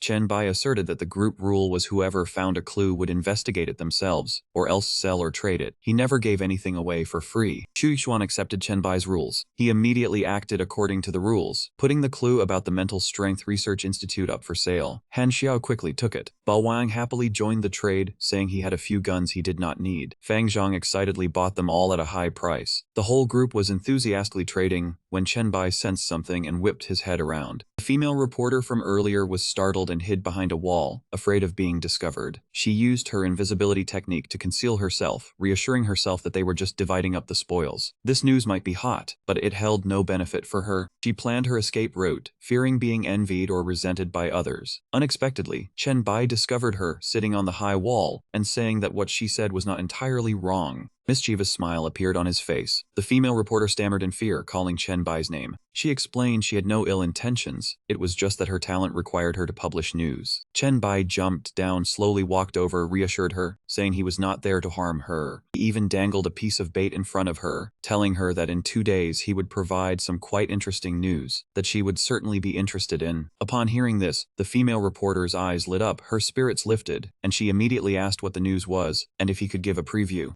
Chen Bai chuckled inwardly, thinking that getting this excited over news, she was indeed the famous intelligence news dealer from his past life. She claimed she was just a weirdo who wanted to know every secret. Chen Bai calmly said he would exchange his accumulated points for a production line and invited her to come for a tour. The female reporter cautiously probed, asking if he intended to hire her for advertising. Chen Bai did not deny it, asking her in return if she did not want to. She agreed to a handshake, saying there was no reason to refuse a mutually beneficial partnership. He replied with satisfaction that it was a pleasure to cooperate. The female reporter took the opportunity to request an exclusive interview. Chen Bai did not refuse, but said he would contact her at a suitable time, sent a friend request, and told her to wait for his message. 2 days later, the female reporter experienced the mountain road behind Chen Bai's city. Her feet were there, but her soul was still floating, astonished that she was now standing inside Chen Bai's city. She admired the painting at the entrance, and while walking up the stairs, she still turned her head to look at the magnificent scenery. Just by glancing at the photo Chen Bai sent, she was able to be transported here. Chen Bai taunted, saying this was a magical ability, and if she was curious, she could investigate herself. The reporter's innate curiosity was piqued, and she was determined to find out the truth. Chen Bai crossed his arms and recalled, thinking that if he was not sure Meng Meng would not slip up, he would not have brought her here. Zi Qiang greeted her warmly, introduced the industrial area, and had cameras ready. Female reporter eagerly replied that she was all set. Every corner here was carefully observed. From above, she took in the entire landscape, unable to hide her amazement at the sheer scale. She controlled a flying camera to take panoramic shots. Zi Qiang happily agreed but warned her not to fly too high because the city had an anti-aircraft system. Outsiders could not see the inside from the air, and they might even be shot down. The female reporter winked playfully, guaranteeing that no one could determine the factory's location from the photos. More than 10 minutes passed with the camera's clicking sounds. She smiled brightly, announcing she was done, and asked where to go next. Chen Bai and Zi Qiang led her to the pharmaceutical production line. Zi Qiang introduced 5 lines, the first being the X168 virus-killing serum, which could eliminate mid-level and lower viruses. The second type was the XC36 virus inhibitor, providing immunity to viruses for 24 hours. A barrage of substantial information was provided. The XS112 potential activating agent greatly boosted all attributes, but after its effects wore off, there would be a period of weakness. The X2050 night vision agent allowed those without mental sensing abilities to see in absolute darkness, a very powerful effect. The female reporter listened with her mouth agape about the XC15 life recovery solution, which healed wounds and mental strength and dispelled abnormal statuses. Ziqiang added that the current power supply was insufficient, so production was low, only 1 bottle per day. Ziqiang generously took out a vial and gave the first bottle to the female reporter. She shyly refused because it was too precious, and it was also the first bottle. Chen Bai encouraged her to accept it, considering it as compensation for the advertising session. She frowned and corrected him, saying she was a reporter, not doing advertising. The female reporter proudly asserted that even if the work had an advertising nature, she would not do it for that purpose. Chen Bai shoved the vial of medicine into her hand. He turned his back and smiled faintly, saying that Guan meant to spread widely, and Ngao meant to announce, so it was just spreading the truth. The female reporter laughed, calling him sophistical, then suggested going to the weapons line. As soon as they entered, they saw armor and protective helmets. Weapon production line displayed a complete set of equipment, according to Zi Qiang.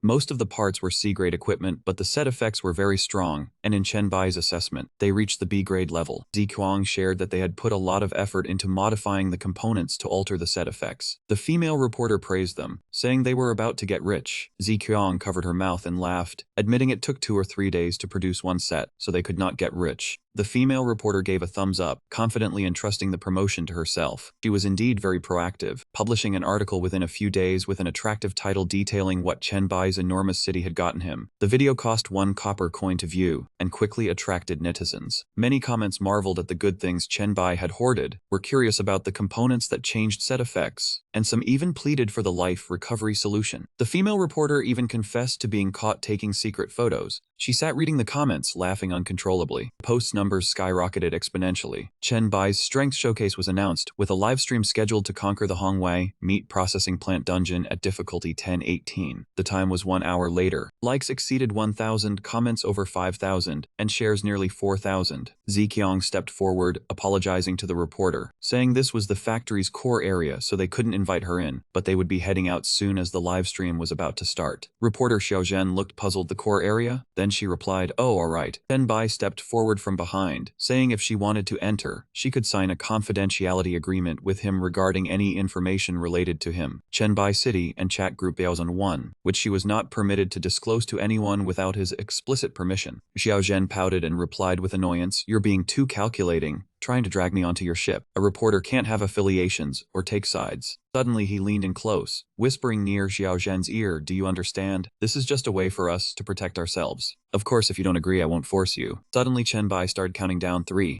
and 2. Finally 1. Xiao Zhen hurriedly spoke up, "Wait, Chen Bai. I agree, but the agreement can't only bind me. Don't I get any benefits?" Chen Bai proposed, "I can promise to provide news only to you." Chat group Eldrum 1. The Long Kingdom government still has many things far beyond your imagination. Xiao Zhen was astonished, unable to believe it, only providing it to me? She agreed with great enthusiasm. Fine, I'll sign. I'm getting on your ship. The scene shifted to the core area Ziqiang introduced. This is the factory's center, made up of the supercomputer core rewarded upon city building and the artificial intelligence core you received. Chen Bai asked if the core was working well. She replied it hasn't been used yet. This AI has a bit of a personality. It said the first command must be given by the owner with the highest authority, and its power consumption is immense. To reach full status it requires shutting down all other equipment just to barely start up. He ordered, then let's begin. Ziqiang obeyed Bai's instructions. The room suddenly went dark. A large core appeared. Inside was a lifelike human form. A girl materialized and spoke, greetings, my master. I am the AI created by Company X, named T&D. I store most of Company X's data and possess functions for management, creation, combat support, and network defense infiltration. Chen Bai asked, your master must be Company X? T&D replied, my previous master has perished, and now I am already a part of Chen Bai City. Naturally I obey the city lord, which is you. This is the key to modify my source code. It can decide everything about me, please accept it. The system notified, that is the key to the X artificial intelligence core. A special item, the highest authority key for the artificial intelligence T&D. Its holder will have the highest usage rights over T&D. Chen Bai spoke, just waking you alone consumed almost all of Chen Bai City's power. I want to know what you can do.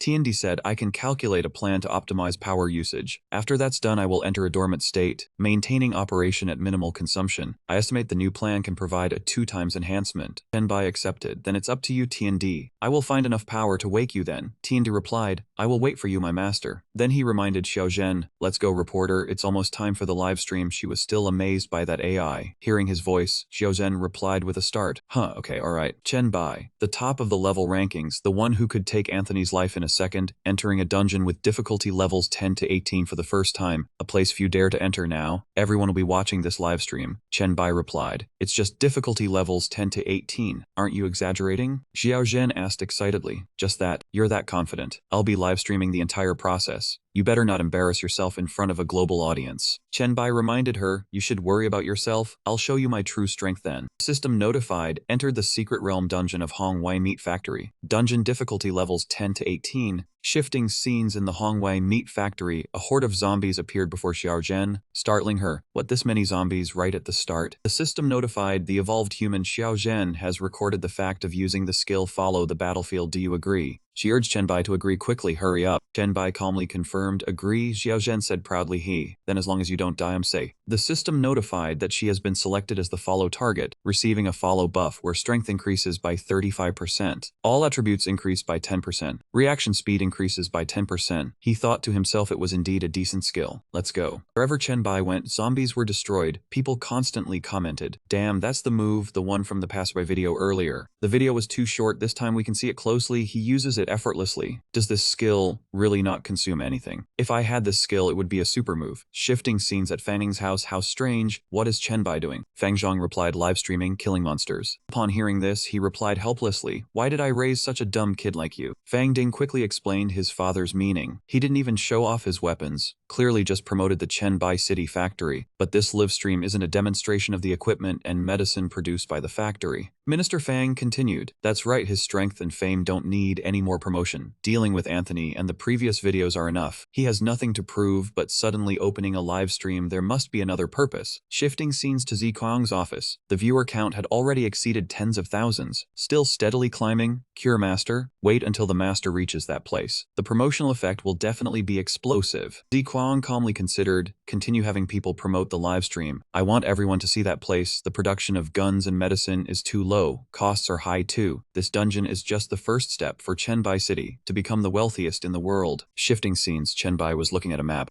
Xiao Zhen commented, oh, Chen Bai took out a hand-drawn map. This is clearly his first time in the dungeon. Why does he have a map? He explained that the trial of the apocalypse hasn't caused impact on the terrain yet, so some pre-apocalypse data is still usable. Xiao Zhen was recording video while telling everyone, Chen Bai is sharing some experience. Have everyone gotten their pens and paper ready? Chen Bai, can you share a bit more dungeon experience? Chen Bai guided while leaping. Since the livestream is on, sharing a bit more is fine. I don't know how much everyone understands dungeons. I divide dungeons into 3 types, combat, story, and special. These types are related to how the dungeon was formed. Combat dungeons are formed because of the existence of some powerful monsters. The content is only combat. Special dungeons will have a warning before entering. Inside are things related to the origin of the apocalypse trial. Story dungeons are the most common type, formed from different legends, events, or stories. At this moment he was at the slaughterhouse exit. Then Chen Bai continued, there will always be some clues in a dungeon, which can clarify, hint at, or supplement the story within that dungeon. Xiao Zhen replied, so that's it, so finding clues can make challenging the dungeon easier? He explained that was not necessarily true. Some clues will lead to hidden areas or completely new bosses, thereby drastically increasing the dungeon's difficulty. In special dungeons, hidden clues almost certainly guarantee the difficulty will increase. Is everyone clear? Exploration needs to be cautious. Xiao Zhen continued to ask, so Chen Bai, are you going to look for clues in this dungeon? Chen Bai replied, no need, I've already found the boss location, I'll just go over and kill it. Having said that, he silently walked towards the boss. The people outside continuously commented, Chen Bai, teach us some more, go straight to the boss? Wow man, Chen Bai explains it quite clearly, but this way of solving the problem we can't learned, speeding through the level, did I miss anything? Chen Bai turned his head to look at the camera, of course, everyone shouldn't imitate me and go straight to the boss. Not finding clues can lead to the boss having extremely high difficulty, even being invincible. So entering a dungeon, the search and judgment of clues is extremely key. Just as he finished speaking, a terrifying force blasted the door apart. Chen Bai calmly leaned back to dodge two flying doors. A muscular monster appeared, this kind of appearance, Flesh Mountain. One look and you can tell what it eats. It's definitely the most annoying zombie type, the Flesh Mountain. Chen Bai introduced it. This is a special mutant species, not a Flesh Mountain. The massive Flesh Mountain stood towering in front of Chen Bai and the recording Xiao Zhen. She quickly moved the camera towards it, observing and recording. This is a level 18 special mutant boss named Virus Aggregate. Although it's very similar to a Flesh Mountain, it doesn't have the Flesh Mountain's trait of infinite appetite. Its body is formed by a large amount of mindless flesh and blood, like zombie viruses, condensed together. It quickly attacked Chen Bai with its weapon. He easily dodged its strike. Then Chen Bai asked, done introducing? Xiao Zhen replied, done. Hearing that, he didn't hold back anymore, stepping forward to deliver a punch. The Flesh Mountain was hit, and then he passed out right on the spot. One hit and it was over. The boss died, so the dungeon was considered done. Killed too fast. I think I could do that too. Know your place. If you went in there, you would be the one falling down. Chen Bai pointed at it. It's not over yet. Go and record that pile over there. Xiao Zhen obeyed, flying over to record the mountain of flesh. I still haven't received the notification that the boss is dead and the dungeon was cleared. Could this just be a part of the boss? Is there another one? Chen Bai explained, this is the real true body of the monster, because it parasitized a pile of dead flesh. The virus for survival gathered together, forming a pure viral body. Xiao Zhen looked at it and found it disgusting. It really looks horrible. He continued to explain, the blood and flesh is just a control tool, or rather the outer meat armor. Xiao Zhen flew closer. Everyone saw this mass of pure viral body carrying nerve clusters trying to escape, but Chen Bai had no intention of dealing with it. It's about to burrow into the ground and run away. Chen Bai said, go follow it, let's see what we can discover. Xiao Zhen agreed. Alright, scene transition. A different image appeared on the screen. Oh my god, what am I seeing here? Alive, living livestock not yet infected by the virus. Can we kill it and take the meat out? After witnessing the face of the trial, I haven't eaten fresh meat even once. Xiao Zhen spoke up. 10 live transport vehicles suddenly appeared in the dungeon. Oh my, this kind of livestock that hasn't been infected by the virus and hasn't mutated into monsters. You almost never see these outside. I'm used to seeing the mutated animals out there. Now seeing these guys, they're truly too adorable. A person wearing a tank top walked out from among those vehicles. Anyone here? Come and receive this shipment. While he was looking for someone, that virus was about to attack. Chen Bai quickly grabbed it. The man stammered in panic. Who are you? What is this thing? Chen Bai warned, it's dangerous here. Just put the shipment down and you all can leave. Scene transition, Zi Qiang's office in Jiangcheng. Zi Qiang was still sitting watching Chen Bai clear the dungeon. Dear viewers in the livestream room, it's very clear, Chen Bai has changed the plot of this dungeon. These livestock and NPCs were originally props to increase the boss's strength, allowing it to enter stage 2. Now Chen Bai has made it, so the boss has absolutely no chance to enter stage 2. He's also acquired an extremely rich bounty. She assessed. When Chen Bai looked at the information on this dungeon, he speculated that this place could yield a large amount of fresh meat. Although I have always believed that he could do it, at this moment, I still can't help but be overjoyed. Then she ordered Lu Li to reward this intelligence-providing team with the best rewards, while also promising them that if this dungeon can farm meat infinitely, they and their families can use it free of charge forever, and the money earned from the meat will also be shared with them as profits. Remember, make sure everyone knows, contributing to Chen Bai City will receive rewards beyond their wildest imagination. Lu Li replied, no problem, propaganda is my specialty. Zi Ziqiang walked over warmly. Sorry, Miss Reporter. Inside there is the center of the factory area, so I won't invite you over there anymore. She smiled lightly and said, we'll be leaving soon. Anyway, the livestream is about to start. Xiao Zhen replied somewhat flustered. Yes ma'am, thinking to herself, the central area huh? Chen Bai suddenly appeared from behind. If you want to enter, you can sign a death agreement with me. Information related to me. Chen Bai City, the Jiaozhong chat group. Without my permission, you cannot disclose it to anyone. She pouted angrily. Your calculations are too obvious. You want me to board the enemy's ship. Xiao Zhen crossed her arms and smiled lightly. Xiao Zhen cannot have an organization or a stance. Suddenly he leaned close to her hand. I understand. This is just a way for us to protect ourselves. Chen Bai stepped forward. This is just a way for us to protect ourselves. He began to raise his hand to the number 3. Another finger was brought down to 2. And a 1. Xiao Zhen hurriedly ran over to stop him. Wait, Chen Bai. He tried to negotiate. I agree, but the agreement can't just restrict me, right? Do I get any benefits? Chen Bai sneered and guaranteed. I can promise to only provide news and information to you alone, the Diorda chat group, the Long Nation government, and many other things beyond your imagination. Her eyes widened in surprise. Only provided to me alone. The next second, Xiao Zhen immediately agreed. Okay, I'll sign. I'll board your ship. Transition to the central area. Ziqiang introduced that this is the central area, the factory composed of the supercomputer core rewarded when building the city, and the artificial intelligence core he received. Chen Bai asked curiously, is that artificial intelligence core useful? She said gloomily, we haven't been able to use it yet. Someone is a bit picky. It said the first command must be given by the master with the highest authority. Moreover, its power consumption is very high. To see its complete form, we need to shut down all other devices to start it up. Brother Ming smiled and suggested, then let's begin. The lights of the entire area were shining brightly at this moment. Suddenly all were turned off. Inside was a humanoid figure submerged in a containment chamber. Her eyes lit up. She introduced in a mechanical voice, greetings, sir. My master, I am an AI created by Company X. My name is Xian Dai. I retain most of Company X's documents, possessing management, creation, combat support, defense, and network intrusion functions. Chen Bai asked cautiously, your master is Company X, right? Jiandi honestly replied, the old master has perished. Now I am a part of Chen Bai City. Of course I will obey the city lord, which is you. She presented a small ring. This is the secret key to modify my original code. It can decide everything about me. Please accept it. That small ring is the key to the X artificial intelligence core. A special item, the highest level key to the Xiandi artificial intelligence. The one who possesses it will have the highest authority to use Jian Dai. Chen Bai smiled and asked, it's just waking you up consumed almost all of Chen Bai City's geothermal energy. I want to know what you can do. Jian Di stated her strengths. I can calculate an optimal plan to utilize electricity. After the calculation is complete, I will begin hibernating. She presented the most effective plan. Operating according to the plan can maintain electricity with the least consumption. It is estimated that the newest plan can bring double the advancement. Chen Bai was satisfied and instructed, then I'll leave it to you. Jian Di, I will find enough electricity, and will come to wake you up then. She acknowledged, I will wait, master. After finishing, he turned and called out, let's go, Miss Reporter, it's almost time for the live stream. She nodded, oh yes. As she walked, she asked, Chen Bai, the number 1 on the rank leaderboard who killed Anthony in an instant. This is the first time a level 10, 18 difficulty dungeon has appeared. Few would dare to enter. Everyone will be watching this live stream. You ahead frowned, level 10, 18 difficulty, just that. Too exaggerated. Xiao Zhen smiled brightly. Just that, so confident. I'll be liking the whole process. Don't lose face in front of the whole world's audience. Chen Bai reminded softly, you'd better worry about yourself, she said with a confident tone. Yeah, I'll show you my abilities then. Ziqiang could only sigh at this. In the blink of an eye, they had entered the secret realm dungeon Hongwei meat processing plant. Level 10-18 dungeon. At the Hongwei meat processing plant, the zombies were all surging onto the road. Xiao Zhen exclaimed in surprise. We just entered and there are already this many zombies. The system appeared, evolved human. Xiao Zhen records the truth using the battlefield recording skill. Do you agree? She urged. Agree quickly, hurry up. Chen Bai immediately compromised. Agree. The next second Xiao Zhen transformed into a mutant crab. She laughed gleefully. Now as long as you don't die, I'll be safe. The system notification appeared again. Has been marked as a recording target. Received the recording enhancement effect. Vision increased by 30%. All attributes increased by 10%. Reaction speed increased by 10%. He smiled lightly and praised, good skill. He gave the signal, let's go. Chen Bai walked forward. Sharp spikes appeared around him, piercing the zombies. The screen was filled with comments. It's that move, it's that move. The previous video was too short. Now we can watch closely. If I had this skill, it would be a super ultimate move. Scene transition to Fang Ning's house. He asked confused. Strange, is Chen Bai doing? Fang Zhang spoke up. A monster killing live stream.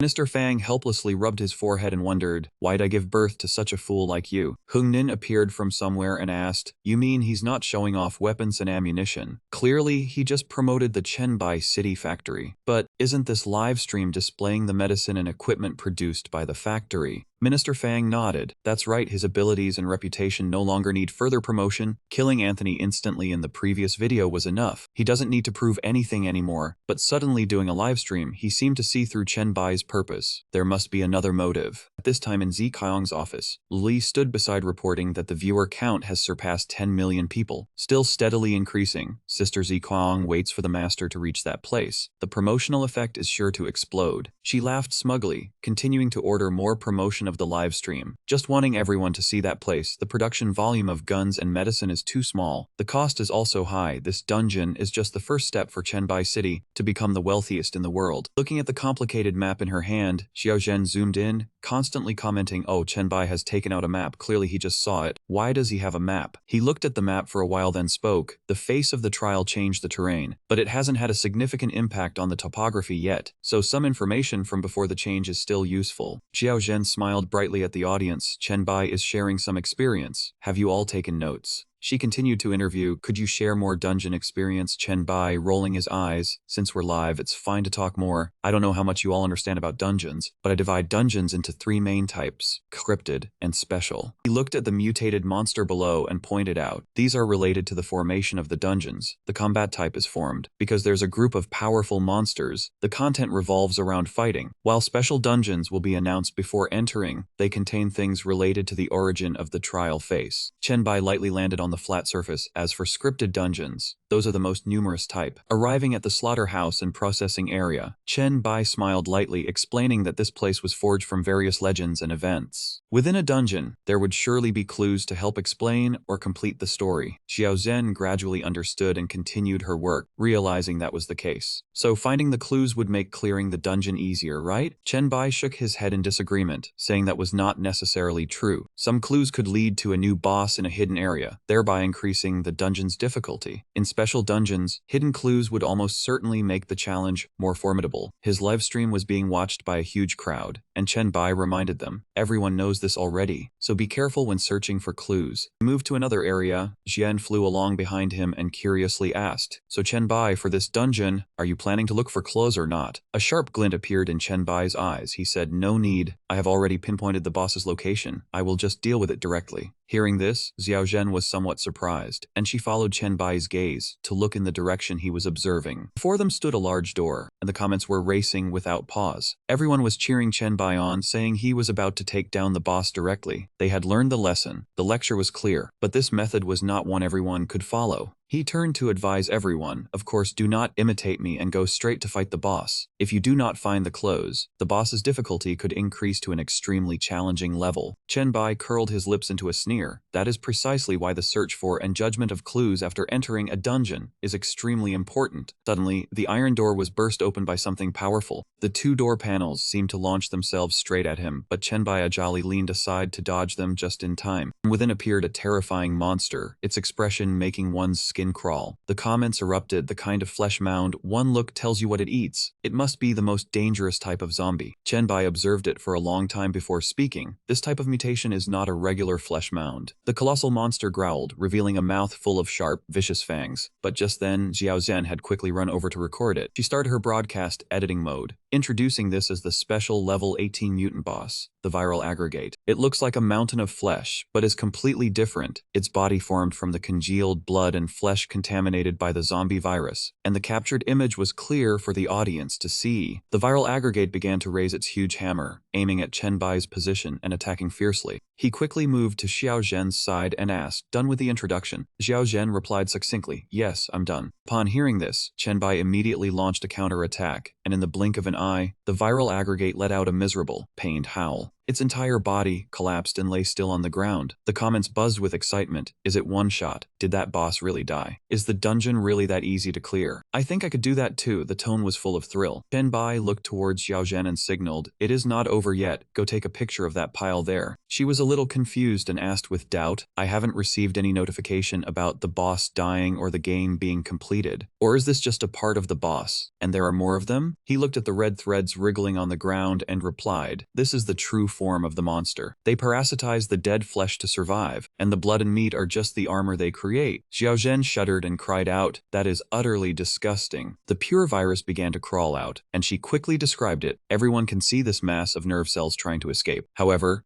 Bai had no intention of finishing it off. The pure virus quickly dug a hole in the ground and disappeared into the earth. Bai sneered and gestured, "Let us follow it and see if there is anything interesting to find." Xiao Zhen looked a bit stunned but also had to move down below. The comments were lively again. "Damn, what did I just see? There are livestock that are not infected. Can we kill them and take the meat out? It has been a long time since I saw fresh meat like this." Xiao Zhen professionally filmed a close-up shot as 10 livestock transport trucks suddenly appeared in the dungeon. She couldn't help but exclaim in shock, "My god, outside is almost impossible to find any livestock that hasn't been infected or mutated. They are all mutated monsters." Now, seeing these animals, it feels so adorable. From below the factory, a man stepped out and called out, "Hey, where is everyone? Come receive the goods." He looked around for someone, but did not notice the pure virus mass slowly crawling closer. Suddenly, Bai appeared, swiftly grabbing the virus mass, making the man jump back from the danger. The man panicked and backed away a few steps. "Who are you? And what is that thing?" Bai calmly warned him, "This place is very dangerous. Just leave the goods here and you and your men should leave quickly." At that moment back in Jiang City, in her office, Ziqiang was intently watching the screen. Bai's voice rang out. The live audience could see clearly. He had completely changed the dynamics of the dungeon. This group of livestock NPCs were originally designed as props to increase the boss's strength, helping it enter its second stage. But now Bai had prevented the boss from evolving, and at the same time, he had also gained extremely generous rewards. Ziqiang smiled softly, her thoughts filled with admiration. Bai had seen the value of this dungeon from the start, guessed that a large amount of fresh meat could be obtained here. Even though she had always believed in his ability, seeing the results with her own eyes still filled her with immense joy. The assistant stood up to receive the order. "Lu Li, go and deliver the most deserving rewards to the team that brought back this important information. Then, make a promise to them that if this dungeon can provide an unlimited supply of meat." Ziqiang's brows furrowed as she calculated carefully. If that were true, then they and their families would be able to enjoy it for free for life, and they would also receive a commission on all the money made from the meat. She emphasized specifically, "We must make everyone understand that contributing to Bai City will return more than just material rewards." Lu Li confidently replied, "No problem at all. Propaganda is my specialty. Since the apocalypse began, food and vegetables have not been too hard to come by, and mutations are not that many, enough to sustain life. But meat is a completely different story." Minister Fang crossed his arms, his face showing clear signs of annoyance and anxiety. "Wild animals and livestock that have not mutated or died are few and far between, and those that are edible are even scarcer. Some monsters can drop edible items, but the constant risk of consuming the meat is unavoidable, creating a vicious cycle with no way out." He stood up and instructed Xiao Zhang, "After the live stream ends, you contact Bai. If we provide evolved humans with a talent for transportation to assist him in transferring items." Minister Fang's expression grew more serious. "Can he relinquish the rights to distribute the meat in the capital region to us?" Back to the live stream, the comments were buzzing relentlessly. "What skill is that? The momentum is like Ba Wang." "It is not a skill. I know that move, but its intensity and range are far weaker."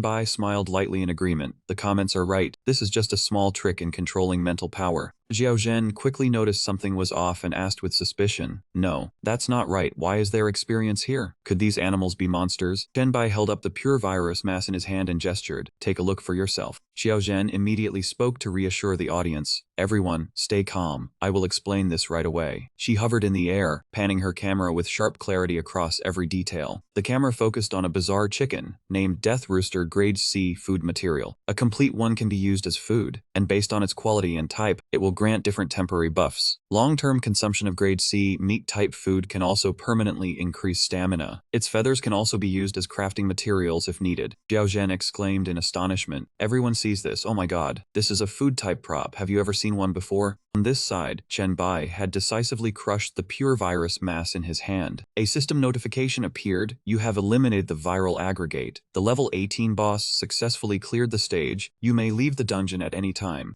Seeing this, Minister Fang was startled and wondered, is this a food prop? Can this thing be farmed repeatedly? Why can't we in the imperial capital find such a lucky dungeon? Without further hesitation, he ordered to contact Chen Bai. The previous conditions remain unchanged, but asking for a share of the selling rights is a bit much. We only need the priority to buy. Minister Fang turned to instruct Fang Zhang, remember to be tactful. Food props of this quantity are rare and hard to find. The people of the imperial capital and Jai Men have already fled. There is nothing left but the rotten meat from the Jiangxi gang. He laid out a contingency plan if Chen Bai makes any demands, as long as they do not violate principles, just agree to them. Fang Zhang quickly blurted out he refused. Minister Fang roared in anger, what? You've ruined this for me. He strode up to him and demanded, didn't you say your relationship with Chen Bai wasn't bad? You were refused even for a simple request to buy a little first. Fang's face was pale as he stammered back. Chen Bai said he does not need personnel support and does not need our help. He also said he recounted what he had heard around the imperial capital. There is an ecological village named Deijing Village. It has probably turned into a dungeon by now. Fang Zhang's voice grew softer and softer. Once we successfully clear that ecological village dungeon, he will come back to us himself to ask for the priority purchase rights. Fang Ning walked over from a distance and spoke up. Xiao Zhang, if I remember correctly, Daijing village grows a lot of vegetables, spices, and even fruits, right? Minister Fang turned and replied immediately, that's right, we don't lack grain or vegetables. Then let's skip the farm dungeon. If it's all food props inside, we'll be in for a huge profit. He mused thoughtfully. Even if Chen Bai only unintentionally let us discover this dungeon, that is already a very big favor. Then Minister Fang turned to instruct Ning Er, you lead the most elite team, along with 100 sets of equipment Chen Bai gave Xiao Zhang. You must secure this dungeon. He turned to instruct Xiao Zhang, relay this to Chen Bai. After successfully conquering the dungeon, Chen Bai City will not only get permanent priority purchase rights, but also get it at the lowest price. Additionally, for 10 years every month, we will provide a batch of food props to Chen Bai City for free. Ask him if he has any other requirements. The two of them acknowledged the order and replied in unison, yes sir. Back in the live stream, Xiao Zhen was still speaking with enthusiasm. Everyone, we have successfully escaped the dungeon. Chen Bai has promised to publicly share the entire process of conquering the dungeon for free. She smiled warmly and said goodbye. Today's live stream ends here. Please look forward to more news from Jandy. Chen Bai also waved goodbye to the audience. After the live stream ended, Xiao Zhen immediately reverted to her usual demeanor. She gently chided him, Mr. Chen Bai, I can't help but feel like I've been used by you for these advertisements a few times now. I wouldn't believe it if you didn't plan that dungeon challenge just now. He smiled softly. Of course, it was with intent. I had already learned about the dungeon near Chen Bai City through someone else's scouting report and guessed there would be a big harvest here. Chen Bai continued with a cunning look, and just when you suggested you wanted me to show my strength through a first dungeon livestream, so why wouldn't I choose this dungeon? Realizing she had been used, Xiao Zhen's mouth fell open before she burst into laughter. You sure admit it easily enough. So why didn't you tell me sooner? Chen Bai started questioning the dungeon's difficulty and level, questions she had already asked and I had already answered. Xiao Zhen retorted with her hands on her hips, saying I was to blame for not asking. As they argued heatedly, the ground suddenly shook violently. She asked in a startled voice, what is happening? An earthquake. Chen Bai's expression turned grave. It was that time. This was the merged world, the ground cracking open into massive fissures. Xiao Zhen gasped in shock at the sight of Company X's building. So this is how the world merge happens. At that moment in Chen Bai City, Shi Wei ran over breathlessly to report, Sister Zi Qiang has received the news. The system area is confirmed to be unaffected, but the South and West Jiang City have both developed massive cracks, especially the city center. She smiled lightly. This is good news. The city center crack is highly likely the zombie world. If it merges with Company X or the power plant, that would be even better. Zi Qiang turned and called, Xingni, prepare all personnel except the city defense team. Once the merge is complete, explore the new area immediately. She acknowledged the order. Then she turned to this side, requesting a compilation of intel and clues to draw a map of New Jiang City for Chen Bai. As quickly as possible, she eagerly accepted. Zi Qiang looked up at the sky, secretly pleased. The estate is about to become too small for her, Chen Bai. Your enterprise is growing stronger by the day. Inside the dungeon, confused voices echoed. Why are there so many persistent mutated zombies in this new alley? Another voice chimed in. Hold the line, we've called for reinforcements. Once the other map survey teams arrive, we'll be rescued. The team leader gave silent thanks. Luckily, they had the new equipment from Chen Bai and the Queen, or they'd have been dead long ago. Member shouted, my innate skill has recovered. Switch me out. The person beside him refused. No, we still have to wait. Suddenly the team leader shouted, "Look, what is that?" In the sky appeared a massive spatial gate, and the zombies below seemed to have their life force drained away. They gradually collapsed to the ground. The team watched in confusion. All the zombies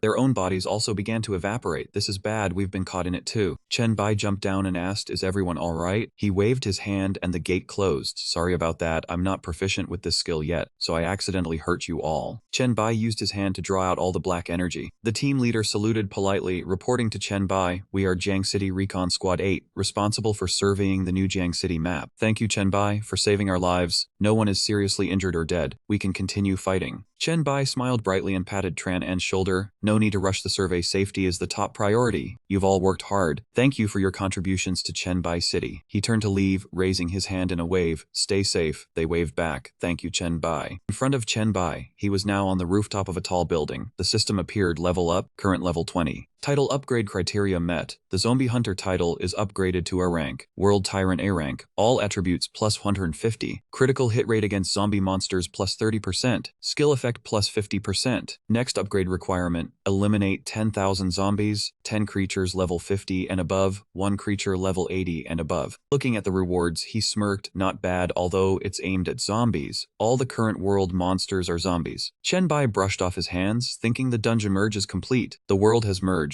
Profit distribution is done, and the advertisement has been launched. Chen Bai looked up at the sky, scheming. Ziqiang's matter is settled. Now he must focus on strength. The system panel showed a notification that he had entered the Hell-level Secret Realm dungeon. Plague Sewer 1535. Inside the Plague Sewer dungeon, the system kept jumping, alerting virus points plus 2. Chen Bai slowly walked in. Last time he hadn't completed this dungeon because he was capturing virus creatures for the Abyss. His eyes lit up. The waiting time after failure has passed. This time he must clear it, summoning his skill, Virus Control Authority. Instantly, a group of beasts appeared behind Chen Bai. He sneered, "We meet again." The monster in front was the level 25 boss, Origin of Virus, the Ratman Sharpshooter. Recalling the past, Chen Bai looked at 2 pieces of skin in the water, wondering, rat skin. What skill did this guy use to shed his skin and escape? Back to the present, he grinned ferociously. "This time you won't escape." Chen Bai's arm had now transformed into long claws. The Ratman Sharpshooter was startled at the sight, but before it could run far, he lashed out with a painful slash. The system panel announced that he had eliminated the level 25 boss, Origin of Virus, the Ratman Sharpshooter, receiving 50,000 experience points. Suddenly, something appeared beside him. "Oh, this is..." Holding the card in his hand, Chen Bai was surprised. B rank Sewer Conqueror, all attributes plus 50, reduces environmental effects in sewers, increases resistance to highly toxic attacks, requires level 20 and above. He chuckled, a rare title but useless to him. Unlike the Pioneer and World Tyrant, this one can be traded. I'll put it away for now. Continuing deeper into the sewers, Chen Bai assessed. This path leads to a deeper place. Last time I didn't go in, but I've been here before. It was in this deep place that I found a corpse and obtained the virus mark. He went deeper into the winding passages. Then a regular dungeon appeared within this sewer, the East Mountain Sewer and the Virus Sewer dungeons. Ahead was where he had obtained the plague mark. Suddenly Chen Bai stopped.